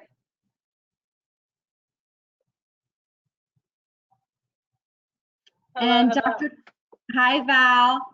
So Val is our endodontist based in Los Angeles, and she does all of our endo portions for the FAST course. She does plenty of our presentations at shows and our symposium and everything. So you're really getting a good lecturer, and she's one of our top presenters, and we get the most compliments on her lectures and presentations. So we're very excited to have Val on board with Fatona. So Val, I'll let you go ahead and take over whenever you are ready. Thank you so much. How's the sound for you? I hear you perfectly. Okay, excellent. Hello, FAST attendees. Welcome to the final section of your training. This is the endo section. I know it's Friday afternoon, so we will get through this together. Let's go ahead and get started. We're going to review a little bit of the oral systemic connection and the importance of laser activated irrigation in the practice of endodontics. This is what drove me into using the laser and why I'm so proud to be doing it to this day and excited to teach you guys about it. We're going to describe some different indications and protocols for the Lightwalker, and also discuss a little bit of what you do after the treatments to help support the healing. I know we all want to get to this result, and you will, I promise, by the end of the presentation. You guys should feel comfortable in doing endodontics with the Fatona laser, and it should be pretty easy, step 1, 2, 3. And you guys can go back on Monday, train your staff how to use this procedure. It's pretty simple. You guys are going to get this just fine. A lot of the research and things that I may talk about throughout the lecture come from these journals and these books. I highly recommend the 2 books on the left that Dr. Olivi is the chief author on. Dr. Olivi is one of our European trainers and a specialty in endodontics as well. So lasers and endodontics is going to give you everything you need to know about the different types of lasers. Specifically, he focuses a lot on the erbium YAG and how it's used in endo. And then if you're interested in doing vital pulp therapy, pulp caps, pulpotomies, things like that, I recommend you get the pediatric laser dentistry book. Even if you don't see a lot of kids, it still gives you really great guidelines as far as doing those vital pulp therapy cases. So I practice integrative endodontics, and this is an approach to endodontics that puts the patient at the center and addresses the full range of physical, emotional, mental, spiritual, and environmental influences that affect a person's health. Of course, when people come in to have a root canal procedure or a retreatment, there's a lot of trauma stored in the mouth and in that person's, spinal cord and in their brainstem. And so it's our jobs to clear the infections and also make them feel good and comfortable in the chair so that we can get past that and they can move on the healing journey. So when you have inflammation in the mouth, it creates a scar, it creates a blockage of our lymphatic flow. And this is definitely something that can lead to chronic diseases. In this study you see here on the right, they actually associated this lymphatic drainage with neurological diseases. And it was actually a way that they were treating neurological diseases was to increase that lymphatic flow. Now we have a great tool on the Photona laser, your ND-YAG and your biostimulation feature increases lymphatic flow. And we'll talk a little bit about that at the very end. But just remember, you have so many things right in front of you inside of this laser that you can help heal your patients and get rid of these stagnant areas of infection. And that's what we're going to focus on today. This picture in the middle is like this beautiful area in nature that has all this trash that's stopping off this waterway. And this is what happens when we have infection in the body. This is an example of a tooth that you can see the gutta percha down in the root tip, and then there's this black material in the lateral canal. This is necrotic tissue. And when necrotic tissue is present, these pathogens release toxins, and then those are engulfed by our leukocytes, and a whole cascade of inflammatory events occurs, and reactive oxygen species are formed. And this oxidative stress is associated with specific types of bacteria and toxins and can cause an enormous amount of havoc on the body. So when we have this increase in oxidative stress and when we have these certain, bacteria, they actually cause this increase in the cytokine storm in our body. IL-1 beta and TNF alpha get released in high quantities. Certain people release more than others. So it really can be a specific thing. And that's why some patients you see develop lesions, huge lesions, and some patients may not. And that may be because of how they express these cytokines. Now, those cytokines then stimulate our osteoblasts to then send in the signals to activate our osteoclasts, and that creates bone resorption and these periapical lesions that we see around necrotic teeth. What's great is that this study, why it did associate oxidative stress to these lesions, chronic apical periodontitis, they showed that if a successful root canal is completed properly, those oxidative stress levels in the body can drop back to normal in as little as 90 days after a root canal procedure. This tells us that we know when we're doing a root canal procedure properly on a necrotic or an inflamed tooth, we can actually have a positive effect on our patient's overall systemic health. This is why we have the laser in our practice. This is one of the key reasons that I use it, and I'm very excited to teach you guys a little bit more. So how do you know if you have a successful root canal treatment? Well, it's becoming the standard of care to start using CBCT, or cone beam CT, for diagnostics, especially for previous, root canal treatments. If a new patient comes in and you have access to a CT, and if they have multiple root canals in their mouth, I highly recommend getting a CT. We detect hidden lesions all the time, just like you see here on this canine that Dr. Kalana shared this case with me, where you can just faintly see maybe there's some breakdown in the bone around the apex. And then when you look to the CT slice, you can see there's an extremely large lesion in this area. This tells you how important it is to use this sort of technology in your practice. So if you have a laser, you need to match that with some other really key components, and one of those being that CBCT. You can find missed canals. Here, this yellow arrow is pointing to a missed MB2 canal, which is extremely common in the maxillary molars that are failing. Now, you don't always see a little dark circle there. Sometimes it is calcified. So look at the law of symmetry here and know that if that MB1 canal is shifted off to the left, as you see it is here, there's usually a missed canal there. If it's not dead, if that filled canal, that obturated area is not right in the center of the mesial-buccal root, you could have a missed canal. So look for that. As you can see in the distal buccal and the palatal, those obturated areas are centered right in the root, but the mesial-buccal, there's clearly something missing here. This is another, just diagnostic tool here in a view where you can see how close the periapical lesion is to the inferior alveolar canal in that lower left image. This is key information. So when you're deciding what is the irrigant of choice, am I going to use full strength sodium hypochlorite for this case? Maybe I'll dilute that a little bit. Maybe I'll go down to 3 or 1% sodium hypochlorite. This is how you can start utilizing these tools on a case-by-case basis. Now, when you do have these persistent lesions, I highly recommend you don't just sit around and watch them, okay? And the reason is because even in the mainstream endodontic journal, the Journal of Endodontics, there is so much information coming out about what this means. And when you have these periapical lesions, even if they're silent and they're not causing the patient any problems, we are seeing a rise in inflammatory mediators systemically in the peripheral blood. It's a direct connection. There's been tons of studies on this. There's a mechanistic link between apical lesions, periapical radiolucencies, and increased levels of CRP, IL-6, MMP, all of these things that create inflammation and destruction in the body. So I talk about all of these to motivate you to make sure you're using that laser on a daily basis. And please do not do any endodontic procedures without it now that you have access to it.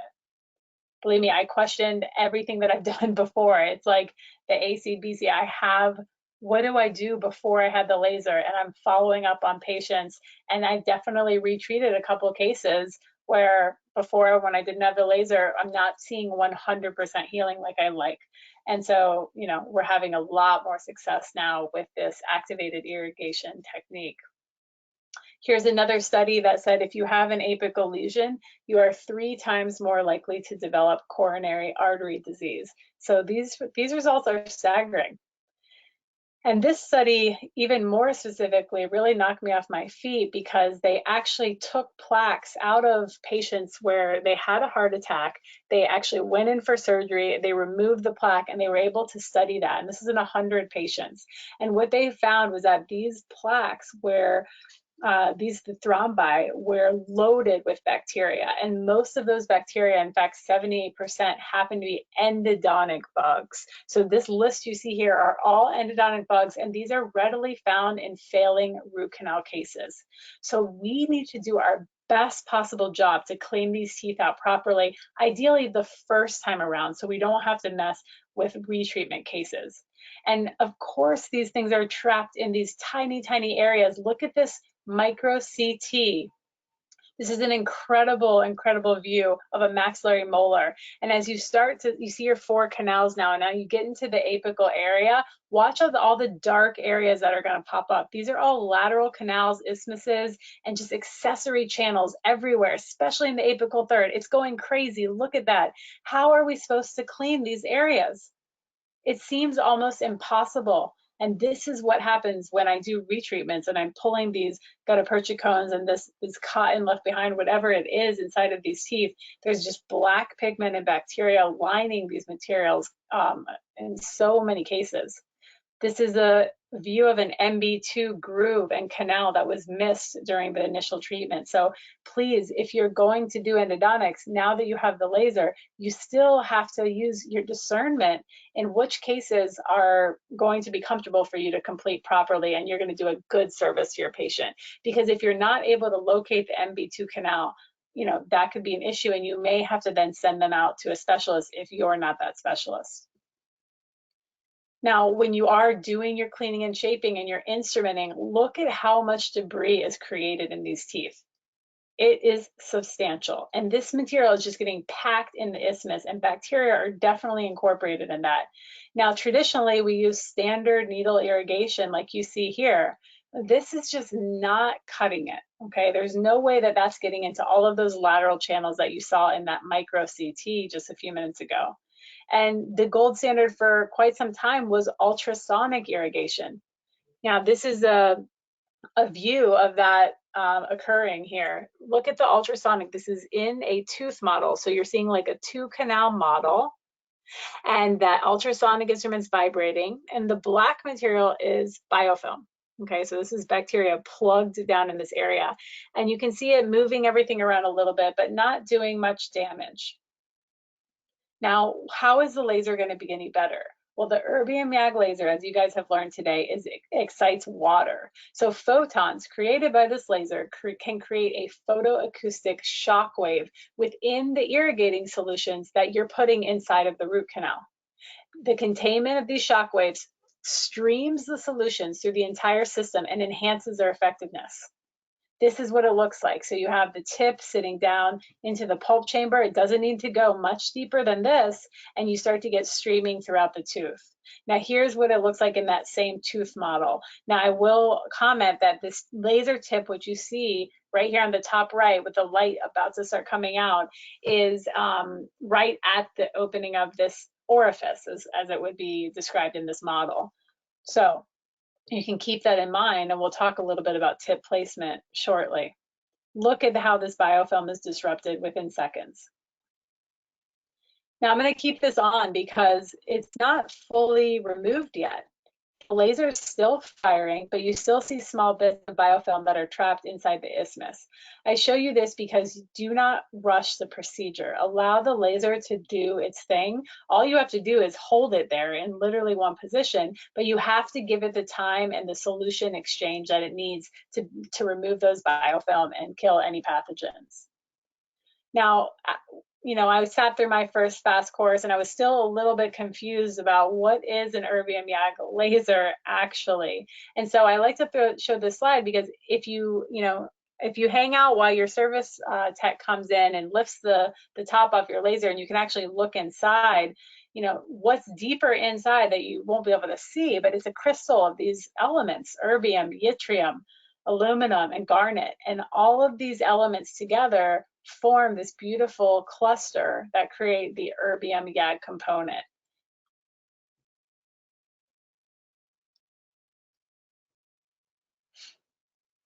So where is the erbium YAG on this wavelength absorption graph? Well, it happens to be at the peak of the blue line, which is the water absorption. This means that out of all of these lasers that are used in dentistry, the erbium YAG laser excites water the absolute most. This is when they first started using this in the root canals and really understanding what's happening here. Look at this video of this cleared tooth from Dr. Kalana's office in Montana when they were playing around on a weekend, and you can start to see these bubbles kind of going in all of these different directions. Now, this tooth was not instrumented with a file, so solutions that were placed in the pulp chamber and activated with the laser in the pulp chamber made it all the way down. Look at these bubbles forming, going in all these different directions. This is very exciting. And besides just the canals themselves, we can actually clear out the dentinal tubules. So the research is showing that now, look at this activation with PIPs. The blue dye was activated with the laser, and look how it's penetrating all the way to the CEJ in some areas. So obviously our goal is to get that whole tooth blue in these studies, and we're getting pretty close. So this is very, very exciting for the world of endodontics. This is actually what it looks like in a tooth. So when we transitioned from PIPs to sweeps, we started seeing even more energy being able to be created inside these teeth. And I'll talk to you guys about the difference of PIPs and sweeps here coming up very shortly. This is a study that we did recently at UCLA where we looked at debris removal from these tight isthmus areas after SNI, which means standard needle irrigation, versus sweeps. So if you look, the left column is the preoperative. So this is a micro CT, just like that same image video you guys saw earlier with all of those little lateral channels. These are very detailed scans, so we can pick up every little particle. So you can see the canal, and you can actually see where the tissue is because the center in the isthmus, it's like almost like a gray. It doesn't look perfectly black. Now you look in the post-instrumentation column, so you can see more black, clear black, darker channels right where those files went, but in the isthmus, it looks lighter gray. Go all the way over to your post-irrigation, and if you look on the bottom right where we did sweeps, the open area is completely black with no gray material. Now, if you're not really picking up what I'm telling you, look a little bit closer here. So the image on the left is after standard needle irrigation. You can see the black canals, but then look at all the debris that's trapped in the isthmus. And then look over to the right. It looks like a much cleaner area inside of these channels with sweeps. Dr. Demore also did some studies with this, and he looked at these teeth. You can see the cross sections looking at debris removal. And what he found was not only was the laser the most effective compared with standard needle irrigation and ultrasonics, but he specifically said that the 400 micron variant tip, which I'll show you in another slide, was the most effective. So when you're deciding what tip do I use for this, just remember the 400 micron tips have shown to have a slight advantage here. And so that's going to be our tip of choice. Now, this study specifically looked at what was the difference in debris removal before and after, and 58% with the laser, with the 400 micron tip, almost double the other categories, the non-laser categories. So very effective. So I use the laser in literally every single case I do. Every patient that comes in to my office, I'm using this laser for something. It may be as simple as a couple minutes of biostim, or it could be a very complex case where we're doing crown lengthening, gingival procedures, root canal therapy, all of the things all together in a very complex case. So just make sure it's on and it's within hand's reach for every patient that you see. So let's talk about how you can use it for photobiomodulation. The Genova extraoral biostim handpiece, which is what I love, has a centimeter spot size, so I can hit a large area at once.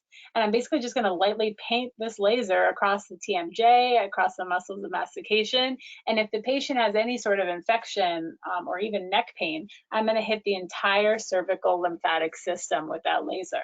These are the settings that I like to use.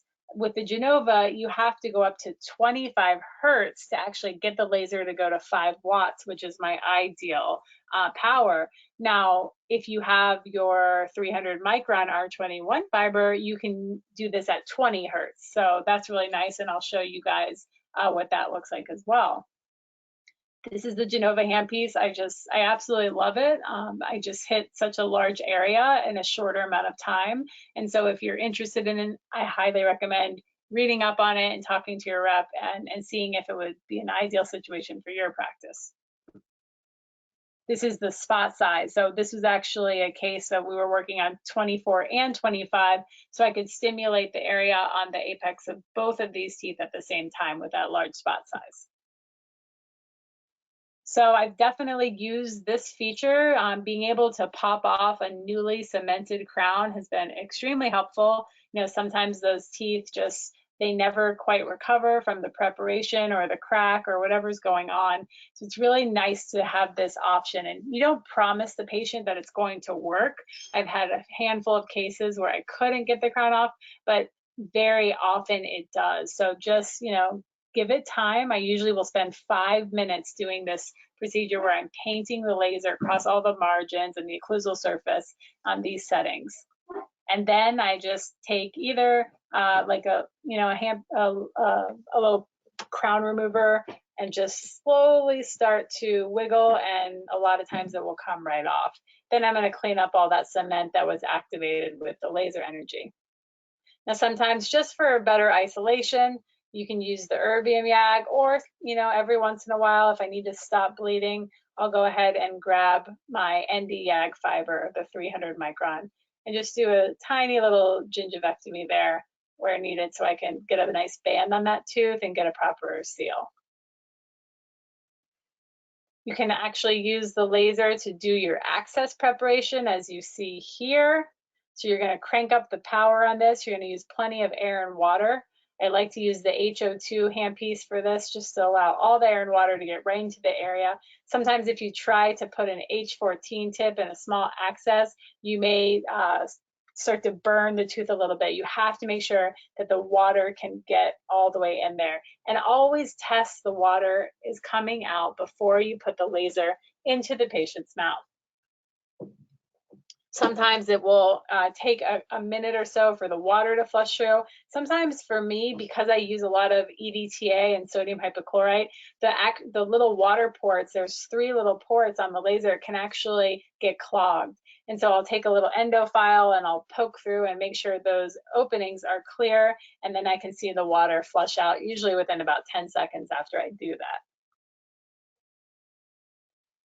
So there's a EndoLase protocol. Endo's laze is the combination of laser therapy with ozone therapy, and this has been amazing in my practice. So I've saved a lot of pulps by doing these vital pulp therapy cases and deep decay removal.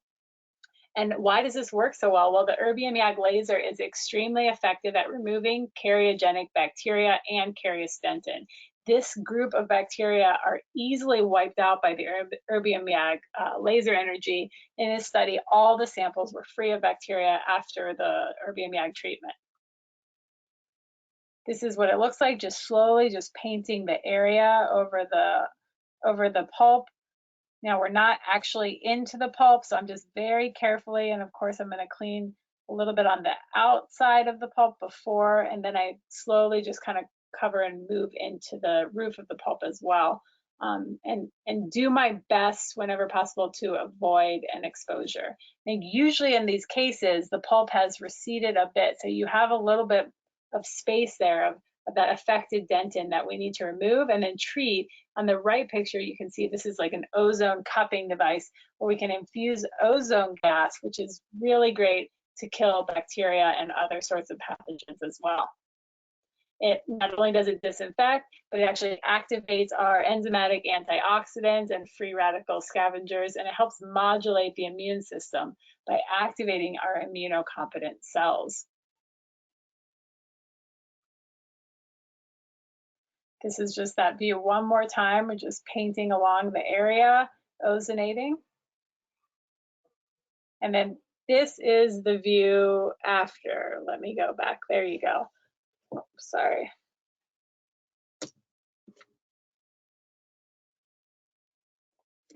You guys can watch it for a 3rd time, no big deal. It's a short video, and now it's going to show you the pre and post-op.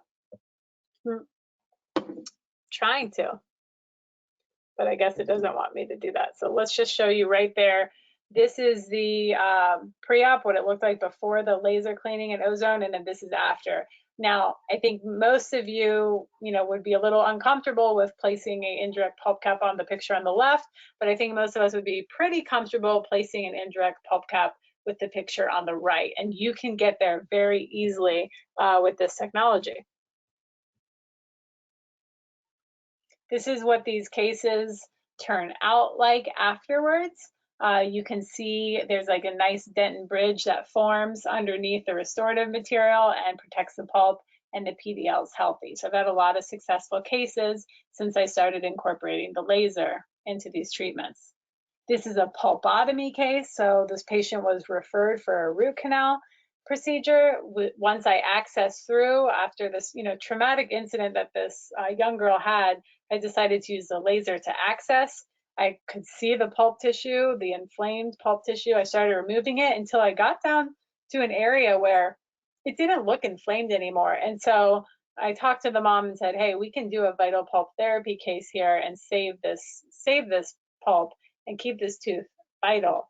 And we went ahead and did that, placed bioceramic. I did take the nerve tissue, the pulp tissue down all the way to the CEJ to prevent any discoloration for the young girl and her front tooth. This is key in my opinion.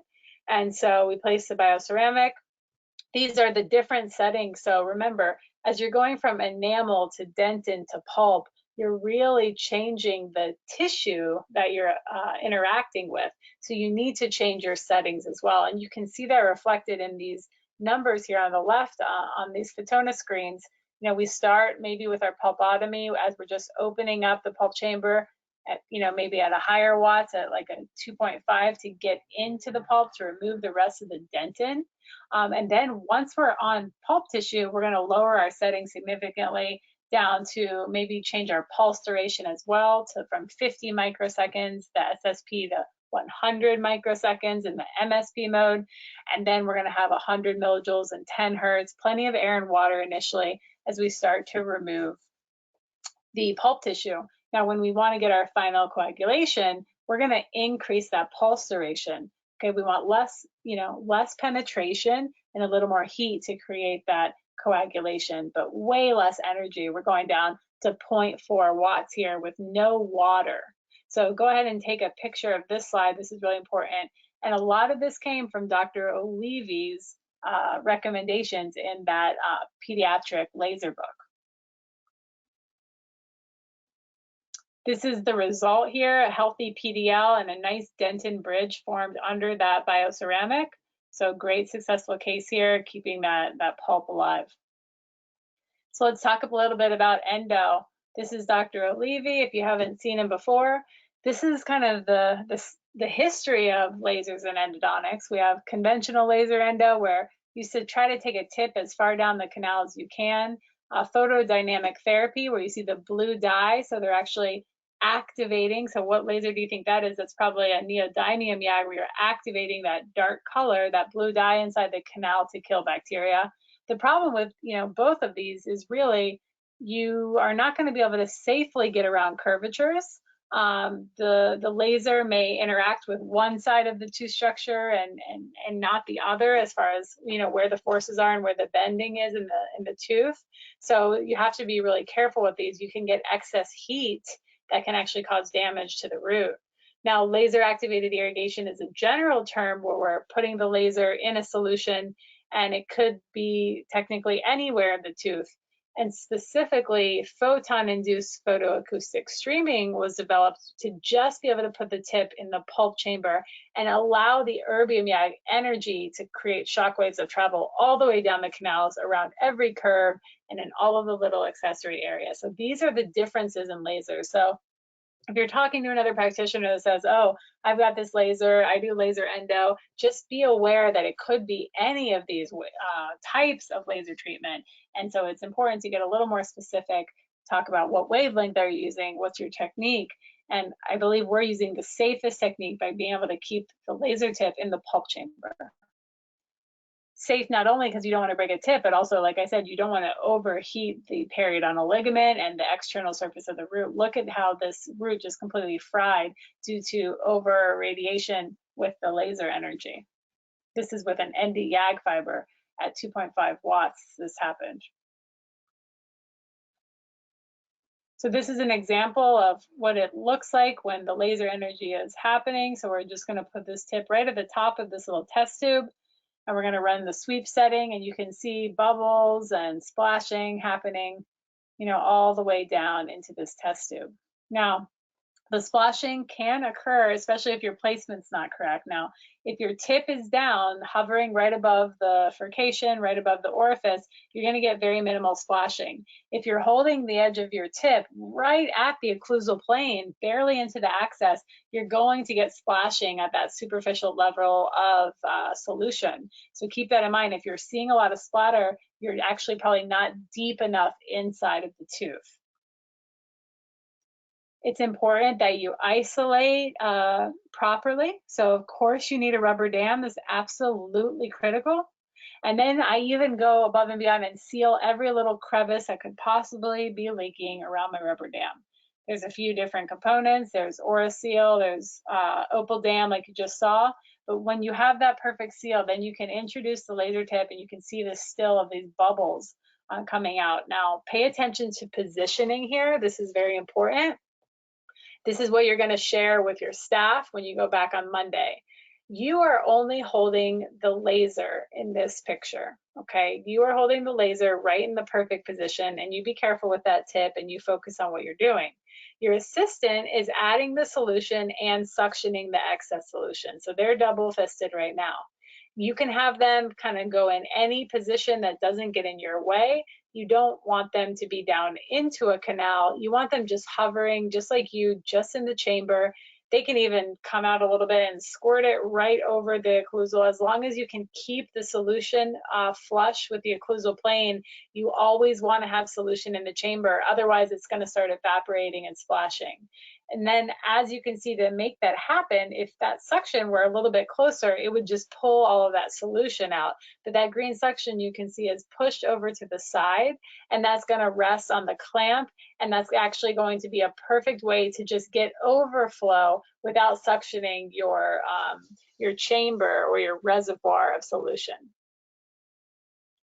This was the original settings with PIPS. PIPS is photon induce, so we're using the laser light energy to induce a photoacoustic streaming effect. So what's happening is that in that image to the right, you see this laser tip in the solution, and then as it's activated, a bubble forms. That bubble gets bigger and bigger and bigger until it can't get any bigger, and it actually implodes on itself. And on that implosion mark, you actually see a shock wave form, and that's that SW.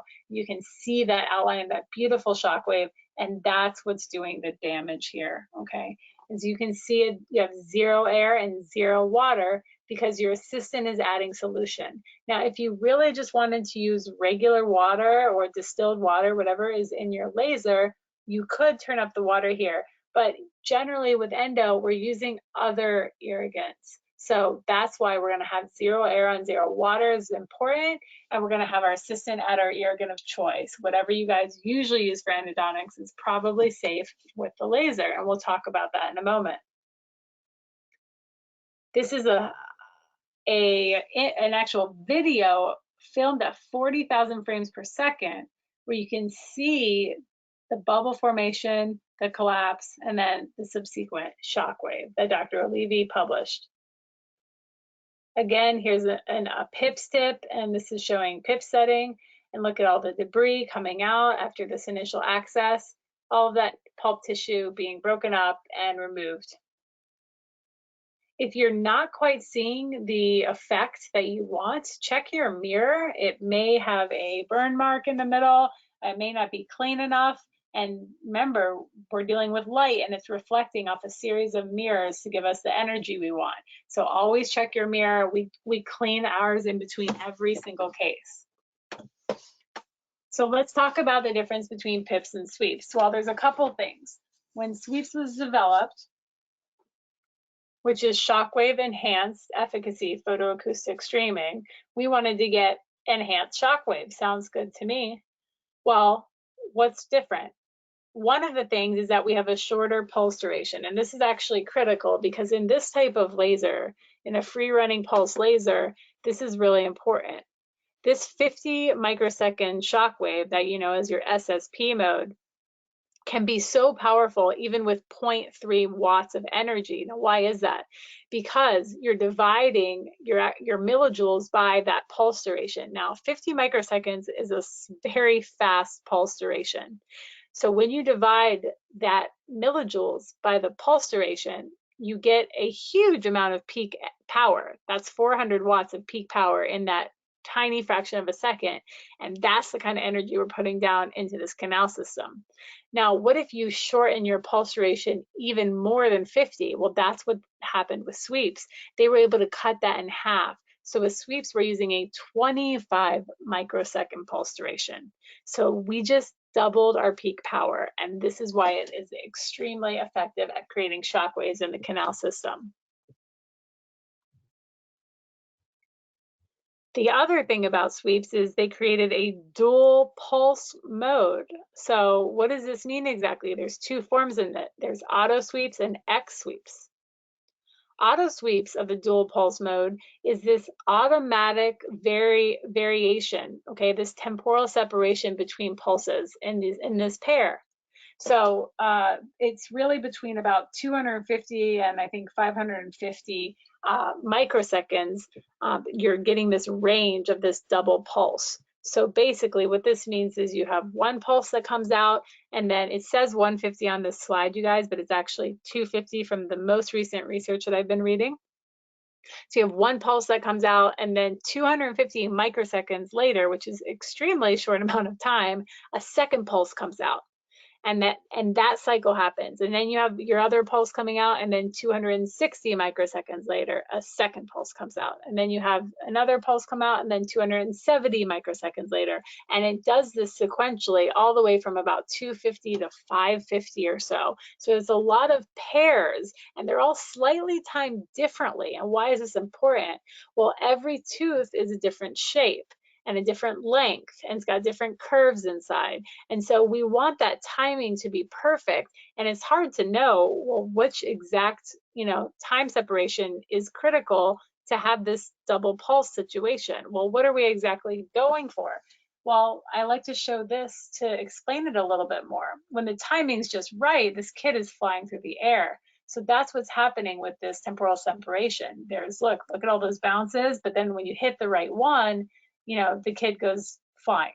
And this is equivalent to these shock waves traveling deeper down your canal system. So when the timing's just right, and so we don't know exactly which timing is right for which teeth, so auto sweeps takes care of it for us. So I highly recommend focusing on auto sweeps at the beginning of your procedure, because you're getting all of the different options. And so for sure, one of them is going to work perfectly, and it ranges through everything so fast that it's going to happen over and over again. You're going to hit that correct time sequence multiple times throughout your cleaning and shaping procedure. Of course, there's some new tip designs. We already talked about that a little bit. Those 400 micron tips are the most successful. So we'll talk about that, and here's a picture of them. On the left is your classic sweeps tip. This one I like to start with. It's short, which is very nice if you're working on like a second molar. It's also a little bit more sturdy, in my opinion, when you're trying to get this thing inside of an access. I like to use that when I'm first learning. So it may be good to have one of these, on hand, that if you or your associate is learning, you can have them use that tip first. The second tip you see is the PIPS tip. This was the classic tip that was developed and they found to be most effective at that time when they were studying it, and it was extremely effective. I mean, for 10 years, it was just phenomenal what this tip and these settings were able to do. Now, the X-Pulse tip is just a little bit different. And you can see the cladding on the tip extends all the way to the end, as opposed to being a few millimeters short. And you have your long and your short. And then, of course, you have your variant tip, which is a flat end. Now, I like this variant tip because those radial firing tips, if you just, touch them once on the furcal floor, they start to dull. And so I find it's a little bit easier to work with those flat-ended tips, the variant tips, safer in my procedures, and I can bump around a little bit more. Now, again, there's a short and a long one. There's 9 millimeters and a 14 millimeter. For those molars, you want to use the short one, because sometimes it's hard to get that 14 millimeter safely back and around the corner. I mean, the difference between a 21 and a 25 millimeter file sometimes, and you couldn't believe that 4 millimeters is all that it is, because it can feel impossible to get a 25 millimeter file sometimes in that mesiobuccal canal of that second or third molar. So I think you guys can understand why it's nice to have both of these lengths on hand. I like the long ones for like a canine. So look at this top tooth here. Let's talk about placement and tip selection. If I have a 30 millimeter canine, I'm probably going to take that long tip and I'm going to stick it down into the canal a little bit. I want to make sure that I actually get all the way to the apex with my irrigation. Now, I'm probably also going to use full strength sodium hypochlorite in that case. There's little chance for error. Now look at the other two images. There's resorption, or there's an open apex. I'm not going to use full strength sodium hypochlorite on these cases. I'm going to use maybe 0.5% or maybe 1%. It's very important that you look at this case by case and make sure you're making the right treatment decisions. On the molar, we're going to use that short tip. On that short little incisor, we're also going to use that shorter 9 millimeter tip. But you can see how you're going to change your protocols depending on the case. So it's not an all fits all, one thing fits all. And I get a lot of people saying, what are your settings? And it's like, hey, you really need to adjust depending on the case. For that canine, we're going to keep our 20 millijoules as is. And if you're talking about a molar with an open apex, I'm going to lower my energy a little bit, and I'm going to go maybe down to 10 millijoules. I'm going to go back for a second and just make sure we just talk about this slide one more time so you guys can see the difference. When you're looking at the left picture, you can see that we're on SSP mode. This is your classic PIP setting. When you're on the right, you can see we hit sweeps, okay? And now, but we're still having 20 millijoules and 15 hertz, okay? Now, I'm gonna go in a little bit more. Let's try to find where, here we go. Now, when you're doing auto sweeps, why does 20 and 15 not equal 0.3 like everything else? Well, auto sweeps, remember, is 2 pulses. So you actually add 0.3 and 0.3, and now you have 0.6. So this is why I went back. I want you guys to know that when you see that 0.6, that's okay. This is because it's calculating for your pulse pair.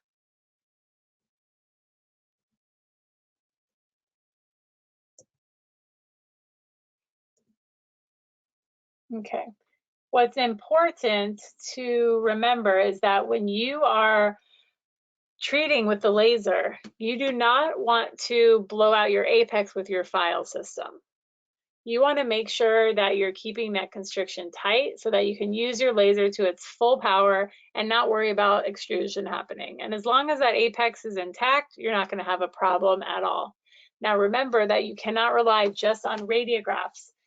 As you see in this image here, in this radiograph and the actual tooth, in the radiograph, it looks perfect, a 0.5 millimeter from the radiographic apex, but in reality, that file is sticking maybe 1-2 millimeters out of the tooth.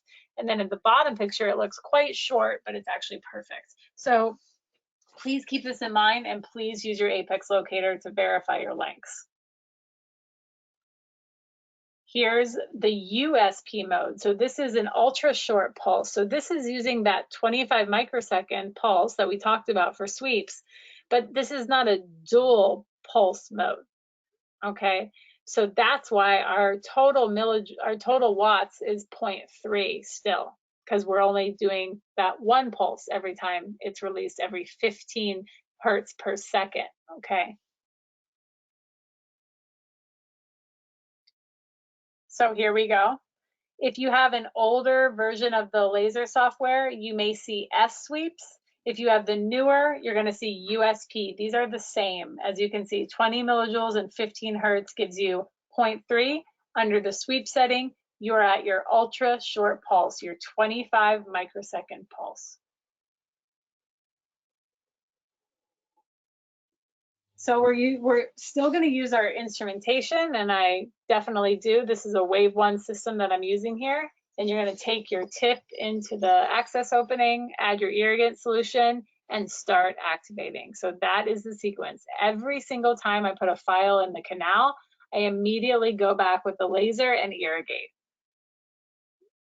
Just continuously. File, irrigate, file, irrigate. I can't tell you that you only need to irrigate for 30 seconds or 3 minutes or 30 minutes. As you're filing, you're irrigating. So everyone is different. How long does it take you to file versus how long does it take me to file? Every time that file goes in the tooth, you're creating a mass amount of debris. So you have to flush it out. So you put it in the canal, I wipe the file. If there's multi-rooted tooth that you're dealing with, I wipe the file, I go in each canal once, and then I do a round of irrigation. This is me playing around with a clear tooth. The pulp tissue's actually died, and we're activating with sodium hypochlorite. This was my first go at it, and there's just sodium hypochlorite kind of pouring everywhere around this tooth. So I'm going to report back with some cool studies, but I just wanted you to see that you can slowly dissolve this pulp tissue. All of the green that used to be above this in the canal is gone.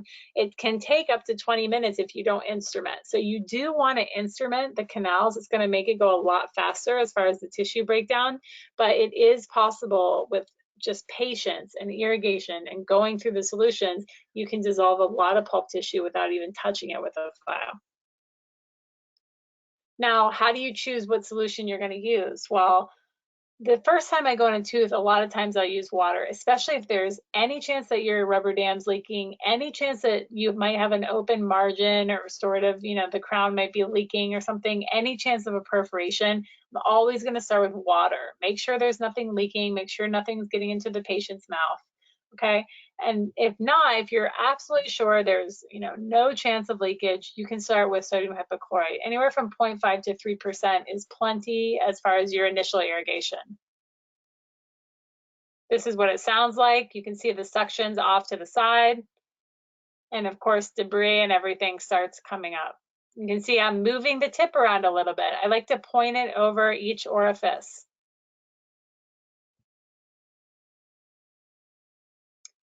Now, the only reason I pulled the tip out to show you guys is so you can kind of see the turbulence happening. If the tip is really buried in there, it looks less turbulent because it's all actually going down into the canals, but that's where you want it to go. Sometimes for the video, I like to just show you guys how active it is.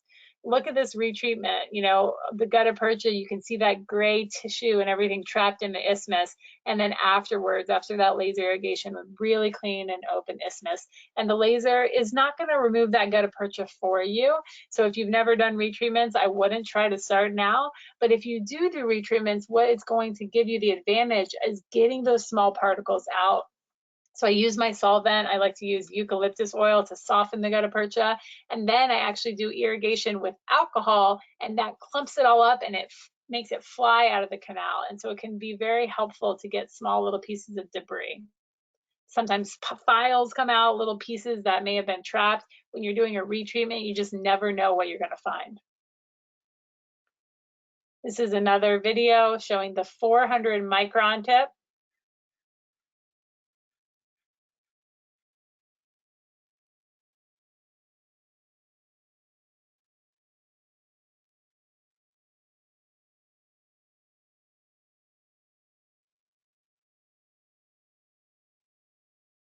So you can see all the debris just constantly getting flushed out of there, and I'm moving the tip around, put it in the mesiobuccal, put it over the mesiolingual. I'm moving it around to create this streaming effect in the solutions. What's great about this laser is you can use smaller irrigating tips and you can go in a premolar, no problem, especially if you have your 400 micron tips that we talked about. Those are super skinny and you can easily get into a small access opening. These are Navi tips. We don't use these as our regular irrigation needle, but it's great for these tiny access openings, and you can bend them. And as you can see, my assistant is actually hooked in so they can hold their position. This is a case where I have a broken down premolar, and before I built it up, I just wanted to do a little bit of irrigation, and it is possible. I mean, I have the needle irrigation going down one canal, and then I have my laser tip going down the other, and the assistant is right there to suction excess coming out. But in a case like this, when I really have a lot of work to do, I'm going to build that wall up and I'm going to create a nice enclosed space. Okay, I'm going to create an area that I can have a reservoir of solutions. This is a little glass ionomer that I just slowly built up. This is in a little bit sped up, this video, but just to show you how you can pretty easily make yourself a sealed wall. And that way you can irrigate much easier and remove the rest of the decay and do what you need to do. This is how I place the tip. This is an anterior. So sometimes I'll place the tip first and then the assistant comes in, just hooks on, starts pumping the solution. Suction goes in place. Very simple, you guys. When your assistant's just learning, you have to be on guard. Hey, don't break my tip. That's the thing. Sometimes I'll have them place their tip first. They see how that was done. If you don't really, trust their hands initially as they're learning, and just let them know, hey, these tips are a few $100 a piece, so we need to be really careful on these things. And you too, just make sure you're being very careful going in and out of the tooth. This is a shorter tip and going into the molar. I'm in, assistant comes in, suction comes in. Start pumping, start activating.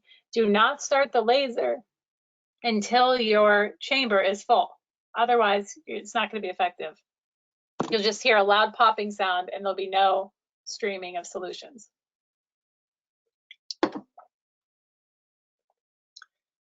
This is Dr. Olivi's recommendation for final irrigation. According to some research, it is very effective.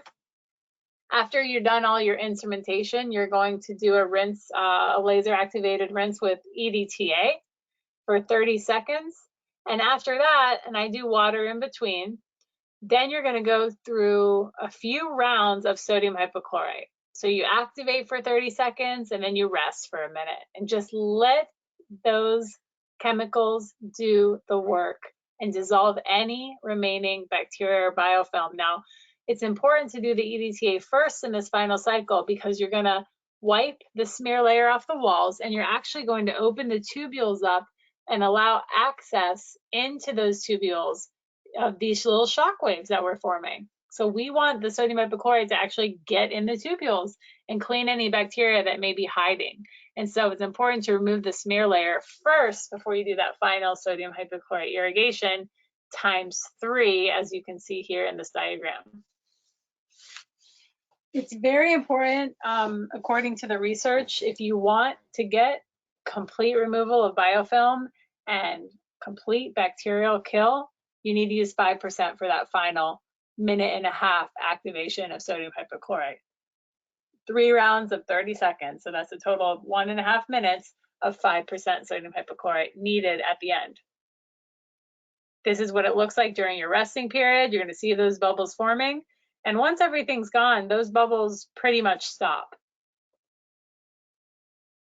Sometimes you're going to get bleeding, you know, whether you instrumented long, whatever the case may be, maybe there's some apical resorption. If I have bleeding, what I'm going to do is I'm going to lower my setting back down to my PIP setting, my SSP. Sometimes I'll even drop to 10 millijoules or even 5 millijoules. Because what do I want to do? I want to get a gentle streaming. I don't want to put a needle down the canal. I haven't done that in 5 years. I want to use the laser, but I don't need to use auto sweeps where I'm going to get these deep penetrating shock waves. I just want a gentle flush of the canal system. So I'm going to lower my PIP setting down to 5 or 10 or 20 millijoules, depending on the extent, and flush out with saline or water to get the bleeding to stop.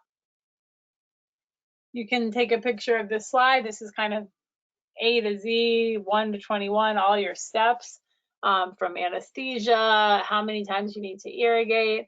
Again, part of these, you're just going to be irrigating after every single file. So that you may use a 1-file system, you may use a 10-file system. And so you're going to be irrigating a lot depending on, you know, what you're using. No matter what, the more the merrier. Irrigate, irrigate, irrigate, irrigate. The more you irrigate, the cleaner your canals, the happier you're going to be because you're going to see more sealer puffs, lateral canal filled, and more success.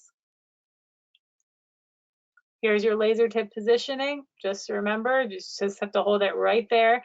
You can drop in the orifice a tiny bit if you have like a really long tooth, for example, but you don't need to, especially if the tooth is short. Here are your tips again. I like the tips on the right, those variant tips in the 400 micron size.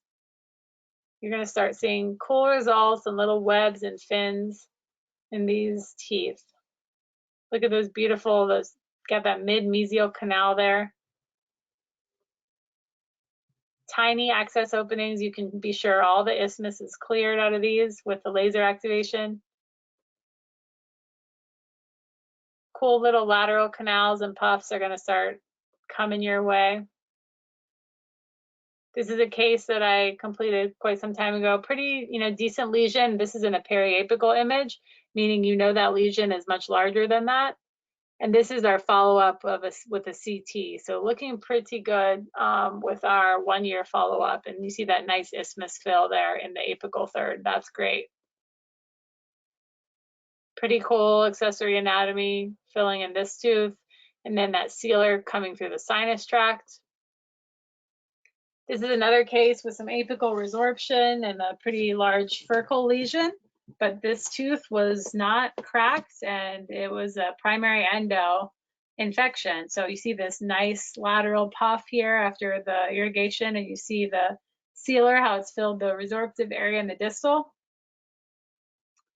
So what's beautiful about the laser is I'm gonna be able to treat that perio lesion as well after my endo. So when that case was finished, we used the erbium laser to disinfect the pocket.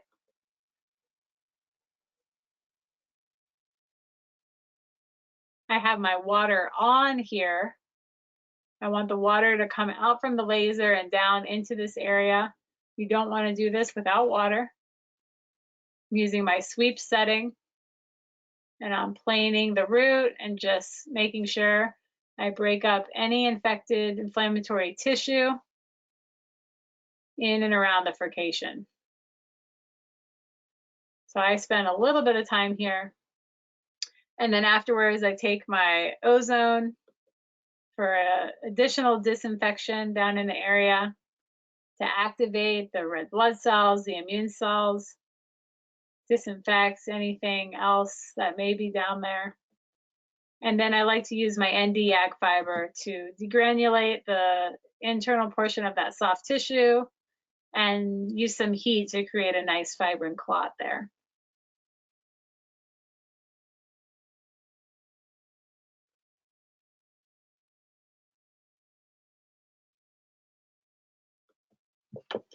And then again, after every single procedure, I highly recommend photobiomodulation. This is a great paper that you can find for free online, Developments in Low-Level Laser Treatment for Therapy for Dentistry. Look it up. And you just treat that area with 2 watts intraorally. If you have the R21, you just paint it over the root. Make sure you get the apical area.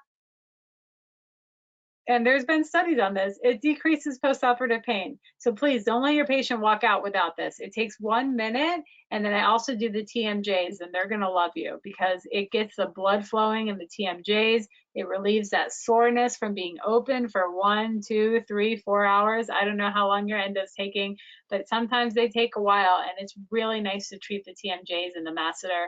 And if they have infection, treat the lymphatics, treat the submandibular lymph nodes, treat the cervical lymph nodes. This is all effective very effective, the low-level laser treatment for all of these things. Mucositis, orthodontic pain, TMD, wound healing is what we're really targeting in endo. So pulpitis, it can even help. There's studies that look at all of these different things with low-level laser. And what's happening exactly? That light energy is getting absorbed into the mitochondria, and that is activating oxidative phosphorylation, DNA synthesis, cell proliferation, growth factors are coming out, stem cells are being activated. Everything that needs to happen is just getting that reminder with that light energy. Hey, get up and do your job, and it's extremely effective. I've had some cases recently, I have to put it on here, that I did a retreatment and the lesion just was not healing. It was a small lesion and I just was not seeing any improvement. The patient had a little bit of sensitivity still to pressure on the tooth, and 6 months went by and I wasn't happy with what I saw. I said, you know what, can you please come in like once a week or once, twice a month at least, and just come in and let's do some low-level laser treatment over the area. 2 minutes, literally a couple 100 watts right over the area. She did it. And we took a recent 3D image and that bone is healed around the tooth. I couldn't believe it. Pretty much no progress for 6 months after the retreatment. We start stimulating it with the laser, super simple. She just comes in at the end of the day when, it's kind of quiet at the office. The staff helps me out. We just do a little bit of laser on her. Boom, it's better now. So I feel great about that. And this is the kind of stuff where you just get that little bit of edge, from what you had before. And this is, our body already knows how to do this. This is what it's been doing all along. It communicates with light, you guys. Human biophotons. This is how our cells speak. DNA molecules, all of it happens with ultraviolet photons. Okay, so pretty awesome. If you want to hear more about any and all integrative endo stuff, you can scan this QR code. Just open your phone and you take a picture of the QR code and it will bring you right to a little site that you can give me your email address and I can just send you updates on courses or, you know, news flyers and things like that, things happening in the endo world. So it was a pleasure to speak to you all. I'm sorry that I couldn't see you in person.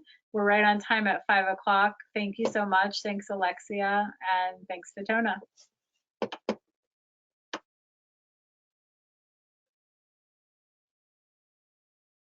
Hello, can you hear me? I can. Okay, sorry. Okay. Thank you Perfect. so much, Val. You're welcome. It's a pleasure to Greatly talk to you. appreciate. Huh? It was a pleasure to hear your voice, Alexia. Thanks for You everything. too, Val, as always. We appreciate you taking time out of your Friday to do this. Of course, my pleasure. I hope you guys all do well. Email me if you have any questions, and have a great Yeah. weekend. So far, no questions, but yes, if you guys have any questions that you can think of between now and tomorrow morning, you can always just send me an email as well, and I can always send them to our presenters, and then that way they can address your questions as well. But otherwise, we will go ahead and see you guys tomorrow morning at 8 a.m. Pacific time, and we'll do the hands-on and live demos tomorrow morning. So I hope you all have a great evening. Val, thank you again. We'll talk to you soon. Bye. Bye, everyone.